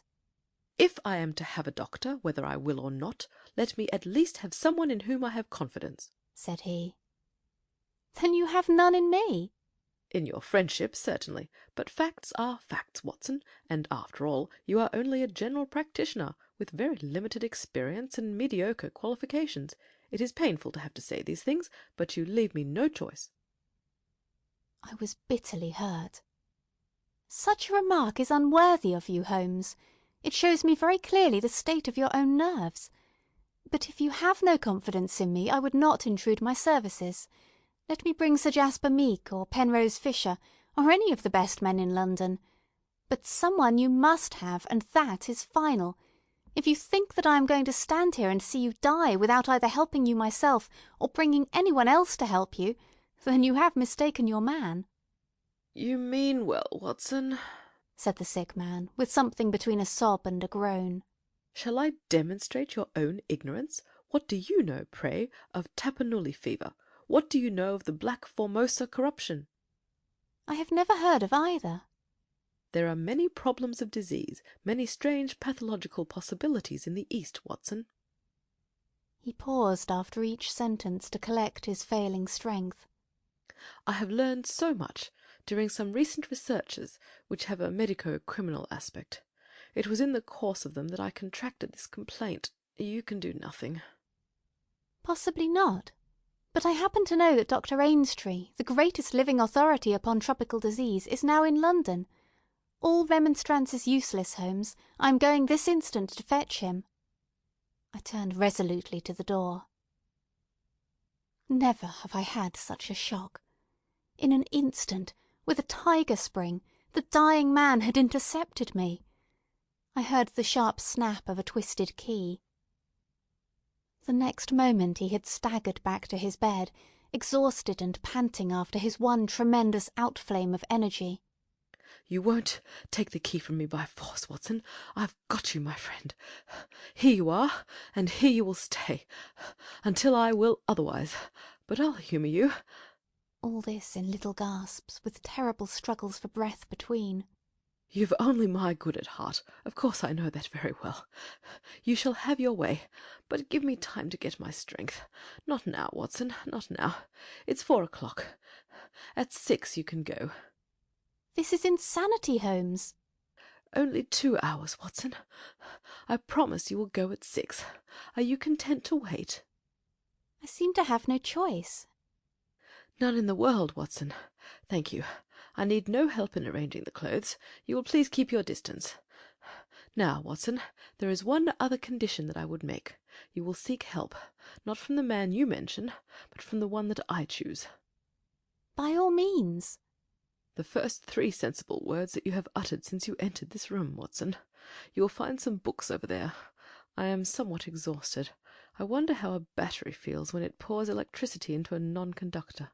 At 6, Watson, we resume our conversation." But it was destined to be resumed long before that hour, and in circumstances which gave me a shock hardly second to that caused by his spring to the door. I had stood for some minutes looking at the silent figure in the bed. His face was almost covered by the clothes, and he appeared to be asleep. Then, unable to settle down to reading, I walked slowly round the room, examining the pictures of celebrated criminals with which every wall was adorned. Finally, in my aimless perambulation, I came to the mantelpiece. A litter of pipes, tobacco pouches, syringes, penknives, revolver cartridges, and other debris was scattered over it. In the midst of these was a small black and white ivory box with a sliding lid. It was a neat little thing, and I had stretched out my hand to examine it more closely when— It was a dreadful cry that he gave, a yell which might have been heard down the street. My skin went cold and my hair bristled at that horrible scream. As I turned, I caught a glimpse of a convulsed face and frantic eyes. I stood paralysed, with the little box in my hand. "Ah! Put it down! Down this instant, Watson! This instant, I say!" His head sank back upon the pillow, and he gave a deep sigh of relief as I replaced the box upon the mantelpiece. "Ah, I hate to have my things touched, Watson. You know that I hate it. You fidget me beyond endurance. You, a doctor, you are enough to drive a patient into an asylum. Sit down, man, and let me have my rest." The incident left a most unpleasant impression upon my mind. The violent and causeless excitement, followed by this brutality of speech, so far removed from his usual suavity, showed me how deep was the disorganisation of his mind. Of all ruins, that of a noble mind is the most deplorable. I sat in silent dejection until the stipulated time had passed. He seemed to have been watching the clock as well as I, for it was hardly 6 before he began to talk with the same feverish animation as before. "Now, Watson," said he, "have you any change in your pocket?" "Yes, "Any silver?" a good deal. "How many half-crowns?" I have 5. "Ah, too few, too few. How very unfortunate, Watson. However, such as they are, you can put them in your watch-pocket. All the rest of your money in your left trouser-pocket. Thank you. It will balance you so much better like that." This was raving insanity. He shuddered, and again made a sound between a cough and a sob. "You will now light the gas, Watson, but you will be very careful that not for one instant shall it be more than half on. I implore you to be careful, Watson. Thank you, that is excellent. No, you need not draw the blind. Now, you will have the kindness to place some letters and papers upon this table within my reach. Thank you. Now, some of that litter from the mantelpiece. Excellent, Watson. There are sugar tongs there. Kindly raise that small ivory box with its assistance. Place it here among the papers. Good. You can now go and fetch Mr. Culverton Smith of 13 Lower Burke Street." To tell the truth, my desire to fetch a doctor had somewhat weakened, for poor Holmes was so obviously delirious that it seemed dangerous to leave him. However, he was as eager now to consult the person named as he had been obstinate in refusing. "I never heard the name," said I. "Possibly not, my good Watson. It may surprise you to know that the man upon earth who is best versed in this disease is not a medical man, but a planter. Mr. Culverton Smith is a well-known resident of Sumatra, now visiting London. An outbreak of the disease upon his plantation, which was distant from medical aid, caused him to study it himself, with some rather far-reaching consequences. He is a very methodical person, and I did not desire you to start before 6, because I was well aware that you would not find him in his study. If you could persuade him to come here and give us the benefit of his unique experience of this disease, the investigation of which has been his dearest hobby, I cannot doubt that he could help me." I gave Holmes's remarks as a consecutive whole, and will not attempt to indicate how they were interrupted by gaspings for breath and those clutchings of his hands which indicated the pain from which he was suffering. His appearance had changed for the worse during the few hours that I had been with him. Those hectic spots were more pronounced, the eyes shone more brightly out of darker hollows, and a cold sweat glimmered upon his brow. He still retained, however, the jaunty gallantry of his speech. To the last gasp he would always be the master. "You will tell him exactly how you have left me," said he. "You will convey the very impression which is in your own mind, a dying man, a dying and delirious man. Indeed, I cannot think why the whole bed of the ocean is not one solid mass of oysters, so prolific the creatures seem. I am wondering. Strange how the brain controls the brain. What was I saying, Watson?" "My directions for Mr. Culverton Smith." "Ah, yes, I remember. My life depends upon it. Plead with him, Watson. There is no good feeling between us. His nephew, Watson. I had suspicions of foul play, and I allowed him to see it.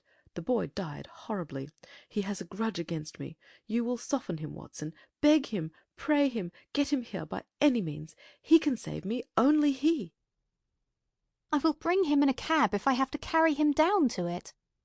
"You will do nothing of the sort. You will persuade him to come, and then you will return in front of him. Make any excuse so as not to come with him. Don't forget, Watson, you won't fail me. You never did fail me. No doubt there are natural enemies which limit the increase of the creatures.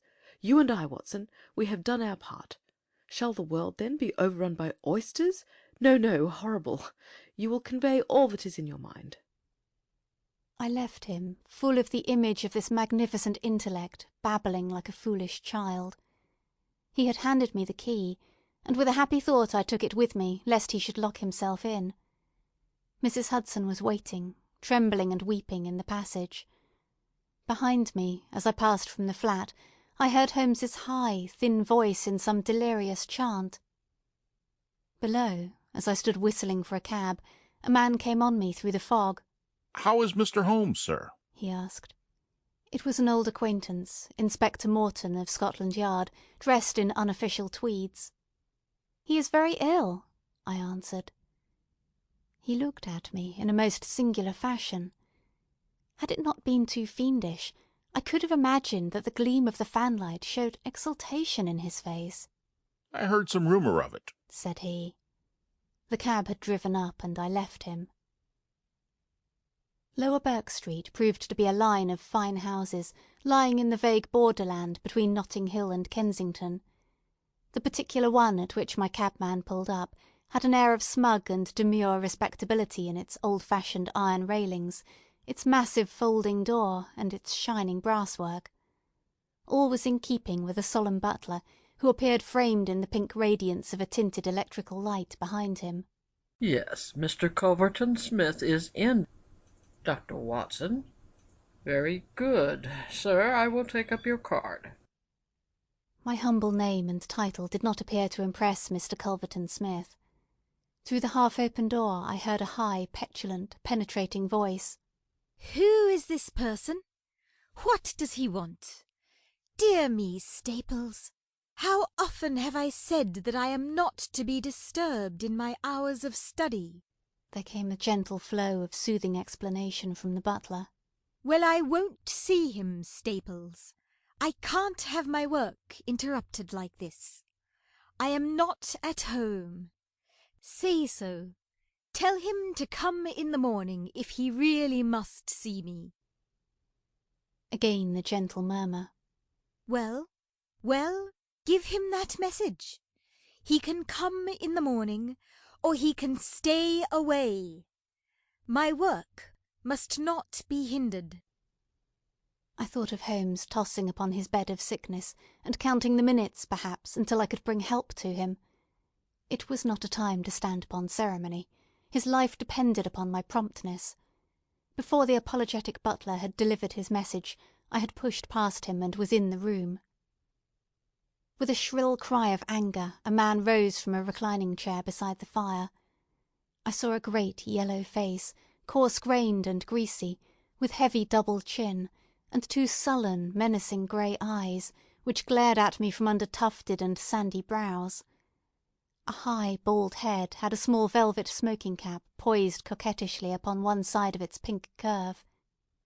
The skull was of enormous capacity, and yet as I looked down, I saw to my amazement that the figure of the man was small and frail, twisted in the shoulders and back, like one who has suffered from rickets in his childhood. What's this? He cried in a high, screaming voice. What is the meaning of this intrusion? Didn't I send you word that I would see you tomorrow morning? I am sorry, said I, but the matter cannot be delayed. Mr. Sherlock Holmes. The mention of my friend's name had an extraordinary effect upon the little man. The look of anger passed in an instant from his face. His features became tense and alert. Have you come from Holmes? He asked. I have just left him. What about Holmes? How is he? He is desperately ill. That is why I have come. The man motioned me to a chair and turned to resume his own. As he did so, I caught a glimpse of his face in the mirror over the mantelpiece. I could have sworn that it was set in a malicious and abominable smile. Yet I persuaded myself that it must have been some nervous contraction which I had surprised, for he turned to me an instant later with genuine concern upon his features. I am sorry to hear this, said he. I only know Mr. Holmes through some business dealings which we have had, but I have every respect for his talents and his character. He is an amateur of crime, as I am of disease. For him the villain, for me the microbe. These are my prisons, he continued, pointing to a row of bottles and jars which stood upon a side table. Among those gelatine cultivations, some of the very worst offenders in the world are now doing time.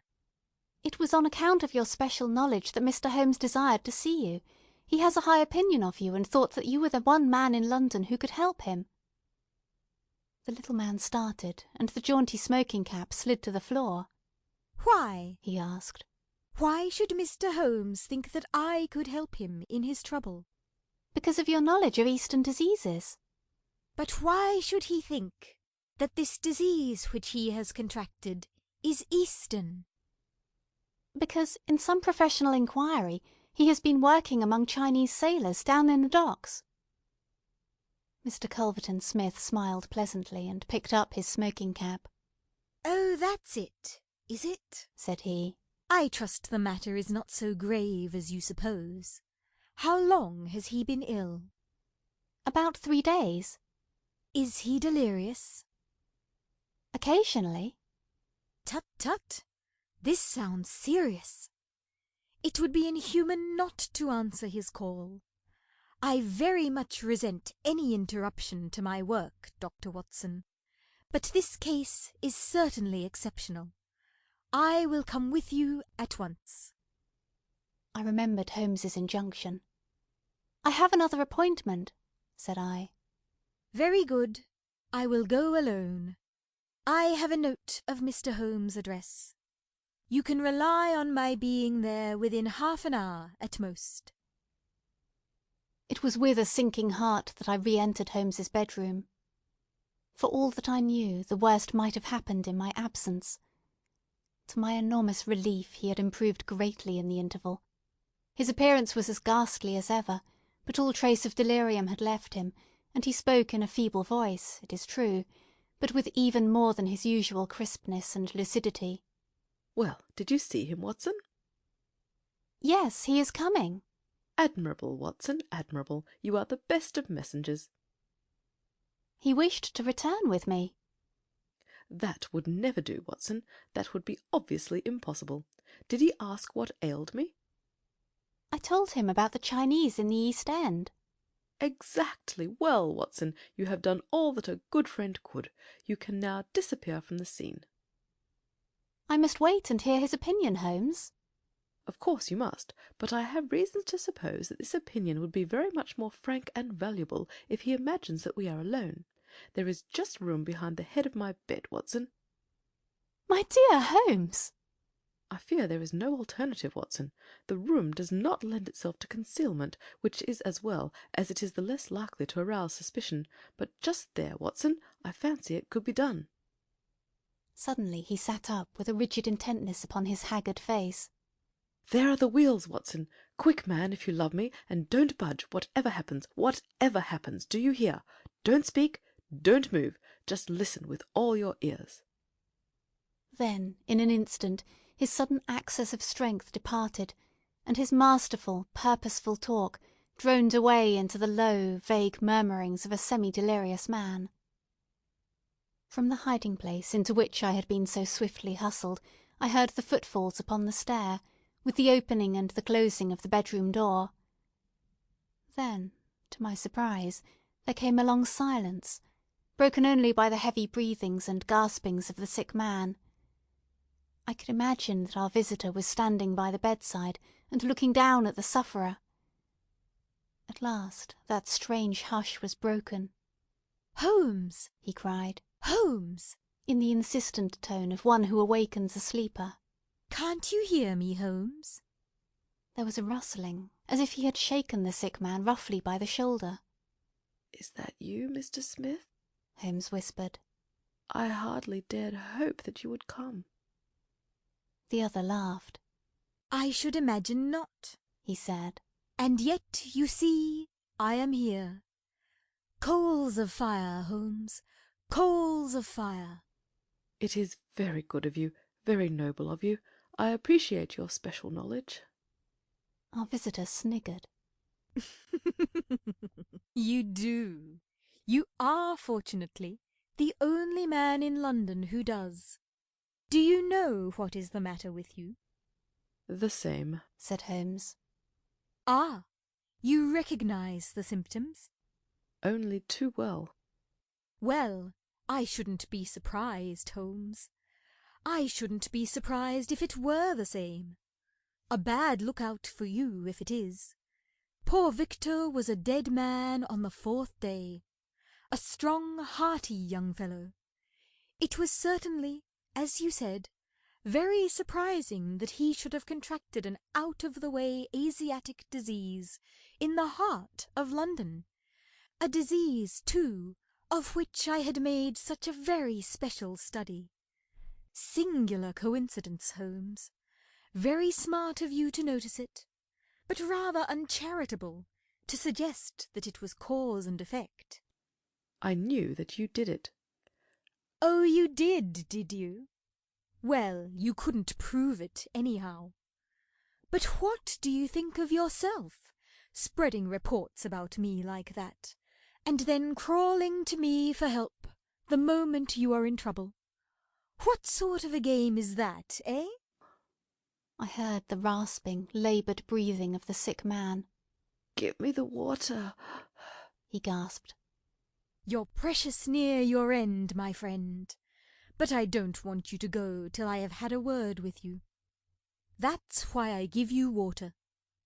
There, don't slop it about. That's right. Can you understand what I say? Holmes groaned. "Oh, do what you can for me. Let bygones be bygones," he whispered. "I'll put the words out of my head, I swear I will. Only cure me, and I'll forget it." Forget what? "Well, about Victor Savage's death. You as good as admitted just now that you had done it. I'll forget it." You can forget it or remember it, just as you like. I don't see you in the witness box. Quite another shaped box, my good Holmes, I assure you. It matters nothing to me that you should know how my nephew died. It's not him we are talking about. It's you. Yes, yes. The fellow who came for me, I've forgotten his name, said that you contracted it down in the East End, among the sailors. I could only account for it so. You are proud of your brains, Holmes, are you not? Think yourself smart, don't you? You came across someone who was smarter this time. Now cast your mind back, Holmes. Can you think of no other way you could have got this thing? I can't think. My mind is gone. For heaven's sake, help me. Yes, I will help you. I'll help you to understand just where you are and how you got there. I'd like you to know before you die. Give me something to ease my pain. Painful, is it? Yes, the coolies used to do some squealing towards the end. Takes you as cramp, I fancy. Yes, yes, it is cramp. Well, you can hear what I say, anyhow. Listen now. Can you remember any unusual incident in your life just about the time your symptoms began? No, nothing. Think again. I'm too ill to think. Well, then, I'll help you. Did anything come by post? By post? A box, by chance? I'm fainting. I'm gone. Listen, Holmes. There was a sound as if he was shaking the dying man, and it was all that I could do to hold myself quiet in my hiding place. You must hear me. You shall hear me. Do you remember a box? An ivory box. It came on Wednesday. You opened it. Do you remember? Yes, I opened it. There was a sharp spring inside it. Some joke. It was no joke, as you will find to your cost. You fool! You would have it, and you have got it. Who asked you to cross my path? If you had left me alone, I would not have hurt you. I remember, Holmes gasped. The spring. It drew blood. This box. This on the table. The very one, by George. And it may as well leave the room in my pocket. There goes your last shred of evidence. But you have the truth now, Holmes, and you can die with the knowledge that I killed you. You knew too much of the fate of Victor Savage, so I have sent you to share it. You are very near your end, Holmes. I will sit here, and I will watch you die. Holmes's voice had sunk to an almost inaudible whisper. What is that? Said Smith. Turn up the gas. Ah, the shadows begin to fall, do they? Yes, I will turn it up, that I may see you the better." He crossed the room, and the light suddenly brightened. "Is there any other little service that I can do you, my friend?" "A match and a cigarette." I nearly called out in my joy and my amazement. He was speaking in his natural voice, a little weak, perhaps, but the very voice I knew. There was a long pause, and I felt that Culverton Smith was standing in silent amazement, looking down at his companion. "What is the meaning of this?" I heard him say at last, in a dry, rasping tone. "The best way of successfully acting a part is to be it," said Holmes. "I give you my word that for 3 days I have tasted neither food nor drink until you are good enough to pour me out that glass of water. But it is the tobacco which I find most irksome. Ah, here are some cigarettes." I heard the striking of a match. "That is very much better. Hello, hello. Do I hear the step of a friend?" There were footfalls outside. The door opened, and Inspector Morton appeared.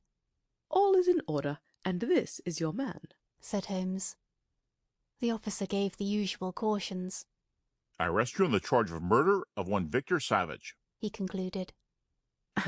"And, you might add, the attempted murder of one Sherlock Holmes," remarked my friend with a chuckle. "To save an invalid trouble, Inspector, Mr. Culverton Smith was good enough to give our signal by turning up the gas. By the way, the prisoner has a small box in the right-hand pocket of his coat, which it would be as well to remove. Thank you. I would handle it gingerly if I were you. Put it down here. It may play its part in the trial." There was a sudden rush and a scuffle, followed by the clash of iron and a cry of pain. "You'll only get yourself hurt," said the inspector. "Stand still, will you?" There was the click of the closing handcuffs. "A nice trap!" cried the high, snarling voice. "It will bring you into the dock, Holmes, not me. He asked me to come here, to cure him. I was sorry for him, and I came. Now he will pretend, no doubt, that I have said anything which he may invent, which will corroborate his insane suspicions. You can lie as you like, Holmes. My word is always as good as yours." "Good heavens!" cried Holmes. "I had totally forgotten him. My dear Watson, I owe you 1,000 apologies. To think that I should have overlooked you! I need not introduce you to Mr. Culverton Smith, since I understand that you met somewhat earlier in the evening. Have you the cab below? I will follow you when I am dressed, for I may be of some use at the station." "Oh, I never needed it more," said Holmes, as he refreshed himself with a glass of claret and some biscuits in the intervals of his toilet. "However, as you know, my habits are irregular, and such a feat means less to me than to most men. It was very essential that I should impress Mrs. Hudson with the reality of my condition, since she was to convey it to you, and you in turn to him. You won't be offended, Watson? You will realize that among your many talents dissimulation finds no place, and that if you had shared my secret you would never have been able to impress Smith with the urgent necessity of his presence, which was the vital point of the whole scheme. Knowing his vindictive nature, I was perfectly certain that he would come to look upon his handiwork." "But your appearance, Holmes, your ghastly face!" 3 days of absolute fast does not improve one's beauty, Watson. For the rest, there is nothing which a sponge may not cure. With vaseline upon one's forehead, belladonna in one's eyes, rouge over the cheekbones, and crusts of beeswax round one's lips, a very satisfying effect can be produced. Malingering is a subject upon which I have sometimes thought of writing a monograph.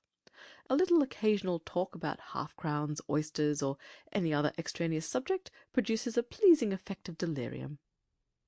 "But why would you not let me near you, since there was in truth no infection?" "Can you ask, my dear Watson? Do you imagine that I have no respect for your medical talents? Could I fancy that your astute judgment would pass a dying man who, however weak, had no rise of pulse or temperature?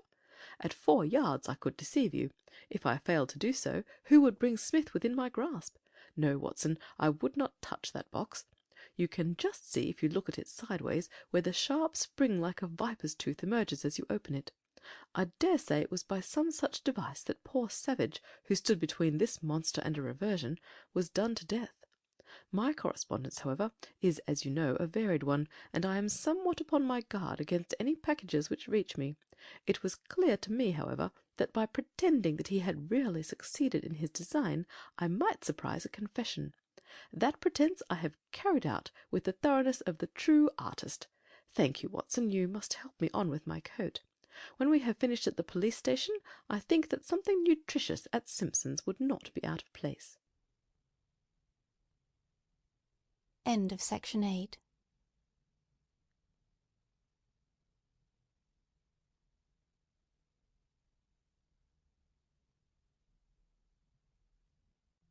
Section 9 of His Last Bow by Sir Arthur Conan Doyle. The Disappearance of Lady Frances Carfax. Dr. Watson, read by Corrie Samuel. Sherlock Holmes, read by Beth Thomas. Philip Green, read by Frances Brown. Mr. Peters, read by Adam. Mrs. Peters, read by Kay Cotter. Hotel Manager, read by David Olson. Sergeant, read by James Callahan. Marie, read by Trotza. Doctor, read by Norman Elfer. But why Turkish? Asked Mr. Sherlock Holmes, gazing fixedly at my boots. I was reclining in a cane-backed chair at the moment, and my protruded feet had attracted his ever-active attention. English, I answered in some surprise. I got them at Latimer's in Oxford Street.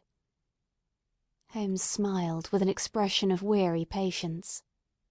The bath, he said. The bath. Why the relaxing and expensive Turkish rather than the invigorating home-made article? Because for the last few days I have been feeling rheumatic and old. A Turkish bath is what we call an alterative in medicine, a fresh starting point, a cleanser of the system.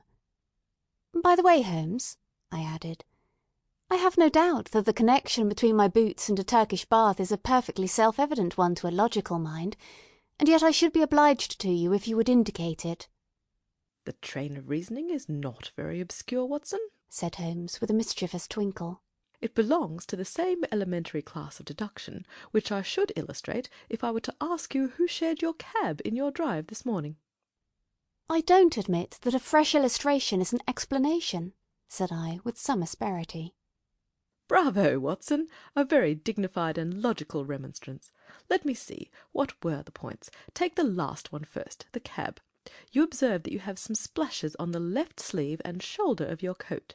Had you sat in the centre of a hansom, you would probably have had no splashes, and if you had, they would certainly have been symmetrical. Therefore it is clear you sat at the side. Therefore it is equally clear that you had a companion. That is very evident. Absurdly commonplace, is it not? But the boots and the bath? Equally childish. You are in the habit of doing up your boots in a certain way. I see them on this occasion fastened with an elaborate double bow, which is not your usual method of tying them. You have, therefore, had them off. Who has tied them? A bootmaker, or the boy at the bath.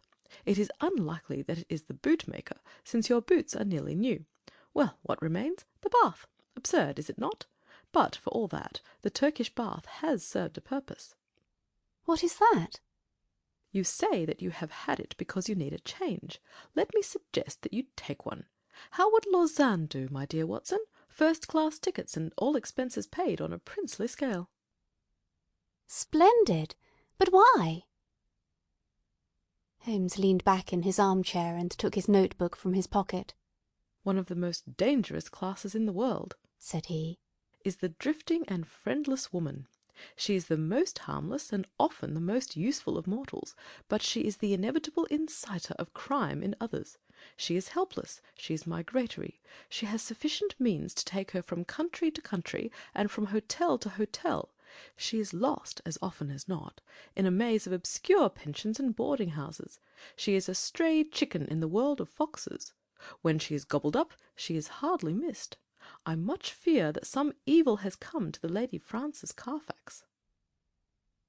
I was relieved at this sudden descent from the general to the particular. Holmes consulted his notes. Lady Frances, he continued, is the sole survivor of the direct family of the late Earl of Ruffton. The estates went, as you may remember, in the male line. She was left with limited means, but with some very remarkable old Spanish jewellery of silver and curiously cut diamonds, to which she was fondly attached, too attached, for she refused to leave them with her banker, and always carried them about with her. A rather pathetic figure, the Lady Frances, a beautiful woman, still in fresh middle age, and yet by a strange change the last derelict of what only 20 years ago was a goodly fleet. What has happened to her, then? Ah, what has happened to the Lady Frances? Is she alive or dead? There is our problem. She is a lady of precise habits, and for 4 years it has been her invariable custom to write every second week to Miss Daubeny, her old governess, who has long retired and lives in Camberwell. It is this Miss Daubeny who has consulted me. Nearly 5 weeks have passed without a word. The last letter was from the Hôtel National at Lausanne. Lady Frances seems to have left there and given no address.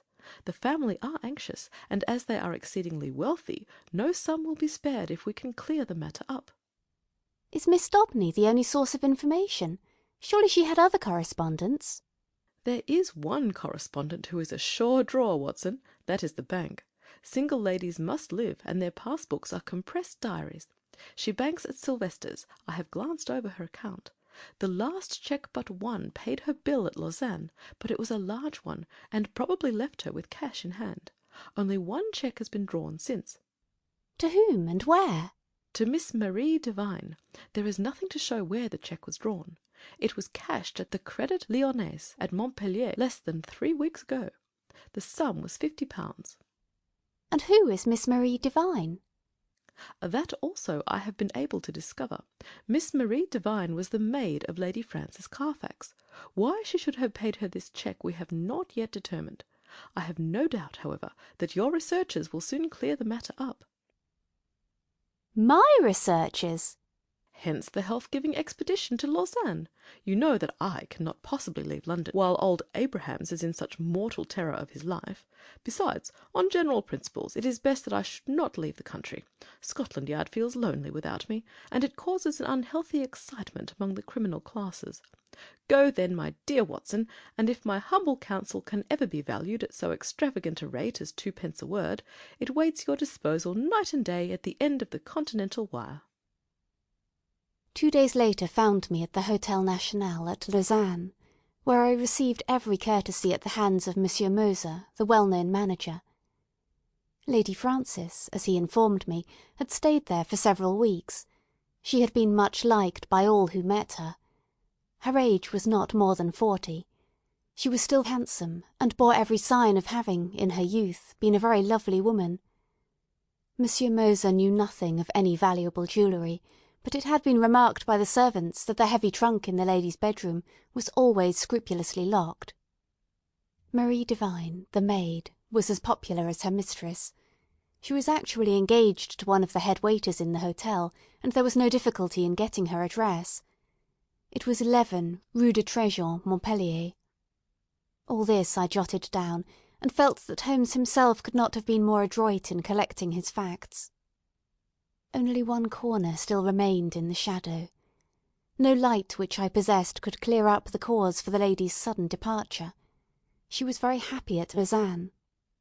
There was every reason to believe that she intended to remain for the season in her luxurious rooms overlooking the lake, and yet she had left at a single day's notice, which involved her in the useless payment of a week's rent. Only Jules Vibart, the lover of the maid, had any suggestion to offer. He connected the sudden departure with the visit to the hotel a day or two before of a tall, dark, bearded man. "Un sauvage, un véritable sauvage!" cried Jules Vibart. The man had rooms somewhere in the town. He had been seen talking earnestly to Madame on the promenade by the lake. Then he had called. She had refused to see him. He was English, but of his name there was no record. Madame had left the place immediately afterwards. Jules Vibart, and what was of more importance, Jules Vibart's sweetheart, thought that this call and the departure were cause and effect. Only one thing Jules would not discuss. That was the reason why Marie had left her mistress. Of that he could or would say nothing. If I wished to know, I must go to Montpellier and ask her. So ended the first chapter of my inquiry. The second was devoted to the place which Lady Frances Carfax had sought when she left Lausanne. Concerning this there had been some secrecy, which confirmed the idea that she had gone with the intention of throwing someone off her track. Otherwise, why should not her luggage have been openly labelled for Baden? Both she and it reached the Rhenish Spa by some circuitous route. This much I gathered from the manager of Cook's local office. So to Baden I went, after dispatching to Holmes an account of all my proceedings, and receiving in reply a telegram of half-humorous commendation. At Baden the track was not difficult to follow. Lady Frances had stayed at the Englischerhof for a fortnight. While there she had made the acquaintance of a Dr. Schlesinger and his wife, a missionary from South America. Like most lonely ladies, Lady Frances found her comfort and occupation in religion. Dr. Schlesinger's remarkable personality, his whole-hearted devotion, and the fact that he was recovering from a disease contracted in the exercise of his apostolic duties affected her deeply. She had helped Mrs. Schlesinger in the nursing of the convalescent saint. He spent his day, as the manager described it to me, upon a lounge-chair on the veranda, with an attendant lady upon either side of him. He was preparing a map of the Holy Land, with special reference to the kingdom of the Midianites, upon whom he was writing a monograph. Finally, having improved much in health, he and his wife had returned to London, and Lady Frances had started thither in their company. This was just 3 weeks before, and the manager had heard nothing since. As to the maid, Marie, she had gone off some days beforehand in floods of tears, after informing the other maids that she was leaving service for ever. Dr. Schlesinger had paid the bill of the whole party before his departure. "By the way," said the landlord in conclusion, "you are not the only friend of Lady Frances Carfax who is inquiring after her just now. Only a week or so ago we had a man here upon the same errand." "Did he give a name?" I asked. "None, but he was an Englishman, though of an unusual type." "A savage," said I, linking my facts after the fashion of my illustrious friend. "Exactly. That describes him very well. He is a bulky, bearded, sunburned fellow, who looks as if he would be more at home in a farmer's inn than in a fashionable hotel.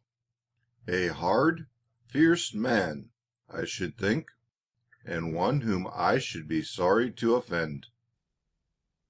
Already the mystery began to define itself, as figures grow clearer with the lifting of a fog. Here was this good and pious lady, pursued from place to place by a sinister and unrelenting figure. She feared him, or she would not have fled from Lausanne. He had still followed. Sooner or later he would overtake her. Had he already overtaken her? Was that the secret of her continued silence? Could the good people who were her companions not screen her from his violence or his blackmail? What horrible purpose, what deep design lay behind this long pursuit? There was the problem which I had to solve. To Holmes I wrote, showing how rapidly and surely I had got down to the roots of the matter. In reply I had a telegram asking for a description of Dr. Schlesinger's left ear. Holmes's ideas of humour are strange and occasionally offensive, so I took no notice of his ill-timed jest. Indeed, I had already reached Montpellier in my pursuit of the maid, Marie, before his message came. I had no difficulty in finding the ex-servant, and in learning all that she could tell me. She was a devoted creature, who had only left her mistress because she was sure that she was in good hands, and because her own approaching marriage made a separation inevitable in any case. Her mistress had, as she confessed with distress, shown some irritability of temper towards her during their stay in Baden, and had even questioned her once as if she had suspicions of her honesty, and this had made the parting easier than it would otherwise have been. Lady Frances had given her £50 as a wedding present. Like me, Marie viewed with deep distrust the stranger who had driven her mistress from Lausanne. With her own eyes she had seen him seize the lady's wrist with great violence on the public promenade by the lake. He was a fierce and terrible man. She believed that it was out of dread of him that Lady Frances had accepted the escort of the Schlesingers to London. She had never spoken to Marie about it, but many little signs had convinced the maid that her mistress lived in a state of continual nervous apprehension. So far she had got in her narrative, when suddenly she sprang from her chair, and her face was convulsed with surprise and fear. "See!" she cried. "The miscreant follows still. There is the very man of whom I speak." Through the open sitting-room window I saw a huge, swarthy man, with a bristling black beard, walking slowly down the centre of the street, and staring eagerly at the numbers of the houses. It was clear that, like myself, he was on the track of the maid. Acting upon the impulse of the moment, I rushed out and accosted him. "You are an Englishman," I said. "What if I am?" he asked, with a most villainous scowl. "May I ask what your name is?" "No, you may not," said he with decision. The situation was awkward, but the most direct way is often the best. "Where is the Lady Frances Carfax?" I asked. He stared at me with amazement. "What have you done with her? Why have you pursued her? I insist upon an answer," said I. The fellow gave a bellow of anger, and sprang upon me like a tiger. I have held my own in many a struggle, but the man had a grip of iron and the fury of a fiend. His hand was on my throat, and my senses were nearly gone, before an unshaven French ouvrier in a blue blouse darted out from a cabaret opposite, with a cudgel in his hand, and struck my assailant a sharp crack over the forearm, which made him leave go his hold. He stood for a moment fuming with rage, and uncertain whether he should not renew his attack. Then, with a snarl of anger, he left me and entered the cottage from which I had just come. I turned to thank my preserver, who stood beside me in the roadway. "Well, Watson," said he, "a very pretty hash you have made of it. I rather think you had better come back with me to London by the night express." An hour afterwards, Sherlock Holmes, in his usual garb and style, was seated in my private room at the hotel. His explanation of his sudden and opportune appearance was simplicity itself, for, finding that he could get away from London, he determined to head me off at the next obvious point of my travels. In the disguise of a working man, he had sat in the cabaret, waiting for my appearance. "And a singularly consistent investigation you have made, my dear Watson," said he. "I cannot at the moment recall any possible blunder which you have omitted. The total effect of your proceeding has been to give the alarm everywhere, and yet to discover nothing." "Perhaps you would have done no better," I answered bitterly. "There is no perhaps about it. I have done better. Here is the Honourable Philip Green, who is a fellow lodger with you in this hotel, and we may find him the starting point for a more successful investigation." A card had come up on a salver, and it was followed by the same bearded ruffian who had attacked me in the street. He started when he saw me. "What is this, Mr. Holmes?" he asked. "I had your note and I have come. But what has this man to do with the matter?" "This is my old friend and associate, Dr. Watson, who is helping us in this affair." The stranger held out a huge sunburned hand, with a few words of apology. "I hope I didn't harm you. When you accused me of hurting her, I lost my grip of myself. Indeed, I'm not responsible in these days. My nerves are like live wires. But the situation is beyond me. What I want to know in the first place, Mr. Holmes, is how in the world you came to hear of my existence at all." "I am in touch with Miss Daubeny, Lady Frances's governess." "Old Susan Daubeny with the mob-cap. I remember her well." "And she remembers you. It was in the days before you found it better to go to South Africa." "Ah, I see you know my whole story. I need hide nothing from you. I swear to you, Mr. Holmes, that there never was in this world a man who loved a woman with a more whole-hearted love than I had for Frances. I was a wild youngster, I know, not worse than others of my class, but her mind was pure as snow. She could not bear a shadow of coarseness. So when she came to hear of things that I had done, she would have no more to say of me, and yet she loved me. That is the wonder of it. Loved me well enough to remain single all her sainted days, just for my sake alone. When the years had passed, and I had made my money at Barbiton, I thought perhaps I could seek her out and soften her. I had heard that she was still unmarried, and I found her at Lausanne and tried all I knew. She weakened, I think, but her will was strong, and when next I called she had left the town. I traced her to Baden, and then, after a time, heard that her maid was here. I'm a rough fellow, fresh from a rough life, and when Dr. Watson spoke to me as he did, I lost hold of myself for a moment. But for God's sake tell me what has become of the Lady Frances." "That is for us to find out," said Sherlock Holmes, with peculiar gravity. "What is your London address, Mr. Green?" "The Langham Hotel will find me." "Then may I recommend that you return there, and be on hand in case I should want you. I have no desire to encourage false hopes, but you may rest assured that all that can be done will be done for the safety of Lady Frances. I can say no more for the instant. I will leave you this card, so that you may be able to keep in touch with us. Now, Watson, if you will pack your bag, I will cable to Mrs. Hudson to make one of her best efforts for 2 hungry travellers at 7:30 tomorrow." A telegram was awaiting us when we reached our Baker Street rooms, which Holmes read with an exclamation of interest and threw across to me. "Jagged or torn," was the message, and the place of origin, Baden. "What is this?" I asked.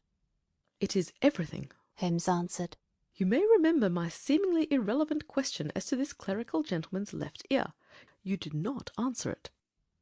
"I had left Baden and could not inquire." "Exactly. For this reason I sent a duplicate to the manager of the Englischer Hof, whose answer lies here." "What does it show?" "It shows, my dear Watson, that we are dealing with an exceptionally astute and dangerous man. The Reverend Dr. Schlesinger, missionary from South America, is none other than Holy Peters, one of the most unscrupulous rascals that Australia has ever evolved, and for a young country it has turned out some very finished types. His particular specialty is the beguiling of lonely ladies by playing upon their religious feelings, and his so-called wife, an Englishwoman named Fraser, is a worthy helpmate. The nature of his tactics suggested his identity to me, and this physical peculiarity, he was badly bitten in a saloon fight at Adelaide in '89, confirmed my suspicion. This poor lady is in the hands of a most infernal couple, who will stick at nothing, Watson. That she is already dead is a very likely supposition. If not, she is undoubtedly in some sort of confinement, and unable to write to Miss Daubeny or her other friends.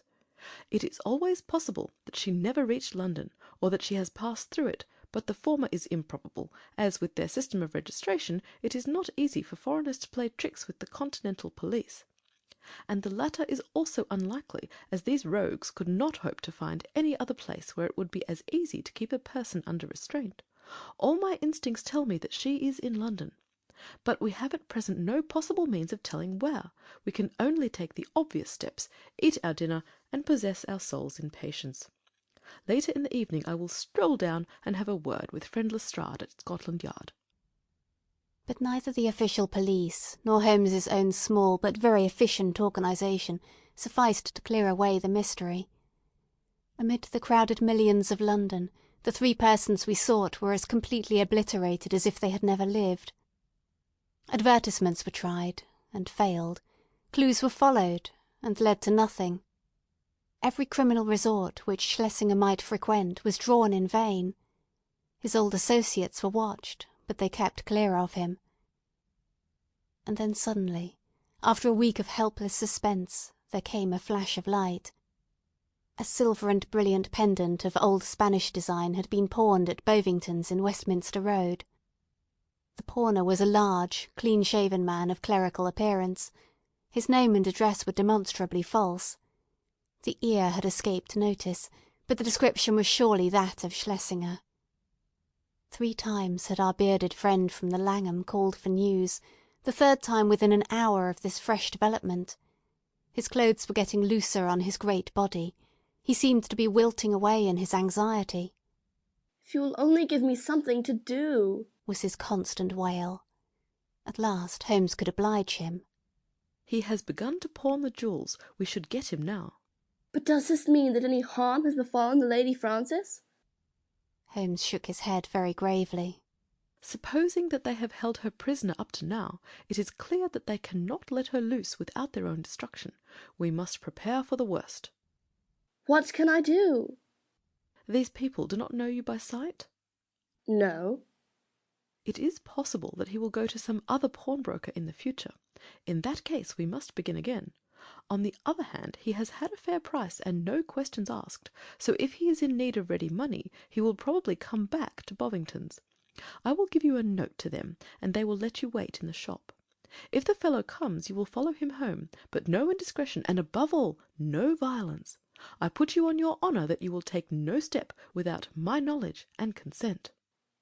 For 2 days the Honourable Philip Green, he was, I may mention, the son of the famous admiral of that name, who commanded the Sea of Azov fleet in the Crimean War, brought us no news. On the evening of the 3rd he rushed into our sitting-room, pale, trembling, with every muscle of his powerful frame quivering with excitement. "We have him! We have him!" he cried. He was incoherent in his agitation. Holmes soothed him with a few words and thrust him into an armchair. "Come now, give us the order of events," said he. "She came only an hour ago. It was the wife this time, but the pendant she brought was the fellow of the other. She is a tall, pale woman with ferret eyes." "That is the lady," said Holmes. "She left the office and I followed her. She walked up to the Kennington Road and I kept behind her. Presently she went into a shop. Mr. Holmes, it was an undertaker's."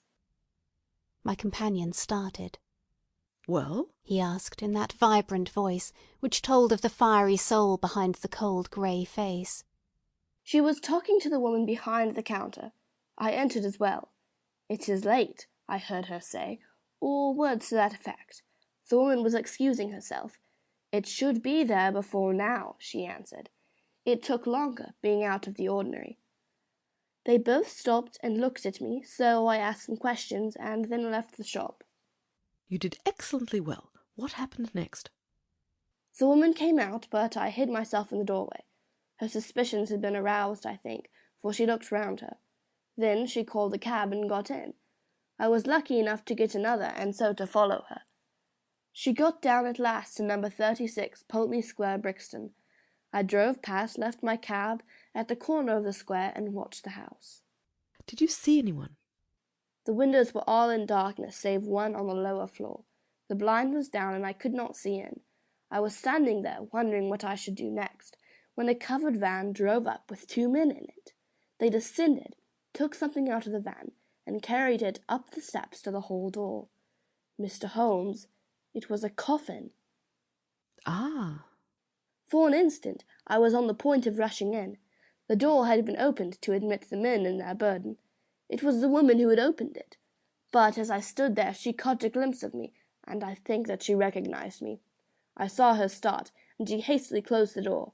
I remembered my promise to you, and here I am." "You have done excellent work," said Holmes, scribbling a few words upon a half-sheet of paper.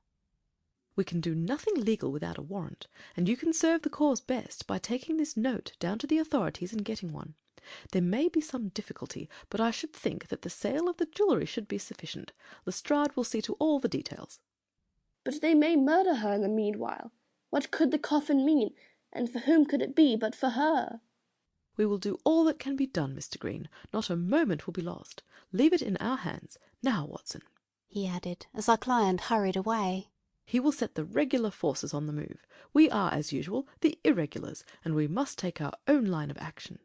The situation strikes me as so desperate that the most extreme measures are justified. Not a moment is to be lost in getting to Pulteney Square.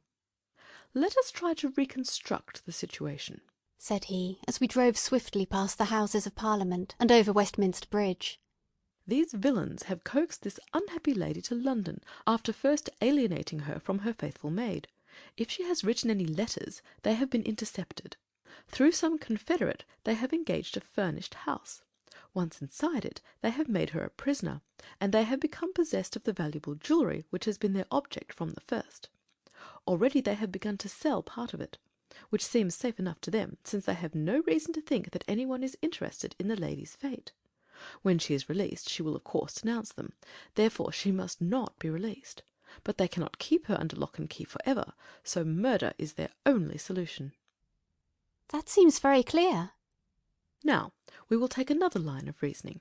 When you follow two separate chains of thought, Watson, you will find some point of intersection which should approximate to the truth. We will start now not from the lady, but from the coffin, and argue backward. That incident proves, I fear, beyond all doubt, that the lady is dead. It points also to an orthodox burial with proper accompaniment of medical certificate and official sanction. Had the lady been obviously murdered, they would have buried her in a hole in the back garden. But here all is open and regular. What does this mean? Surely that they have done her to death in some way which has deceived the doctor and simulated a natural end, poisoning perhaps. And yet how strange that they should ever let a doctor approach her, unless he were a confederate, which is hardly a credible proposition. Could they have forged a medical certificate? Dangerous, Watson, very dangerous. No, I hardly see them doing that. Pull up, cabby. This is evidently the undertaker's, for we have just passed the pawnbroker's. Would you go in, Watson? Your appearance inspires confidence. Ask what hour the Pulteney Square funeral takes place tomorrow. The woman in the shop answered me without hesitation that it was to be at 8 o'clock in the morning. You see, Watson, no mystery, everything above board. In some way the legal forms have undoubtedly been complied with, and they think that they have little to fear. Well, there is nothing for it now but a direct frontal attack. Are you armed? My stick?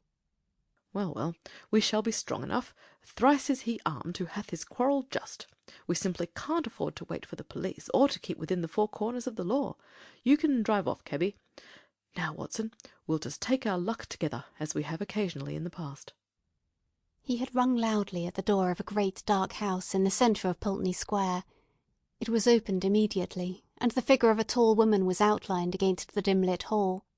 "Well, what do you want?" she asked sharply, peering at us through the darkness. "I want to speak to Dr. Schlesinger," said Holmes. "There's no such person here," she answered, and tried to close the door, but Holmes had jammed it with his foot. "Well, I want to see the man who lives here, whatever he may call himself," said Holmes firmly. She hesitated. Then she threw open the door. "Well, come in," said she. "My husband is not afraid to face any man in the world." She closed the door behind us and showed us into a sitting-room on the right side of the hall, turning up the gas as she left us. "Mr. Peters will be with you in an instant," she said.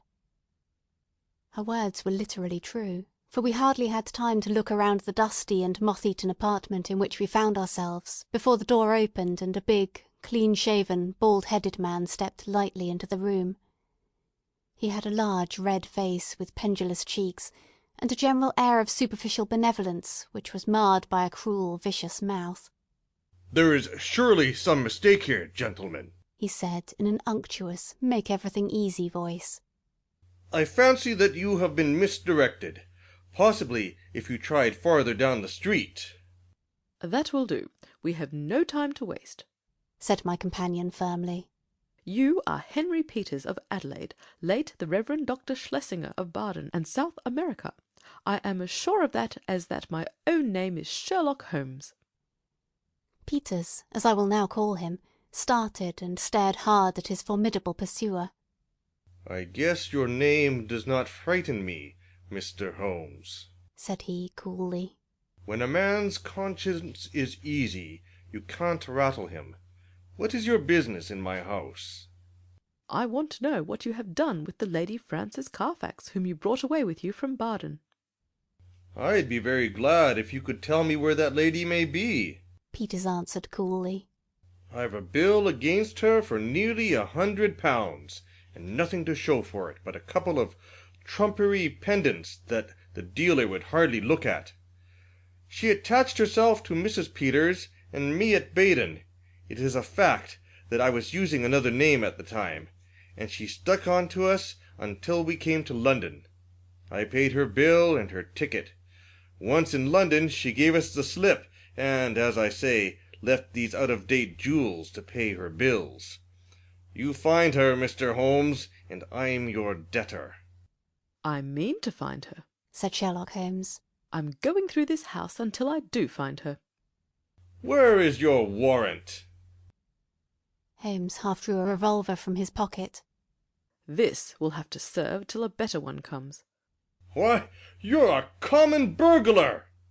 So you might describe me, said Holmes cheerfully. My companion is also a dangerous ruffian, and together we are going through your house. Our opponent opened the door. Fetch a policeman, Anne, said he. There was a whisk of feminine skirts down the passage, and the hall door was opened and shut. Our time is limited, Watson, said Holmes.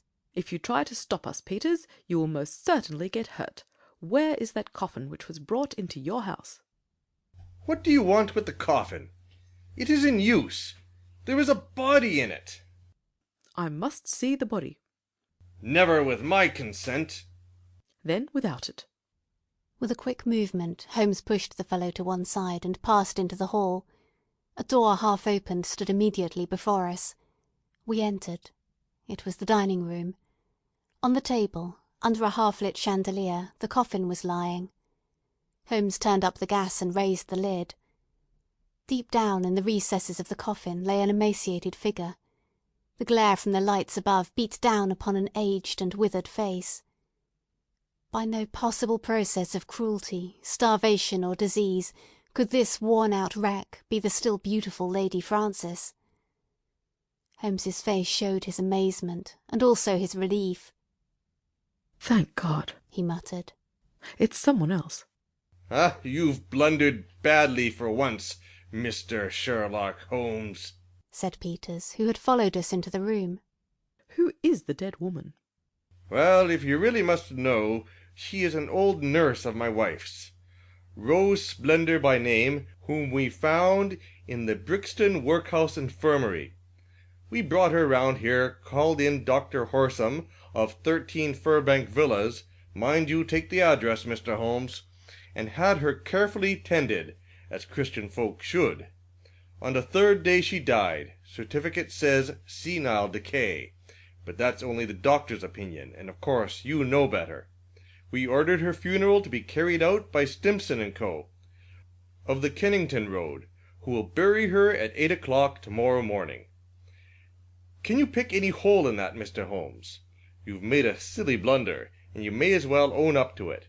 I'd give something for a photograph of your gaping, staring face when you pulled aside that lid expecting to see the Lady Frances Carfax, and only found a poor old woman of 90.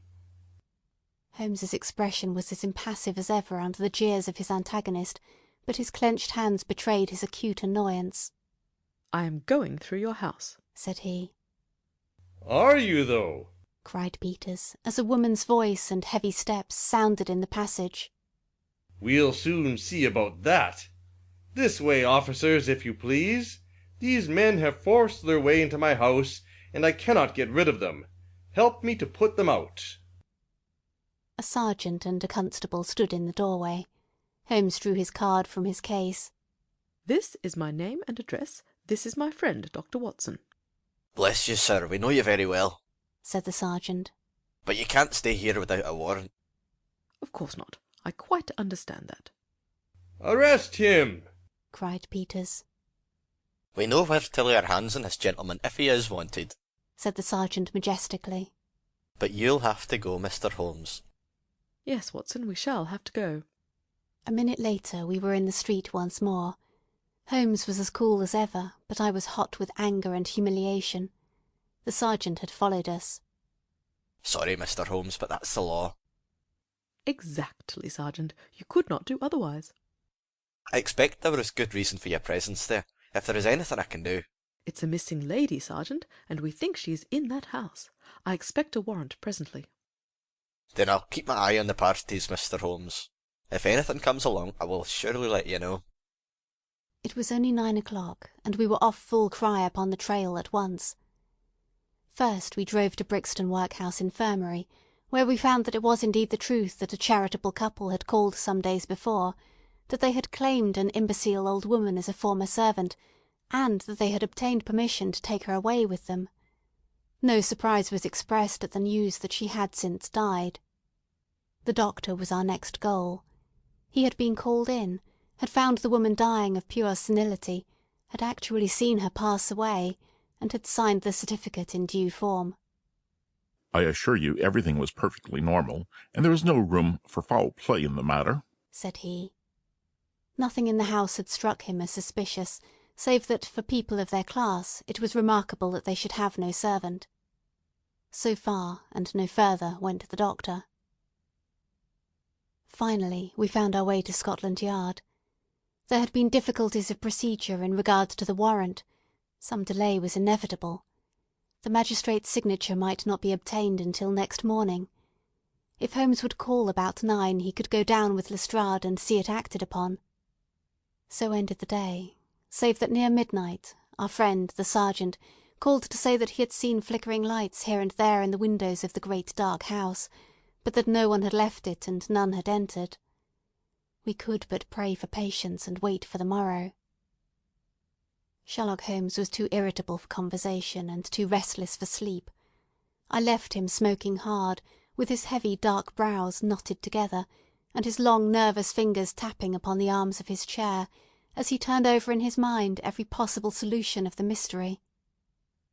Several times in the course of the night I heard him prowling about the house.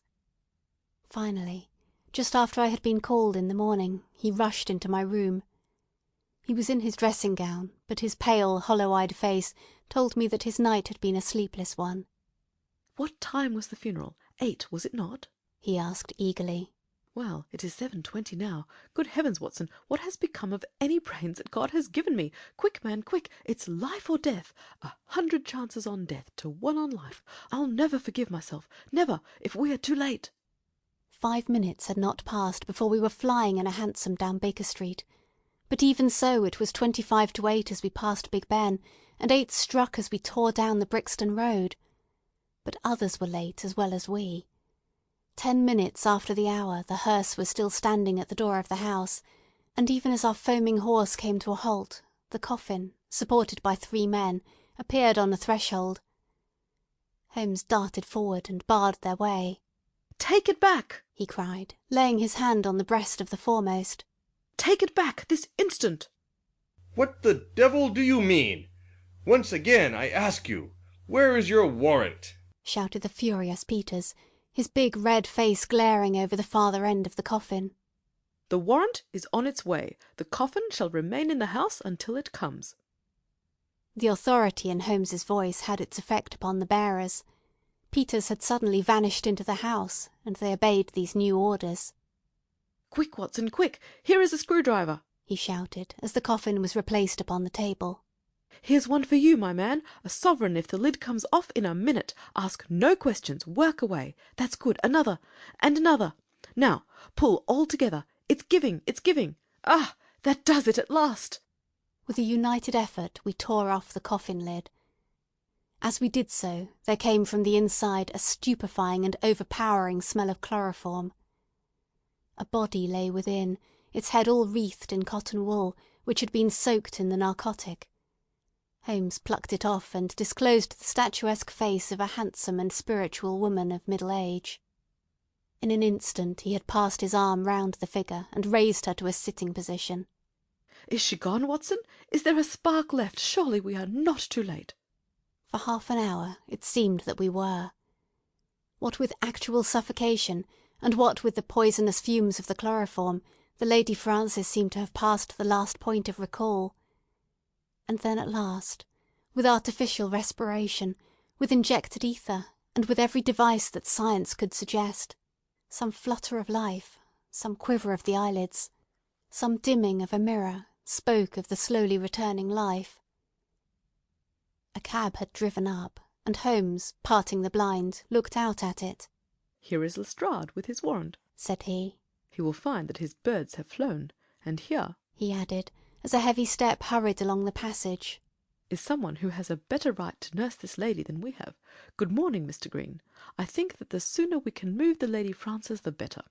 Meanwhile the funeral may proceed, and the poor woman who still lies in that coffin may go to her last resting-place alone. Should you care to add the case to your annals, my dear Watson?" said Holmes that evening. "It can only be as an example of that temporary eclipse to which even the best balanced mind may be exposed. Such slips are common to all mortals, and the greatest is he who can recognize and repair them. To this modified credit I may perhaps make some claim. My night was haunted by the thought that somewhere a clue, a strange sentence, a curious observation had come under my notice and had been too easily dismissed. Then suddenly, in the grey of the morning, the words came back to me. It was the remark of the undertaker's wife, as reported by Philip Green. She had said it should be there before now. It took longer being out of the ordinary. It was the coffin of which she spoke. It had been out of the ordinary. That could only mean that it had been made to some special measurement. But why? Why?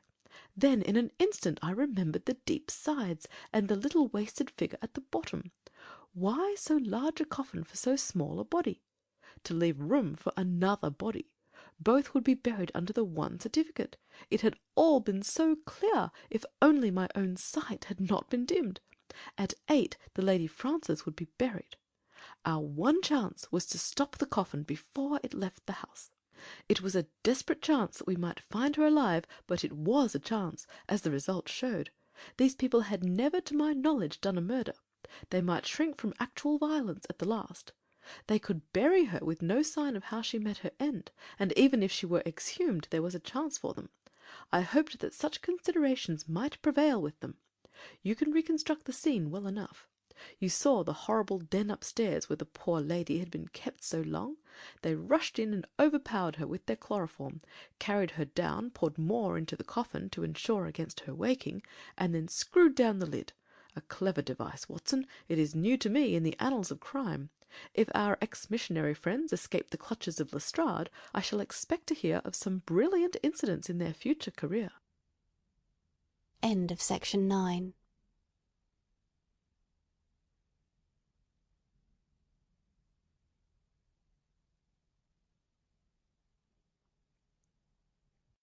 Section 10 of His Last Bow by Sir Arthur Conan Doyle. The Adventure of the Devil's Foot, Part 1. Dr. Watson, read by Corrie Samuel. Sherlock Holmes, read by Beth Thomas. Vicar Roundhay, read by Tricia G.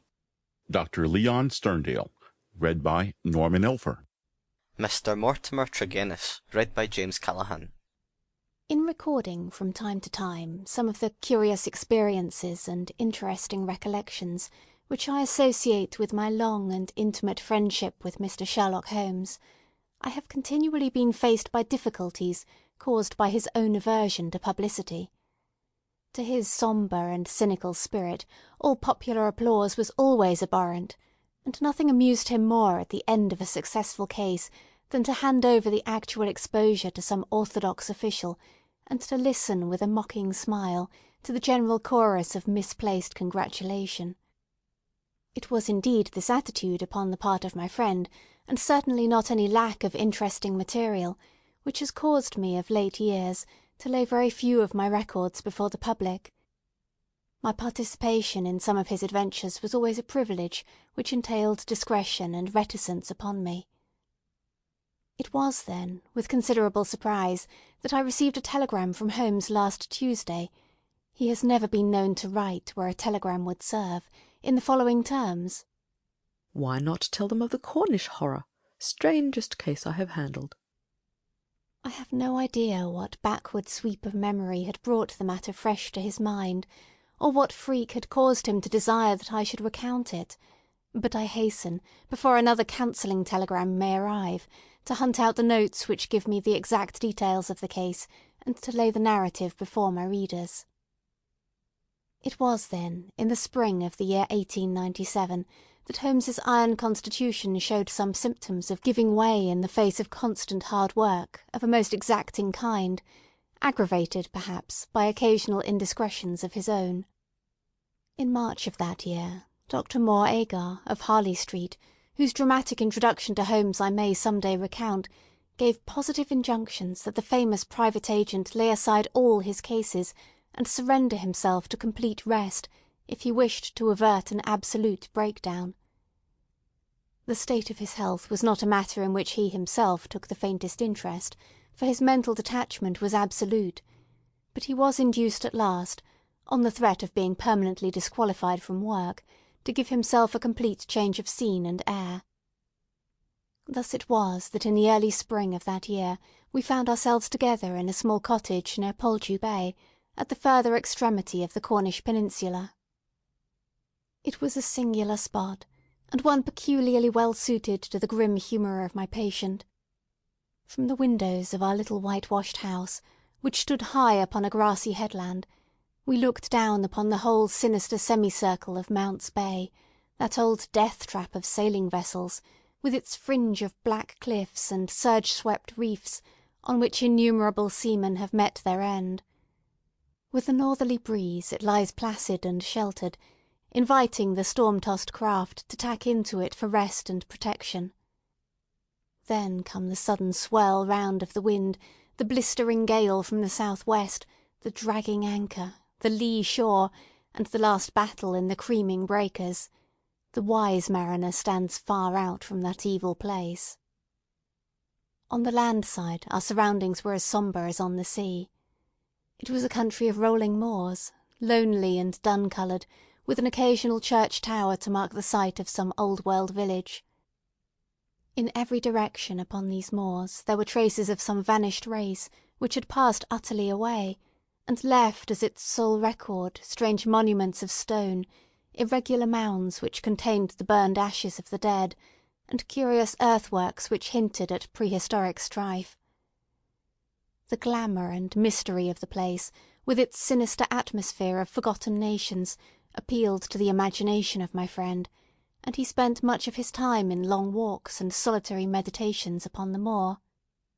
The ancient Cornish language had also arrested his attention, and he had, I remember, conceived the idea that it was akin to the Chaldean, and had been largely derived from the Phoenician traders in tin. He had received a consignment of books upon philology, and was settling down to develop this thesis, when suddenly, to my sorrow, and to his unfeigned delight, we found ourselves, even in that land of dreams, plunged into a problem at our very doors, which was more intense, more engrossing, and infinitely more mysterious than any of those which had driven us from London. Our simple life and peaceful, healthy routine were violently interrupted, and we were precipitated into the midst of a series of events which caused the utmost excitement, not only in Cornwall, but throughout the whole west of England. Many of my readers may retain some recollection of what was called at the time the Cornish horror, though a most imperfect account of the matter reached the London press. Now, after 13 years, I will give the true details of this inconceivable affair to the public. I have said that scattered towers marked the villages which dotted this part of Cornwall. The nearest of these was the hamlet of Tredannick Wallace, where the cottages of a couple of hundred inhabitants clustered round an ancient, moss-grown church. The vicar of the parish, Mr. Roundhay, was something of an archaeologist, and as such Holmes had made his acquaintance. He was a middle-aged man, portly and affable, with a considerable fund of local lore. At his invitation we had taken tea at the vicarage, and had come to know also Mr. Mortimer Tregennis, an independent gentleman, who increased the clergyman's scanty resources by taking rooms in his large straggling house. The vicar, being a bachelor, was glad to come to such an arrangement, though he had little in common with his lodger, who was a thin, dark, spectacled man, with a stoop which gave the impression of actual physical deformity. I remember that during our short visit we found the vicar garrulous, but his lodger strangely reticent, a sad-faced, introspective man, sitting with averted eyes, brooding apparently upon his own affairs. These were the two men who entered abruptly into our little sitting-room on Tuesday, March the 16th, shortly after our breakfast hour, as we were smoking together, preparatory to our daily excursion upon the moors. "Mr. Holmes," said the vicar in an agitated voice, "the most extraordinary and tragic affair has occurred during the night. It is the most unheard-of business. We can only regard it as a special providence that you should chance to be here at the time, for in all England you are the one man we need." I glared at the intrusive vicar with no very friendly eyes, but Holmes took his pipe from his lips and sat up in his chair, like an old hound who hears the view halloo. He waved his hand to the sofa, and our palpitating visitor with his agitated companion sat side by side upon it. Mr. Mortimer Tregennis was more self-contained than the clergyman, but the twitching of his thin hands and the brightness of his dark eyes showed that they shared a common emotion. "Shall I speak, or you?" he asked of the vicar. Well, as you seem to have made the discovery, whatever it may be, and the vicar to have had it second-hand, perhaps you had better do the speaking," said Holmes. I glanced at the hastily clad clergyman, with the formally dressed lodger seated beside him, and was amused at the surprise which Holmes's simple deduction had brought to their faces. "Perhaps I had best say a few words first," said the vicar.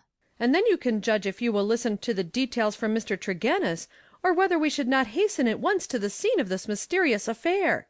I may explain, then, that our friend here spent last evening in the company of his two brothers, Owen and George, and of his sister Brenda, at their house at Tredannick-Wartha, which is near the old stone cross upon the moor. He left them shortly after 10 o'clock, playing cards round the dining-room table, in excellent health and spirits. This morning, being an early riser, he walked in that direction before breakfast, and was overtaken by the carriage of Dr. Richards, who explained that he had just been sent for on a most urgent call to Tredannick-Wartha. Mr. Mortimer Tregennis naturally went with him. When he arrived at Tredannick-Wartha he found an extraordinary state of things. His two brothers and his sister were seated round the table exactly as he had left them, the cards still spread in front of them, and the candles burned down to their sockets.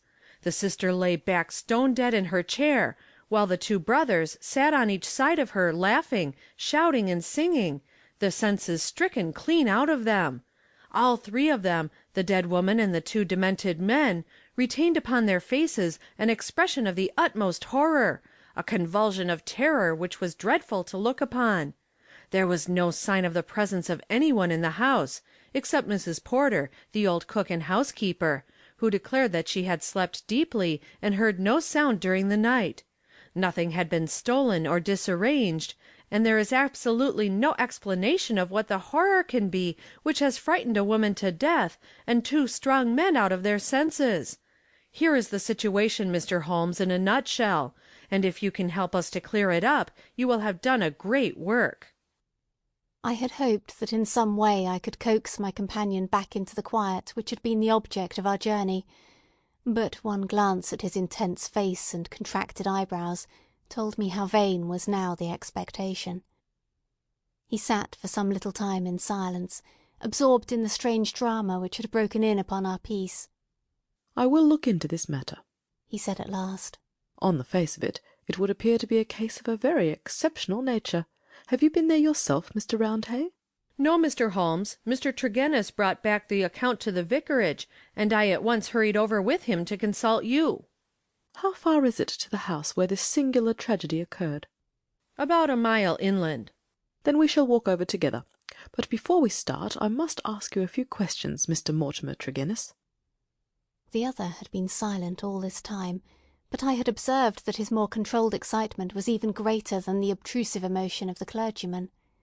He sat with a pale, drawn face, his anxious gaze fixed upon Holmes, and his thin hands clasped convulsively together. His pale lips quivered as he listened to the dreadful experience which had befallen his family, and his dark eyes seemed to reflect something of the horror of the scene. "Ask what you like, Mr. Holmes," said he eagerly. "It is a bad thing to speak of, but I will answer you the truth." "Tell me about last night." "Well, Mr. Holmes, I supped there, as the vicar has said, and my elder brother George proposed a game of whist afterwards. We sat down about 9 o'clock. It was 10:15 when I moved to go. I left them all round the table as merry as could be." "Who let you out?" "Mrs. Porter had gone to bed, so I let myself out. I shut the hall door behind me. The window of the room in which they sat was closed, but the blind was not drawn down. There was no change in door or window this morning, or any reason to think that any stranger had been to the house. Yet there they sat, driven clean mad with terror, and Brenda lying dead of fright with her head hanging over the arm of the chair. I'll never get the sight of that room out of my mind, so long as I live." "The facts, as you state them, are certainly most remarkable," said Holmes. "I take it that you have no theory yourself which can in any way account for them." "It's devilish, Mr. Holmes, devilish!" cried Mortimer Tregennis. It is not of this world. Something has come into that room which has dashed the light of reason from their minds. What human contrivance could do that? I fear, said Holmes, that if the matter is beyond humanity, it is certainly beyond me, yet we must exhaust all natural explanations before we fall back on such a theory as this. As to yourself, Mr. Tregennis, I take it you were divided in some way from your family, since they lived together, and you had rooms apart? That is so, Mr. Holmes, though the matter is past and done with. We were a family of tin miners at Redruth, but we sold our venture to a company, and so retired with enough to keep us. I won't deny that there was some feeling about the division of the money, and it stood between us for a time, but it was all forgiven and forgotten, and we were the best of friends together. Looking back at the evening which you spent together, does anything stand out in your memory as throwing any possible light upon the tragedy? Think carefully, Mr. Tregennis, for any clue which can help me. There's nothing at all, sir. Your people were in their usual spirits? Never better. Were they nervous people? Did they ever show any apprehension of coming danger? Nothing of the kind. You have nothing to add, then, which could assist me? Mortimer Tregennis considered earnestly for a moment. There is one thing occurs to me, said he at last. As we sat at the table, my back was to the window, and my brother George, he being my partner at cards, was facing it. I saw him once look hard over my shoulder, so I turned round and looked also. The blind was up and the window shut, but I could just make out the bushes on the lawn, and it seemed to me for a moment that I saw something moving among them. I couldn't even say if it was man or animal, but I just thought there was something there. When I asked him what he was looking at, he told me that he had the same feeling. That is all that I can say. Did you not investigate? No, the matter passed as unimportant. You left them, then, without any premonition of evil? None at all. I am not clear how you came to hear the news so early this morning. I am an early riser and generally take a walk before breakfast. This morning I had hardly started when the doctor in his carriage overtook me. He told me that old Mrs. Porter had sent a boy down with an urgent message. I sprang in beside him and we drove on. When we got there, we looked into that dreadful room.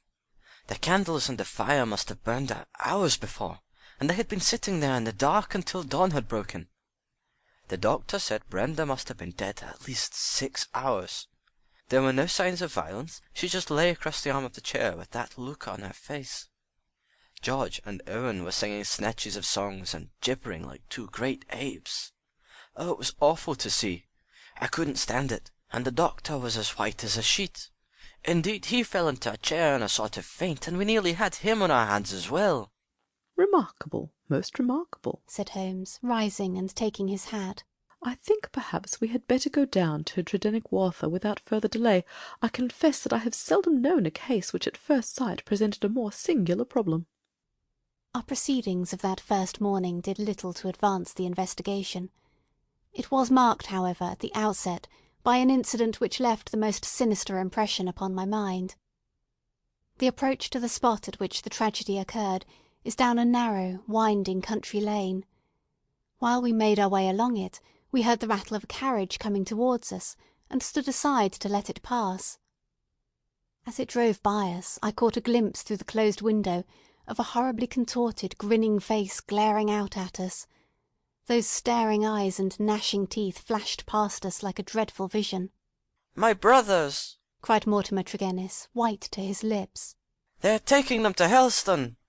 We looked with horror after the black carriage, lumbering upon its way.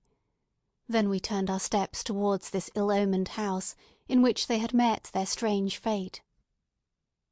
It was a large and bright dwelling, rather a villa than a cottage, with a considerable garden which was already, in that Cornish air, well filled with spring flowers. Towards this garden the window of the sitting-room fronted, and from it, according to Mortimer Tregennis, must have come that thing of evil which had by sheer horror in a single instant blasted their minds. Holmes walked slowly and thoughtfully among the flower-plots and along the path before we entered the porch. So absorbed was he in his thoughts, I remember, that he stumbled over the watering-pot, upset its contents, and deluged both our feet and the garden path. Inside the house we were met by the elderly Cornish housekeeper, Mrs. Porter, who, with the aid of a young girl, looked after the wants of the family.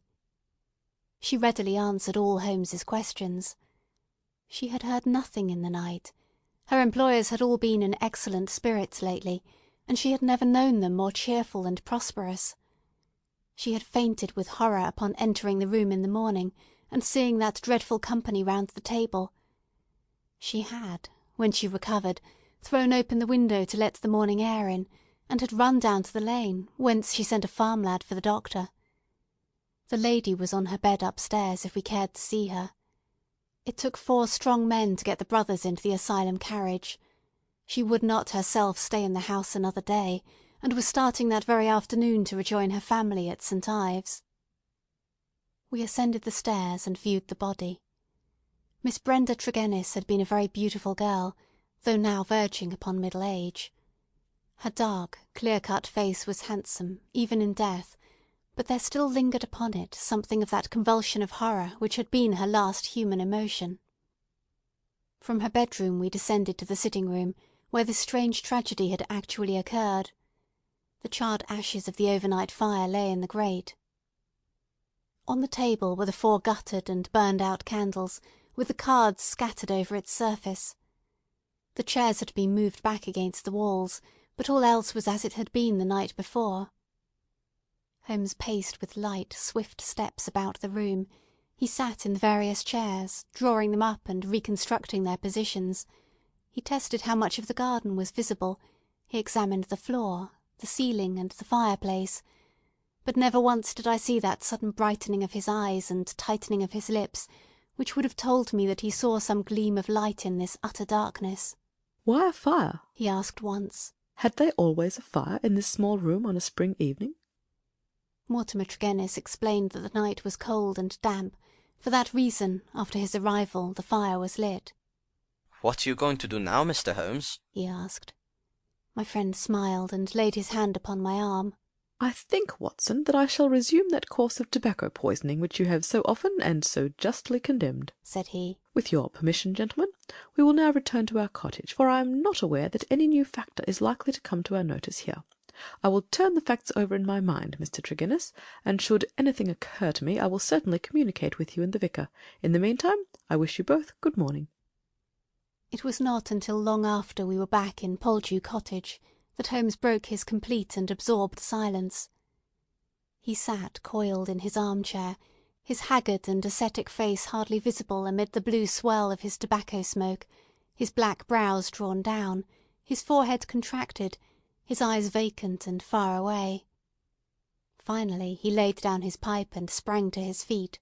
"It won't do, Watson," said he with a laugh. "Let us walk along the cliffs together and search for flint arrows. We are more likely to find them than clues to this problem.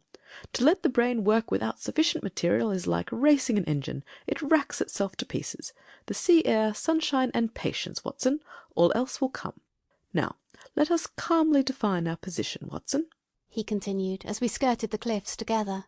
"Let us get a firm grip on the very little which we do know, so that when fresh facts arise we may be ready to fit them into their places. I take it, in the first place, that neither of us is prepared to admit diabolical intrusions into the affairs of men.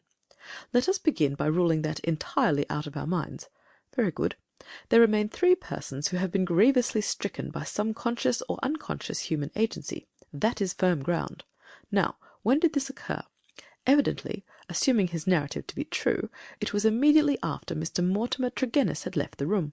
That is a very important point. The presumption is that it was within a few minutes afterwards. The cards still lay upon the table. It was already past their usual hour for bed, yet they had not changed their positions or pushed back their chairs.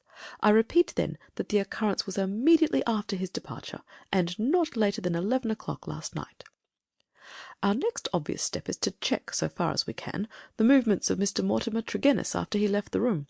In this there is no difficulty, and they seem to be above suspicion. Knowing my methods as you do, you were, of course, conscious of the somewhat clumsy water-pot expedient by which I obtained a clearer impress of his foot than might otherwise have been possible. The wet sandy path took it admirably. Last night was also wet, you will remember, and it was not difficult, having obtained a sample print, to pick out his track among others and to follow his movements. He appears to have walked swiftly in the direction of the vicarage. If, then, Mortimer Tregennis disappeared from the scene, and yet some outside person affected the card-players, how can we reconstruct that person, and how was such an impression of horror conveyed? Mrs. Porter may be eliminated. She is evidently harmless. Is there any evidence that someone crept up to the garden window, and in some manner produced so terrific an effect that he drove those who saw it out of their senses? The only suggestion in this direction comes from Mortimer Tregennis himself, who says that his brother spoke about some movement in the garden. That is certainly remarkable, as the night was rainy, cloudy, and dark. Anyone who had the design to alarm these people would be compelled to place his very face against the glass before he could be seen.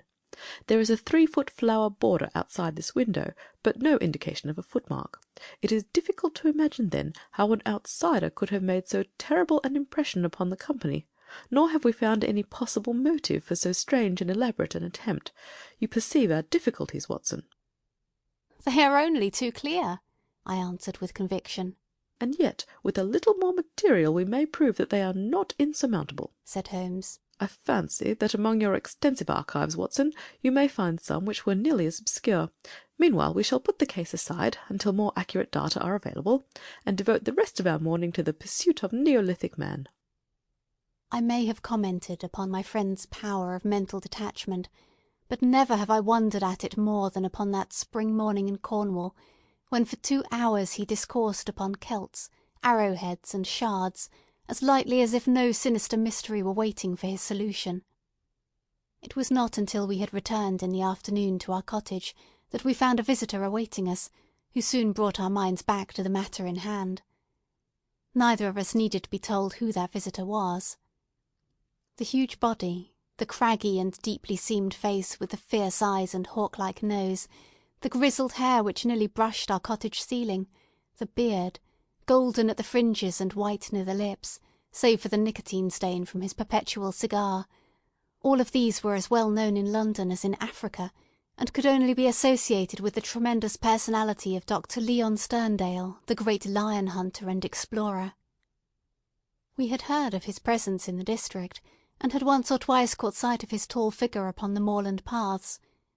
He made no advances to us, however, nor would we have dreamed of doing so to him, as it was well known that it was his love of seclusion which caused him to spend the greater part of the intervals between his journeys in a small bungalow buried in the lonely wood of Beauchamp-Ariens. Here, amid his books and his maps, he lived an absolutely lonely life, attending to his own simple wants, and paying apparent little heed to the affairs of his neighbours. It was a surprise to me, therefore, to hear him asking Holmes, in an eager voice, whether he had made any advance in his reconstruction of this mysterious episode. The county police are utterly at fault, said he, but perhaps your wider experience has suggested some conceivable explanation. My only claim to being taken into your confidence is that during my many residences here, I have come to know this family of Tregennis very well. Indeed, upon my Cornish mother's side, I could call them cousins, and their strange fate has naturally been a great shock to me. I may tell you that I had got as far as Plymouth upon my way to Africa, but the news reached me this morning, and I came straight back again to help in the inquiry. Holmes raised his eyebrows. Did you lose your boat through it? I will take the next.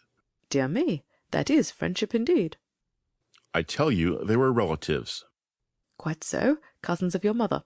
Was your baggage aboard the ship? Some of it, but the main part at the hotel. I see. But surely this event could not have found its way into the Plymouth morning papers. No, sir, I had a telegram. Might I ask from whom? A shadow passed over the gaunt face of the explorer. You are very inquisitive, Mr. Holmes. It is my business. With an effort, Dr. Sterndale recovered his ruffled composure. I have no objection to telling you, he said. It was Mr. Roundhay, the vicar, who sent me the telegram which recalled me. Thank you, said Holmes. I may say, in answer to your original question, that I have not cleared my mind entirely on the subject of this case, but that I have every hope of reaching some conclusion. It would be premature to say more. Perhaps you would not mind telling me if your suspicions point in any particular direction. No, I can hardly answer that. Then I have wasted my time and need not prolong my visit. The famous doctor strode out of our cottage in considerable ill-humour, and within 5 minutes Holmes had followed him. I saw him no more until the evening, when he returned with a slow step and haggard face, which assured me that he had made no great progress with his investigation. He glanced at a telegram which awaited him and threw it into the grate. "From the Plymouth Hotel, Watson," he said. "I learned the name of it from the vicar, and I wired to make certain that Dr. Leon Sterndale's account was true. It appears he did indeed spend last night there, and that he has actually allowed some of his baggage to go on to Africa, while he returned to be present at this investigation. What do you make of that, Watson?" "He is deeply interested."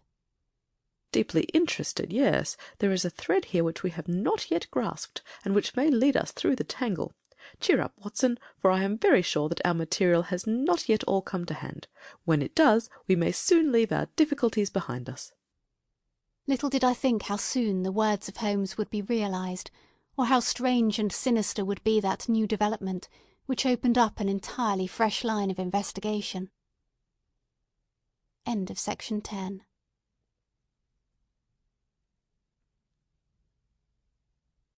Section 11 of His Last Bow by Sir Arthur Conan Doyle.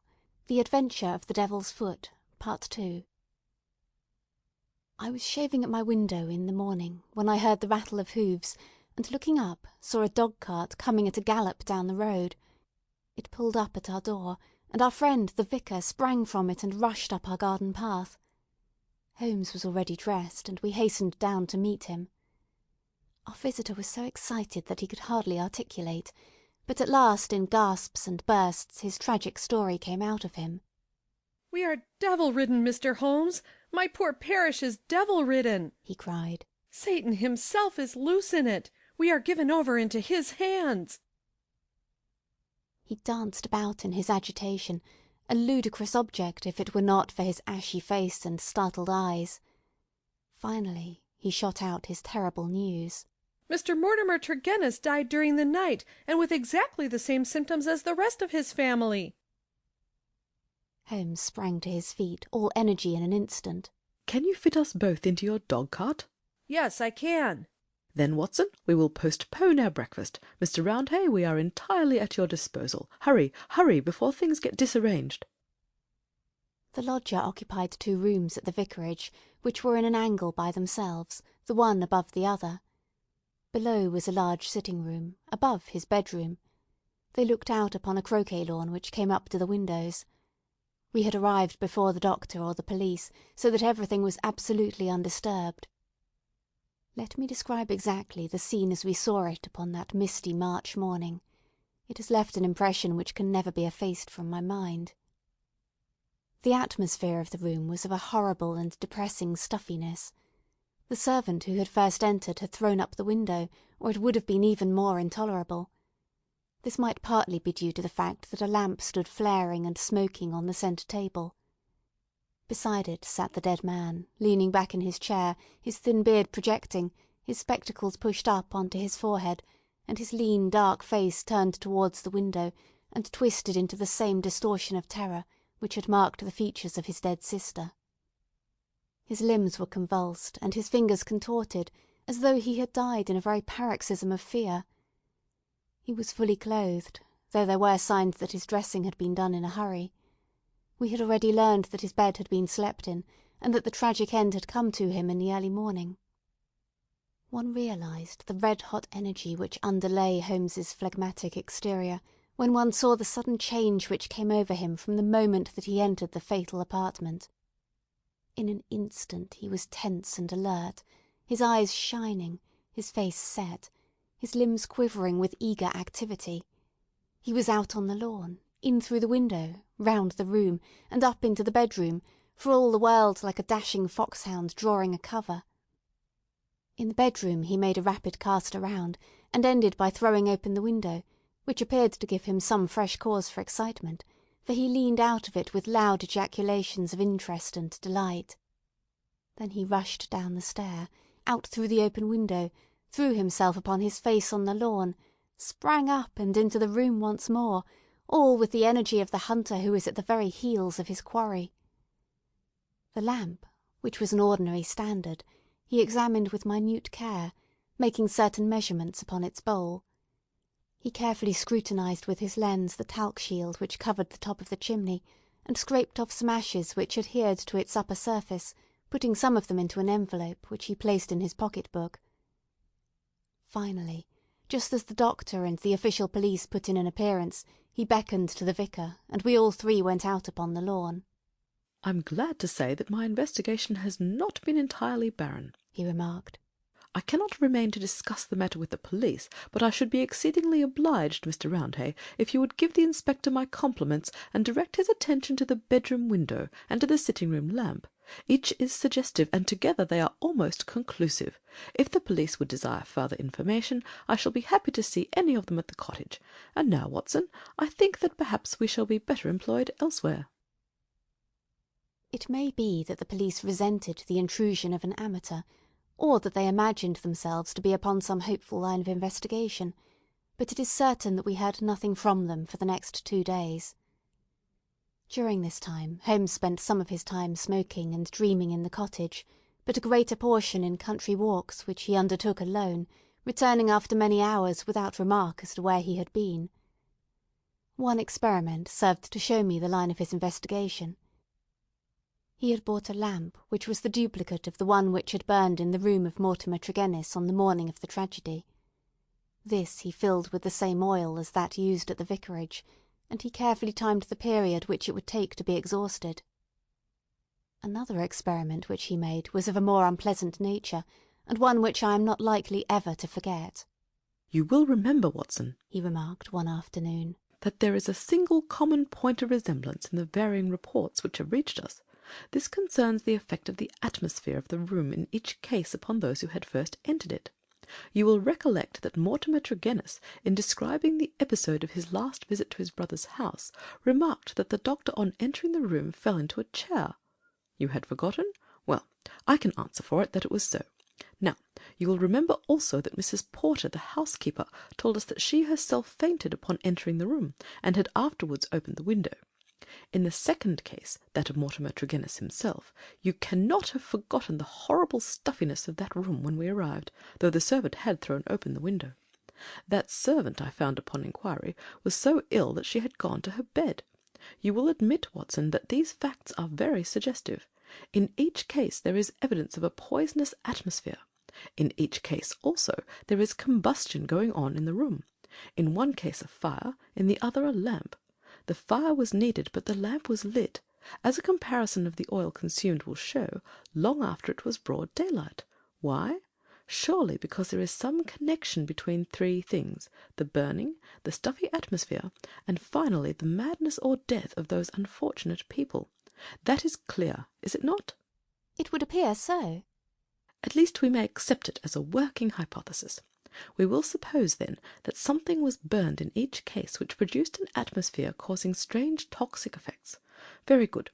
In the first instance, that of the Tregennis family, this substance was placed in the fire.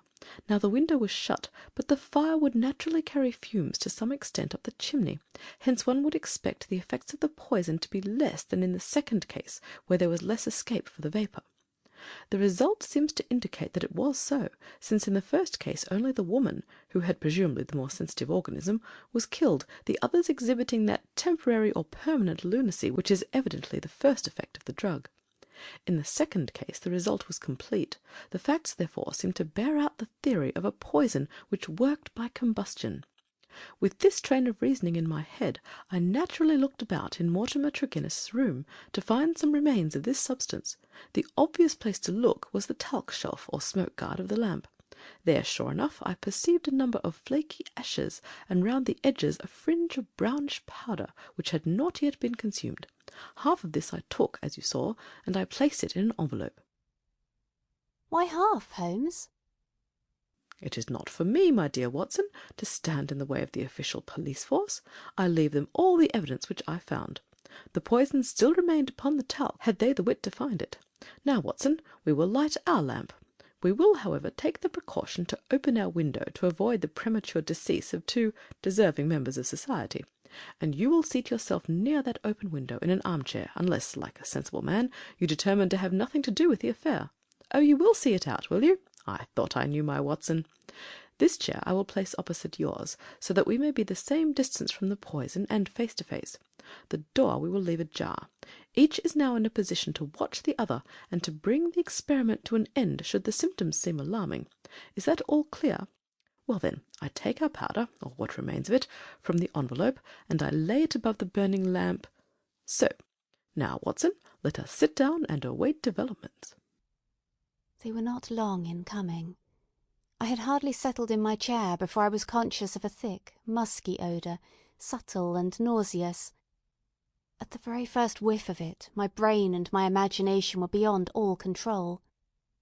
A thick, black cloud swirled before my eyes, and my mind told me that in this cloud, unseen as yet, but about to spring out upon my appalled senses, lurked all that was vaguely horrible, all that was monstrous and inconceivably wicked in the universe. Vague shapes swirled and swam amid the dark cloud-bank, each a menace and a warning of something coming, the advent of some unspeakable dweller upon the threshold whose very shadow would blast my soul. A freezing horror took possession of me. I felt that my hair was rising, that my eyes were protruding, that my mouth was opened and my tongue like leather. The turmoil within my brain was such that something must surely snap. I tried to scream, and was vaguely aware of some hoarse croak which was my own voice, but distant and detached from myself. At the same moment, in some effort of escape, I broke through that cloud of despair, and had a glimpse of Holmes's face, white, rigid, and drawn with horror, the very look which I had seen upon the features of the dead. It was that vision which gave me an instant of sanity and of strength. I dashed from my chair, threw my arms round Holmes, and together we lurched through the door, and an instant afterwards had thrown ourselves down upon the grass plot, and were lying, side by side, conscious only of the glorious sunshine which was bursting its way through the hellish cloud of terror which had girt us in. Slowly it rose from our souls like the mists from a landscape, until peace and reason had returned, and we were sitting upon the grass, wiping our clammy foreheads, and looking with apprehension at each other, to mark the last traces of that terrific experience which we had undergone. "Upon my word, Watson," said Holmes at last, with an unsteady voice, "I owe you both my thanks and an apology. It was an unjustifiable experiment even for oneself, and doubly so for a friend. I am really very sorry." "You know," I answered with some emotion, for I have never seen so much of Holmes's heart before, "that it is my greatest joy and privilege to help you." He relapsed at once into the half-humorous, half-cynical vein, which was his habitual attitude to those about him. "It would be superfluous to drive us mad, my dear Watson," said he. "A candid observer would certainly declare that we were so already before we embarked upon so wild an experiment. I confess that I never imagined that the effect could be so sudden and so severe." He dashed into the cottage, and reappearing with the burning lamp held at full arm's length, he threw it among a bank of brambles. "We must give the room a little time to clear. I take it, Watson, that you have no longer a shadow of a doubt as to how these tragedies were produced?" "None whatever." "But the cause remains as obscure as before. Come into the arbour here, and let us discuss it together. That villainous stuff seems still to linger round my throat. I think we must admit that all the evidence points to this man, Mortimer Tregennis, having been the criminal in the first tragedy, though he was the victim in the second one. We must remember in the first place that there is some story of a family quarrel, followed by a reconciliation. How bitter that quarrel may have been, or how hollow the reconciliation, we cannot tell.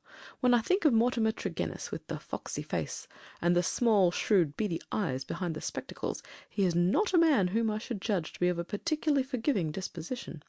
Well, in the next place you will remember that this idea of someone moving in the garden, which took our attention for a moment from the real cause of the tragedy, emanated from him.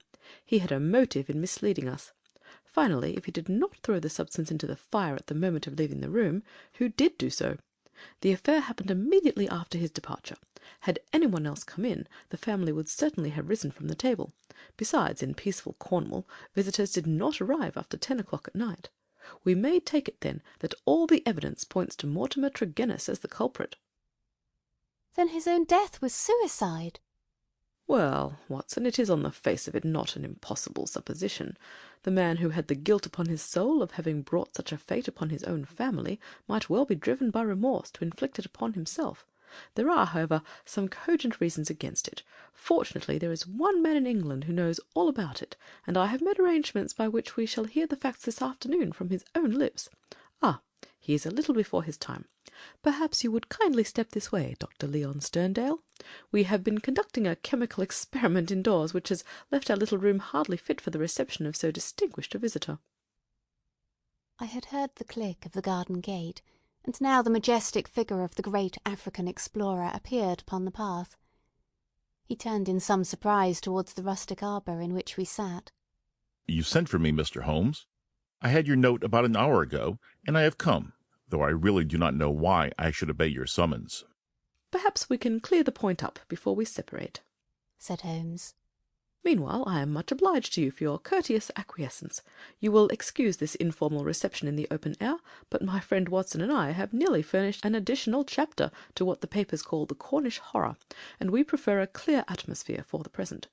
Perhaps, since the matters which we have to discuss will affect you personally in a very intimate fashion, it is as well that we should talk where there can be no eavesdropping. The explorer took his cigar from his lips and gazed sternly at my companion. I am at a loss to know, sir, he said, what you can have to speak about, which affects me personally in a very intimate fashion. The killing of Mortimer Tregennis, said Holmes. For a moment I wished that I were armed. Sterndale's fierce face turned to a dusky red, his eyes glared, and the knotted, passionate veins started out in his forehead, while he sprang forward with clenched hands towards my companion. Then he stopped, and with a violent effort he resumed a cold, rigid calmness, which was, perhaps, more suggestive of danger than his hot-headed outburst. I have lived so long among savages and beyond the law, said he, that I have got into the way of being a law to myself. You would do well, Mr. Holmes, not to forget it, for I have no desire to do you an injury. Nor have I any desire to do you an injury, Dr. Sterndale.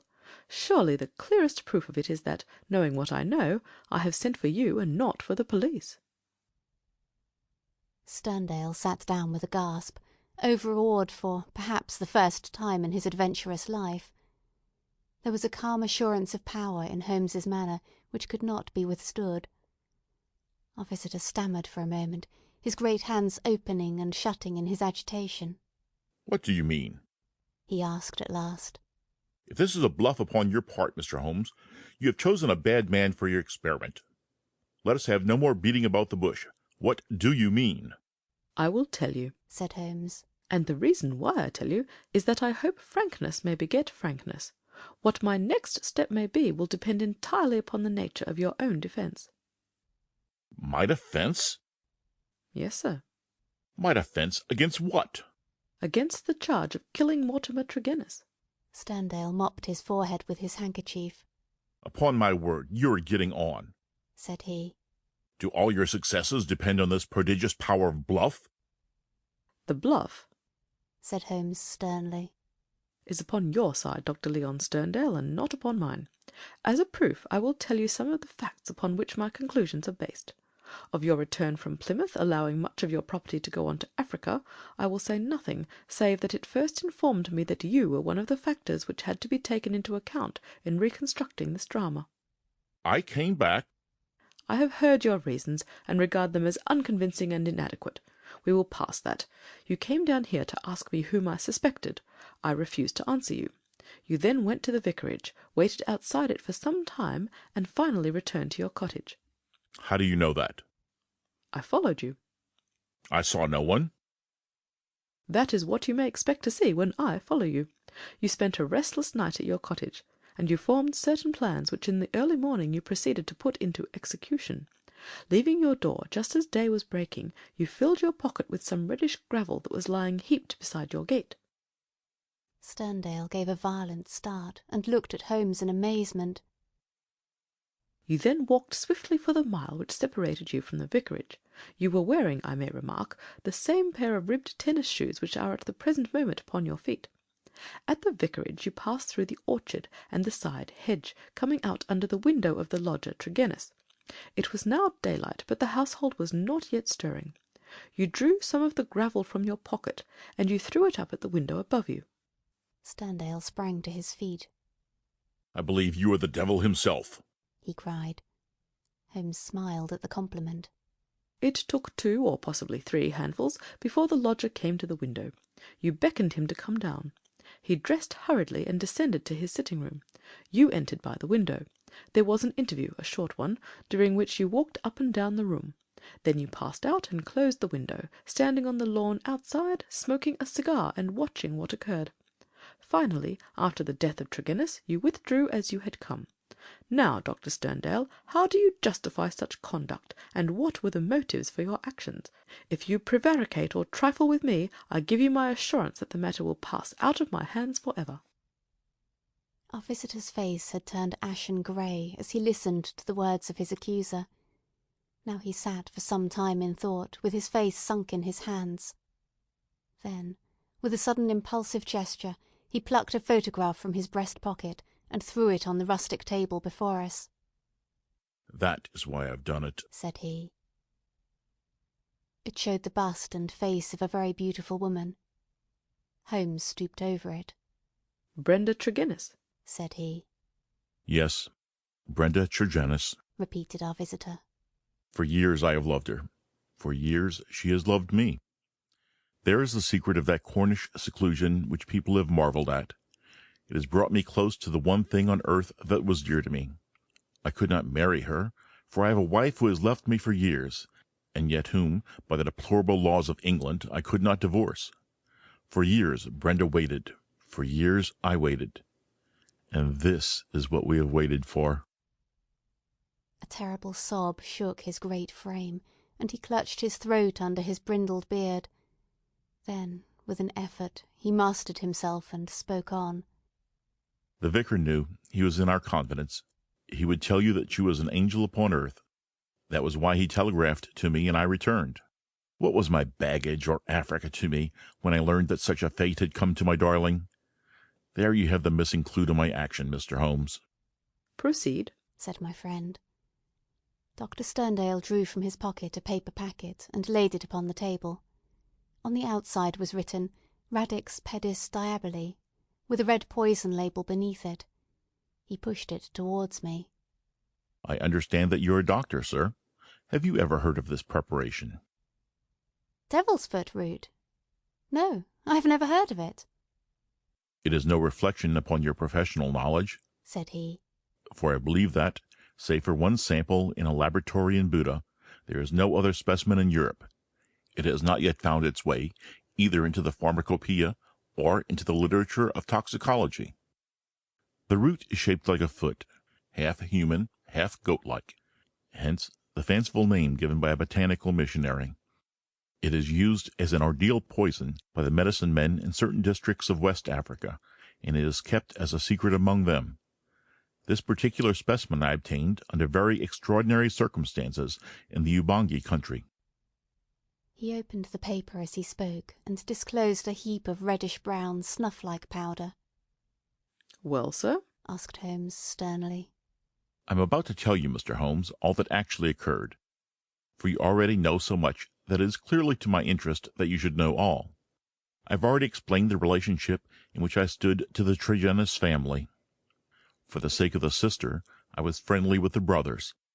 There was a family quarrel about money which estranged this man Mortimer, but he was supposed to be made up, and I, afterwards, met with him as I did the others.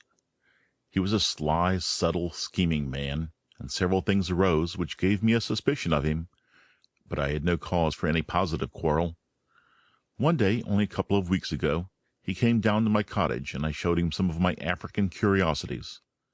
Among other things, I exhibited this powder, and I told him of its strange properties, how it stimulates those brain centers which control the emotion of fear, and how either madness or death is the fate of the unhappy native who is subjected to the ordeal by the priest of his tribe. I told him how powerless European science would be to detect it. How he took it I cannot say, for I never left the room, but there is no doubt that it was then, while I was opening cabinets and stooping to boxes, that he managed to abstract some of the devil's foot root. I well remember how he plied me with questions as to the amount and the time that was needed for its effect, but I had little dreamed that he could have a personal reason for asking. I thought no more of the matter until the vicar's telegram reached me at Plymouth. This villain had thought that I would be at sea before the news could reach me, that I should be lost for years in Africa. But I returned at once. Of course, I could not listen to the details without feeling assured that my poison had been used. I came round to see you on the chance that some other explanation had suggested itself to you. But there could be none. I was convinced that Mortimer Tregennis was the murderer, that for the sake of money, and with the idea, perhaps, that if other members of his family were all insane, he would be the sole guardian of their joint property. He had used the devil's foot powder upon them, driven 2 of them out of their senses, and killed his sister, Brenda, the one human being whom I ever loved, or has ever loved me. There was his crime. What was to be his punishment?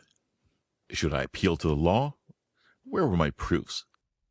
I knew the facts were true, but could I help to make a jury of countrymen believe so fantastic a story? I might, or I might not, but I could not afford to fail. My soul cried for revenge. I have said to you once before, Mr. Holmes, that I have spent much of my life outside the law, and that I have come at last to be a law to myself. So it was even now.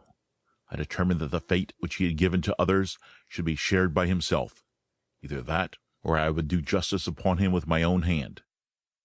In all England there can be no man who sets less value upon his own life than I do at the present moment. Now I have told you all. You have yourself supplied the rest. I did as you say. After a restless night, set off early from my cottage.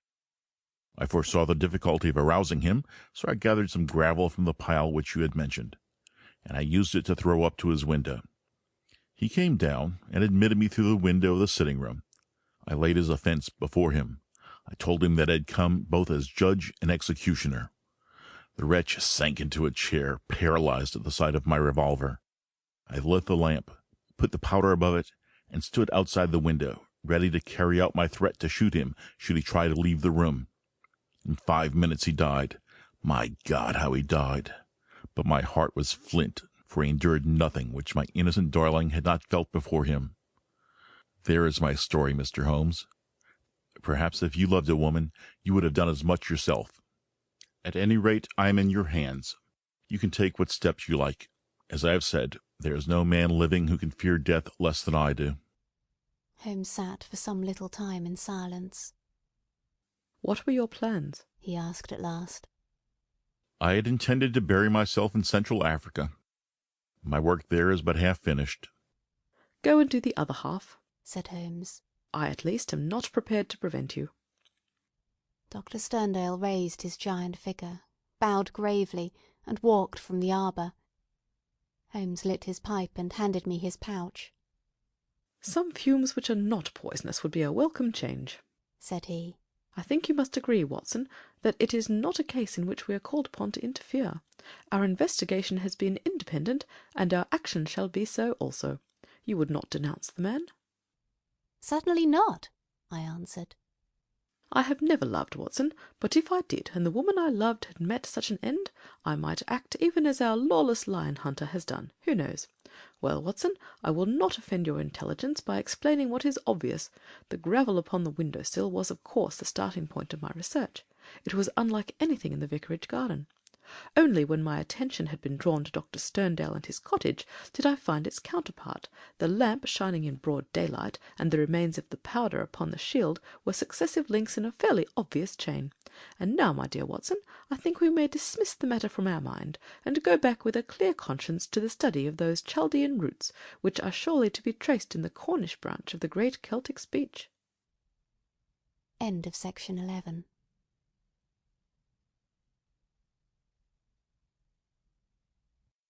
His Last Bow, Section 12, by Sir Arthur Conan Doyle. Section 12, His Last Bow. Narrator, read by Shakira Searle. Dr. Watson, read by Corrie Samuel. Sherlock Holmes, read by Beth Thomas. Mr. Von Bork, read by James Callahan. Baron von Herrling. Read by Julia Niedermeyer. Mr. Altamont of Chicago. Read by Beth Thomas. Martha. Read by P.J. Morgan. It was 9 o'clock at night upon the 2nd of August, the most terrible August in the history of the world. One might have thought already that God's curse hung heavy over a degenerate world, for there was an awesome hush and a feeling of vague expectancy in the sultry and stagnant air. The sun had long set, but one blood-red gash, like an open wound, lay low in the distant west.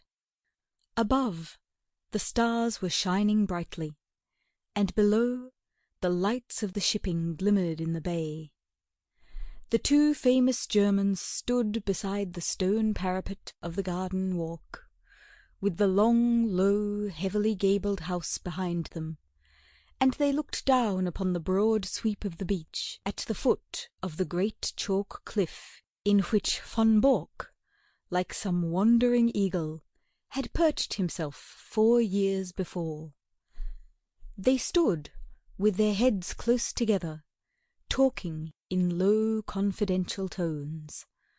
From below, the two glowing ends of their cigars might have been the smouldering eyes of some malignant fiend, looking down in the darkness. A remarkable man, this Von Bork, a man who could hardly be matched among all the devoted agents of the Kaiser. It was his talents which had first recommended him for the English mission, the most important mission of all. But since he had taken it over, those talents had become more and more manifest to the half-dozen people in the world who were really in touch with the truth. One of these was his present companion, Baron von Herrling, the chief secretary of the legation, whose huge 100-horsepower Benz car was blocking the country lane as it waited to waft its owner back to London. So far as I can judge the trend of events, you will probably be back in Berlin within the week, the secretary was saying. When you get there, my dear von Bork, I think you will be surprised at the welcome you will receive. I happen to know what is thought of in the highest quarters of your work in this country. He was a huge man, the secretary, deep, broad, and tall, with a slow, heavy fashion of speech, which had been his main asset in his political career. Von Bork laughed. "Ha, they are not very hard to deceive," he remarked. "A more docile, simple folk could not be imagined." I don't know about that, said the other thoughtfully. They have strange limits, and one must learn to observe them. It is the surface simplicity of theirs which makes a trap for the stranger. One's first impression is that they are entirely soft. Then one comes suddenly upon something very hard, and you know that you have reached the limit and must adapt yourself to the fact.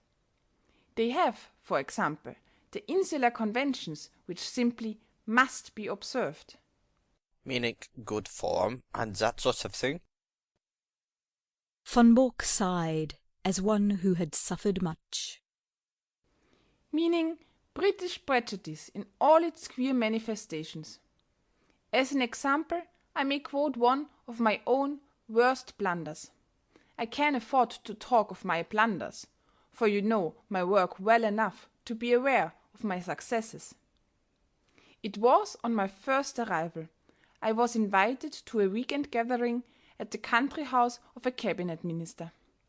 The conversation was amazingly indiscreet. Von Bork nodded. "I've been there," said he, dryly. Exactly. Well, I naturally sent a resume of the information to Berlin. Unfortunately, our good Chancellor is a little heavy-handed in these matters, and he transmitted a remark which showed that he was aware of what had been said. This, of course, took the trail straight up to me. You have no idea the harm that it did me.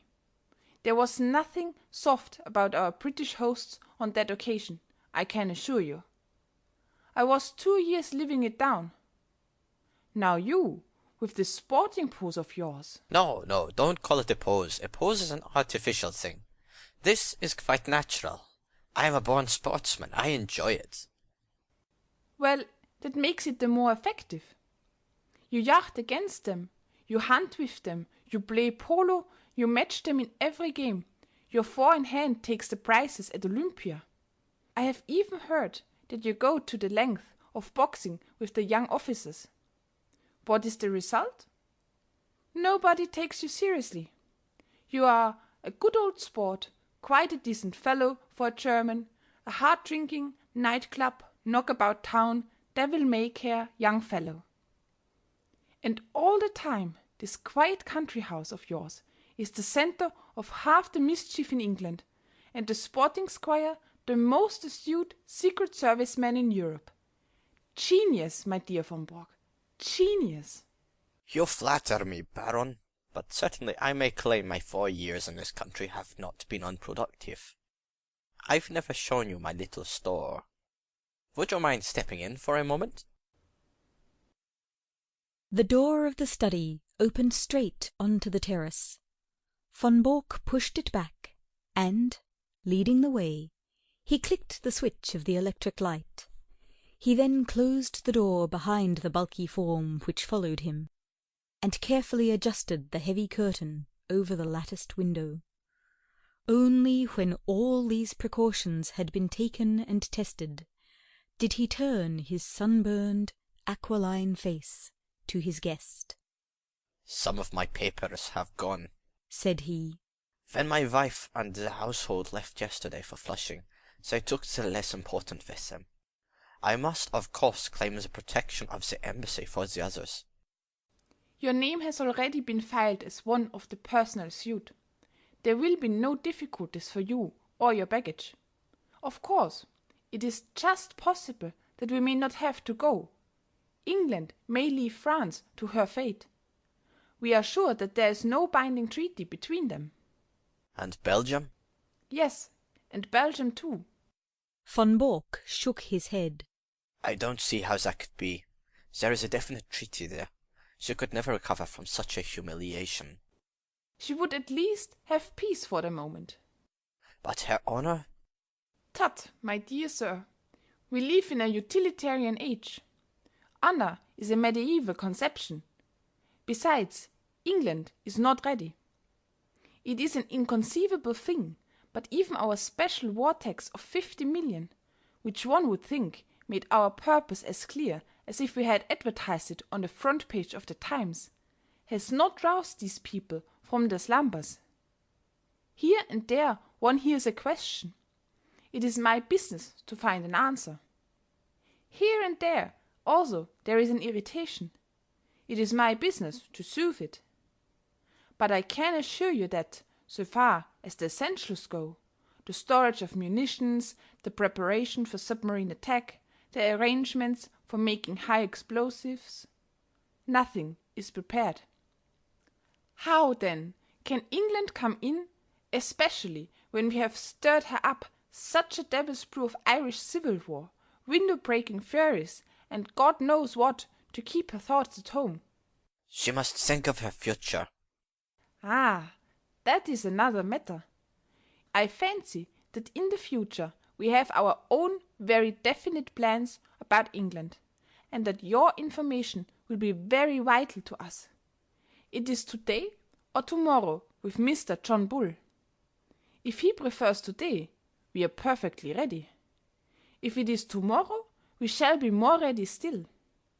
I should think they would be wiser to fight with allies than without them, but that is their own affair. This week is their week of destiny. But you were speaking of her papers? He sat in the armchair, with the light shining upon his broad, bald head, while he puffed sedately at his cigar. The large oak-panelled, book-lined room had a curtain hung in the further corner. When this was drawn, it disclosed a large brass-bound safe.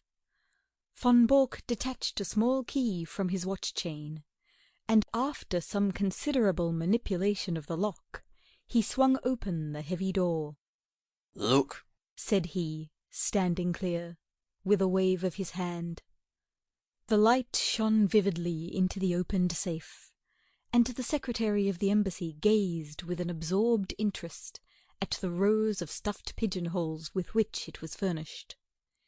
Each pigeonhole had its label, and his eyes, as he glanced along them, read a long series of such titles as Fords, Harbour Defences, Aeroplanes, Ireland, Egypt, Portsmouth Forts, the Channel, Rosyth, and a score of others.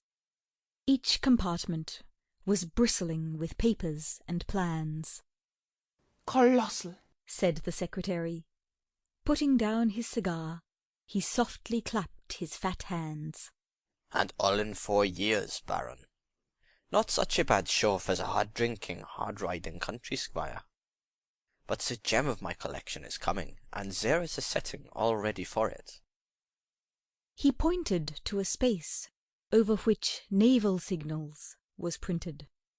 "But you have a good dossier there already." "Ach, out of date and waste paper. The Admiralty in some way got the alarm, and every code has been changed. It was a blow, Baron, the worst setback in my whole campaign. But thanks to my checkbook and the good Altamont, all will be well tonight." The Baron looked at his watch and gave a guttural exclamation of disappointment. "Well, I really can wait no longer. You can imagine that things are moving at present in Carlton Terrace, and that we have all to be at our posts. I had hoped to be able to bring news of your great coup. Did Altamont name no hour?" Von Bork pushed over a telegram. "Will come without fail tonight and bring new sparking plugs, Altamont." "Sparking plugs, eh?" "You see, he poses as a motor expert, and I keep a full garage. In our code, everything likely to come up is named after some spare part. If he talks of a radiator, it is a battleship. Of an oil pump, a cruiser, and so on. Sparking plugs are naval signals." "From Portsmouth at midday," said the secretary, examining the superscription. "By the way, what do you give him?" £500 for this particular job. Of course, he has a salary as well." "The greedy rogue. They are useful, these traitors, but I grudge them their blood money."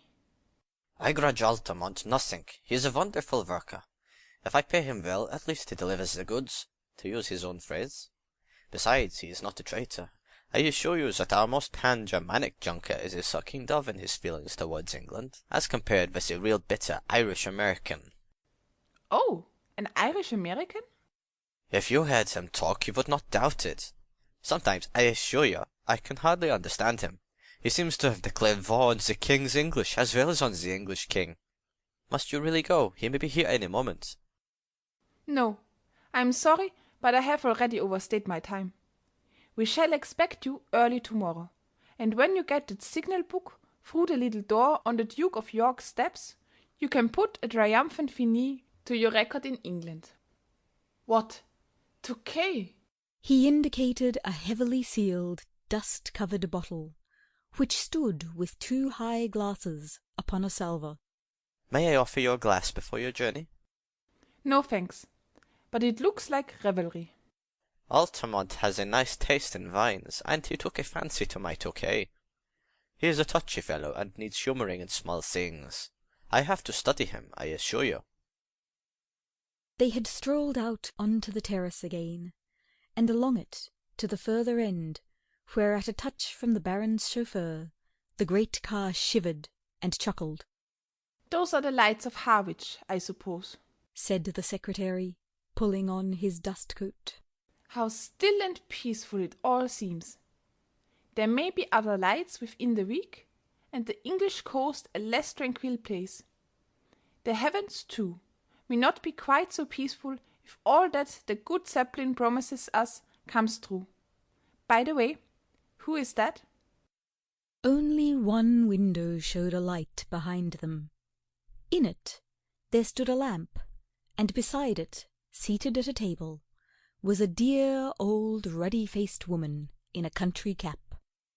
She was bending over her knitting, and stopping occasionally to stroke a large black cat upon a stool beside her. That is Martha, the only servant I have left. The secretary chuckled. She might almost personify Britannia, said he, with her complete self-absorption and general air of comfortable somnolence. Well, au revoir, von Borg.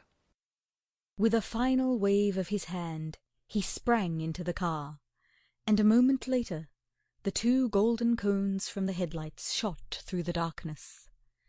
The secretary lay back in the cushions of the luxurious limousine, with his thoughts so full of the impending European tragedy that he hardly observed that as his car swung round the village street it nearly passed over a little Ford, coming in the opposite direction. Von Bork walked slowly back to the study when the last gleams of the motor lamps had faded into the distance. As he passed, he observed that his old housekeeper had put out her lamp and retired. It was a new experience to him, the silence and darkness of his widespread house, for his family and household had been a large one. It was a relief to him, however, to think that they were all in safety, and that, but for that one old woman who had lingered in the kitchen, he had the whole place to himself. There was a good deal of tidying up to do inside his study, and he set himself to do it, until his keen, handsome face was flushed with the heat of the burning papers. A leather valise stood beside his table, and into this he began to pack very neatly and systematically the precious contents of his safe. He had hardly got started with the work, however, when his quick ears caught the sounds of a distant car. Instantly he gave an exclamation of satisfaction, strapped up the valise, shut the safe, locked it, and hurried out onto the terrace. He was just in time to see the lights of a small car come to a halt at the gate. A passenger sprang out of it and advanced swiftly towards him, while the chauffeur, a heavily built, elderly man with a grey moustache, settled down like one who resigns himself to a long vigil. Well? Asked von Bork eagerly, running forth to meet his visitor. For answer, the man waved a small brown paper parcel triumphantly above his head. "You can give me the glad hand tonight, mister," he cried. "I'm bringing home the bacon at last." The signals? Same as I said in my cable. Every last one of them. Semaphore, lamp code, Marconi, a copy, mind you, not the original. That was too dangerous, but it's the real goods, and you can lay to that. He slapped the German upon the shoulder, with a rough familiarity from which the other winced. Come in, he said. I am all alone in the house. I was only waiting for this. Of course, a copy is better than the original. If an original was missing, they would change the whole thing. You think it's all safe about the copy? The Irish-American had entered the study, and stretched his long limbs from the armchair.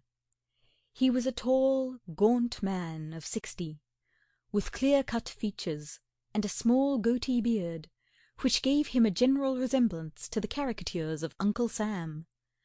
A half-smoked, sodden cigar hung from the corner of his mouth, and as he sat down he struck a match and relit it.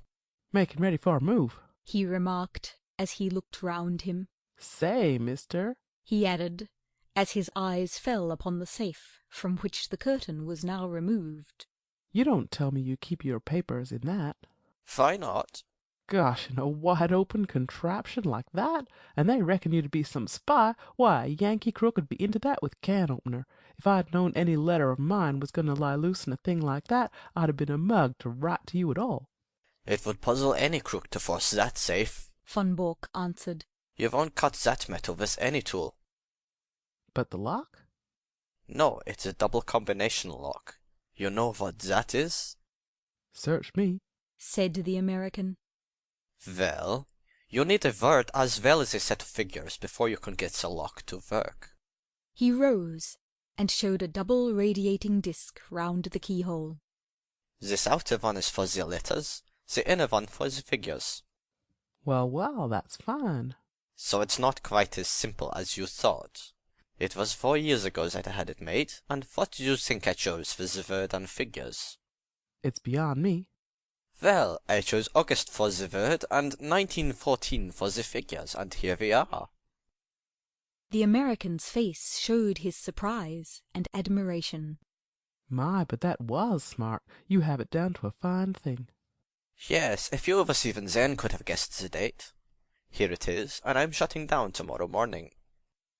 Well, I guess you'll have to fix me up also. I'm not staying in this gall-down country all on my lonesome. In a week or less, from what I see, John Bull will be on his hind legs and fair rampant. I'd rather watch him from over the water. But you're an American citizen. Well, so was Jack James an American citizen, but he's doing time in Portland all the same. It cuts no ice with a British copper to tell him you're an American citizen. It's British law and order over here, says he. By the way, mister, talking of Jack James, it seems to me you don't do much to cover your men. What do you mean? Von Bork asked sharply. Well, you are their employer, ain't you? It's up to you to see they don't fall down, but they do fall down, and when did you ever pick them up? There's James. It was James's own fault. You know that yourself. He was too self-willed for the job. James was a bonehead, I'll give you that. Then there was Hollis. The man was mad. Well, he went a bit woozy toward the end. It's enough to make a man bughouse when he has to play a part from morning to night with 100 guys all ready to set the coppers wise to him. But now there's Steiner. Von Bork started violently, and his ruddy face turned a shade paler. What about Steiner? Well, they've got him, that's all. They raided his store last night, and he and his papers are all in the Portsmouth jail. You'll go off, and he, poor devil, will have to stand the racket, and lucky if he gets off with his life. That's why I want to get over the water as soon as you do. Von Bork was a strong, self-contained man, but it was easy to see that the news had shaken him. How could they have got on to Steiner? He muttered. That's the worst blow yet. Well, you nearly had a worse one, for I believe they're not far off me. You don't mean that? Sure thing. My landlady down Fratton Way had some inquiries, and when I heard of it, I guessed it was time for me to hustle. But what I want to know, mister, is how the coppers know these things. Steiner is the 5th man you've lost since I signed on with you, and I know the name of the 6th if I don't get a move on. How do you explain it, and ain't you ashamed to see your men go down like this? Von Bork flushed crimson. How dare you speak in such a way? If I didn't dare things, mister, I wouldn't be in your service. But I tell you straight what's in my mind. I've heard that with you German politicians, when an agent has done his work, you are not sorry to see him put away. Von Bork sprang to his feet. Do you dare to suggest that I have given away my own agents? I don't stand for that, mister, but there's a stool pigeon or a cross somewhere, and it's up to you to find out where it is. Anyhow, I'm taking no more chances. It's me for Little Holland, and the sooner the better. Von Bork had mastered his anger. We have been allies too long to quarrel now at the very hour of victory, he said. You have done splendid work and taken risks, and I can't forget it. By all means, go to Holland, and then you can get a boat from Rotterdam to New York. No other line will be safe a week from now. I'll take that book and pack it with the rest. The American held the small parcel in his hand, but made no motion to give it up. What about the dough? He asked. The what? The boodle, the reward, the £500. The gunner turned damn nasty at the last, and I had to square him with an extra $100, or it would have been nitsky for you and me. Nothing doing, says he, and he meant it too. But the last 100 did it. It's cost me £200 from first to last, so it isn't likely I'd give it up without getting my wad.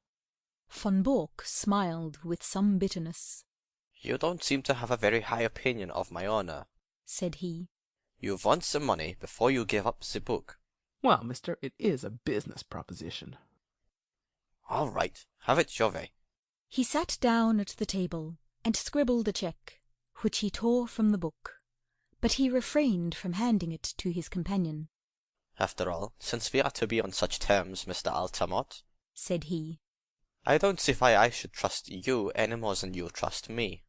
Do you understand? he added, looking back over his shoulder at the American. There's the check upon the table. I claim the right to examine that parcel before you pick the money up. The American passed it over without a word. Von Bork undid a winding of string and 2 wrappers of paper. Then he sat gazing for a moment in silent amazement at a small blue book which lay before him. Across the cover was printed in golden letters, "Practical Handbook of Bee Culture." Only for one instant did the master spy glare at this strangely irrelevant inscription.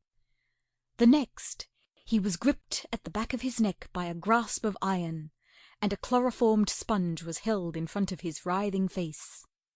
"Another glass, Watson," said Mr. Sherlock Holmes, as he extended the bottle of Imperial Tokay. The thick-set chauffeur, who had seated himself by the table, pushed forward his glass with some eagerness. "It is good wine, Holmes." "A remarkable wine, Watson. Our friend upon the sofa has assured me that it is from Franz Joseph's special cellar at the Schönbrunn Palace. Might I trouble you to open the window, for chloroform vapour does not help the palate." The safe was ajar, and Holmes, standing in front of it, was removing dossier after dossier, swiftly examining each, and then packing it neatly in Von Bork's valise.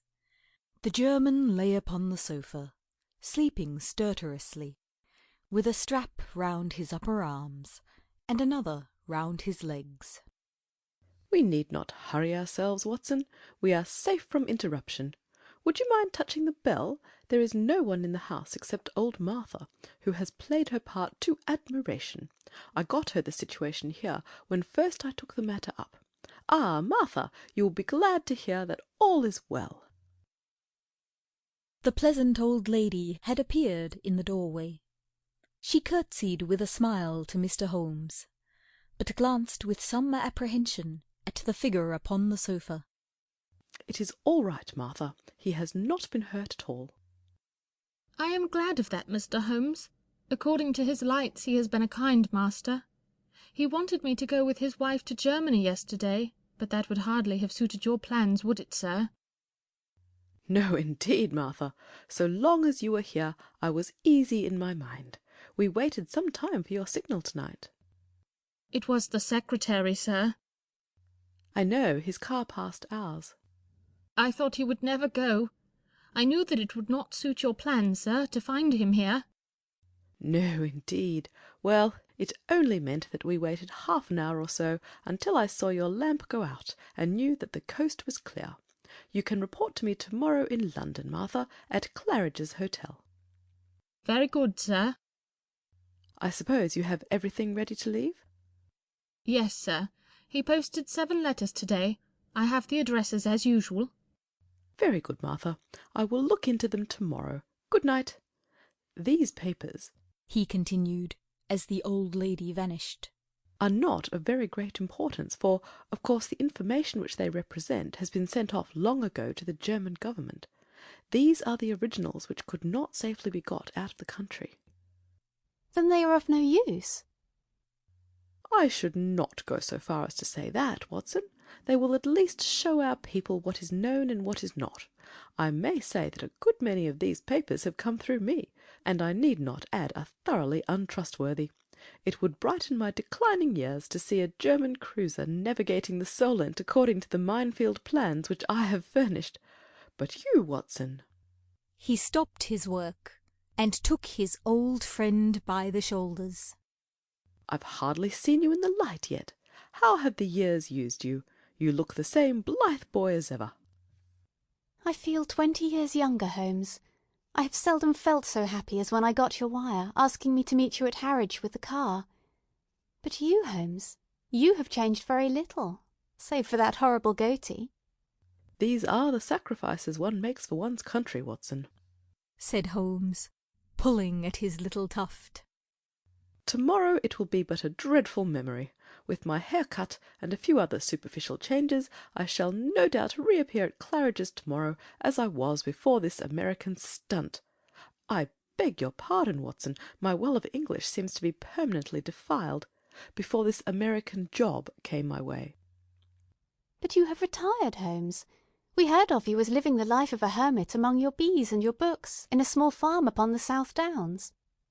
Exactly, Watson. Here is the fruit of my leisured ease, the magnum opus of my latter years. He picked up the volume from the table and read out the whole title. Practical Handbook of Bee Culture, with some observations upon the segregation of the queen. Alone I did it. Behold the fruit of pensive nights and laborious days, when I watched the little working gangs, as I once watched the criminal world of London. But how did you get to work again? Ah, I have often marvelled at it myself. The foreign minister alone I could have withstood, but when the premier also deigned to visit my humble roof. The fact is, Watson, that this gentleman upon the sofa was a bit too good for our people. He was in a class by himself. Things were going wrong, and no one could understand why they were going wrong. Agents were suspected or even caught, but there was evidence of some strong and secret central force. It was absolutely necessary to expose it. Strong pressure was brought upon me to look into the matter. It has cost me 2 years, Watson, but they have not been devoid of excitement. When I say that I started my pilgrimage at Chicago, graduated in an Irish secret society at Buffalo, gave serious trouble to the constabulary at Skibbereen, and so eventually caught the eye of a subordinate agent of von Bork, who recommended me as a likely man, you will realize that the matter was complex. Since then I have been honoured by his confidence, which has not prevented most of his plans going subtly wrong, and 5 of his best agents being in prison. I watched them, Watson, and I picked them as they ripened. Well, sir, I hope that you are none the worse. The last remark was addressed to von Bork himself, who, after much gasping and blinking, had lain quietly, listening to Holmes's statement. He broke out now into a furious stream of German invective, his face convulsed with passion. Holmes continued his swift investigation of documents, while his prisoner cursed and swore. Though unmusical, German is the most expressive of all languages, he observed, when von Bork had stopped from pure exhaustion. Hello, hello, he added, as he looked hard at the corner of a tracing before putting it in the box. This should put another bird in the cage. I had no idea that the paymaster was such a rascal, though I have long had an eye upon him. Mr. von Bork, you have a great deal to answer for. The prisoner had raised himself with some difficulty upon the sofa, and was staring, with a strange mixture of amazement and hatred, at his captor. I shall get level with you, Altamont, he said, speaking with slow deliberation. If it takes me all my life, I shall get level with you. The old sweet song, said Holmes. How often have I heard it in days gone by! It was a favourite ditty of the late lamented Professor Moriarty. Colonel Sebastian Moran has also been known to warble it, and yet I live and keep bees upon the South Downs. Curse you, you double traitor! Cried the German, straining against his bonds and glaring murder from his furious eyes. No, no, it is not so bad as that, said Holmes, smiling. As my speech surely shows you, Mr. Altamont of Chicago had no existence in fact. I used him, and he is gone. Then who are you? It is really immaterial who I am, but since the matter seems to interest you, Mr. von Bork, I may say that this is not the first acquaintance with members of your family. I have done a good deal of business in Germany in the past, and my name is probably familiar to you. I would wish to know it, said the Prussian grimly. It was I who brought about the separation between Irene Adler and the late King of Bohemia when your cousin Heinrich was the imperial envoy. It was I also who saved from murder by the nihilist clubman Count von und zu Grafenstein, who was your mother's elder brother. It was I. Von Bork sat up in amazement. There's only one man, he cried. Exactly, said Holmes. Von Bork groaned and sank back on the sofa. and most of that information came through you, he cried. What is it worth? What have I done? It is my ruin forever. It is certainly a little untrustworthy, said Holmes. It will require some checking, and you have little time to check it. Your admiral may find the new guns rather larger than he expects, and the cruisers perhaps a trifle faster. Von Bork clutched at his own throat in despair. There are a good many other points of detail which will no doubt come to light in good time, but you have one quality which is very rare in a German, Mr. von Bork. You are a sportsman, and you will bear me no ill will when you realise that you, who have outwitted so many other people, have at last been outwitted yourself. After all, you have done your best for your country, and I have done my best for mine, and what could be more natural? Besides, he added, not unkindly, as he laid his hand upon the shoulder of the prostrate man, it is better than to fall before some ignoble foe. These papers are now ready, Watson. If you will help me with our prisoner, I think that we may get started for London at once. It was no easy task to move Von Bork, for he was a strong and a desperate man. Finally, holding either arm, the two friends walked him very slowly down the garden walk, which he had trod with such proud confidence when he received the congratulations of the famous diplomatist only a few hours before. After a short, final struggle, he was hoisted, still bound hand and foot, into the spare seat of the little car. His precious valise was wedged in beside him. I trust that you are as comfortable as circumstances permit, said Holmes, when the final arrangements were made. Should I be guilty of a liberty if I lit a cigar and placed it between your lips? But all amenities were wasted upon the angry German. I suppose you realize, Mr. Sherlock Holmes, said he, that if your government bears you out in this treatment, it becomes an act of war. What about your government and all this treatment? said Holmes, tapping the valise. You're a private individual. You have no warrant for my arrest. The whole proceeding is absolutely illegal and outrageous. Absolutely, said Holmes. Kidnapping a German subject. And stealing his private papers. Well, you realize your position, you and your accomplice here. If I were to shout for help as we pass through the village... My dear sir, if you did anything so foolish, you would probably enlarge the 2 limited titles of our village inns by giving us the dangling Prussian as a signpost. The Englishman is a patient creature, but at present his temper is a little inflamed, and it would be as well not to try him too far. No, Mr. von Bork, you will go with us in a quiet, sensible fashion to Scotland Yard, whence you can send for your friend Baron von Herling, and see if even now you may not fill that place which he has reserved for you in the ambassadorial suite. As to you, Watson, you are joining us with your old service, I understand, so London won't be out of your way.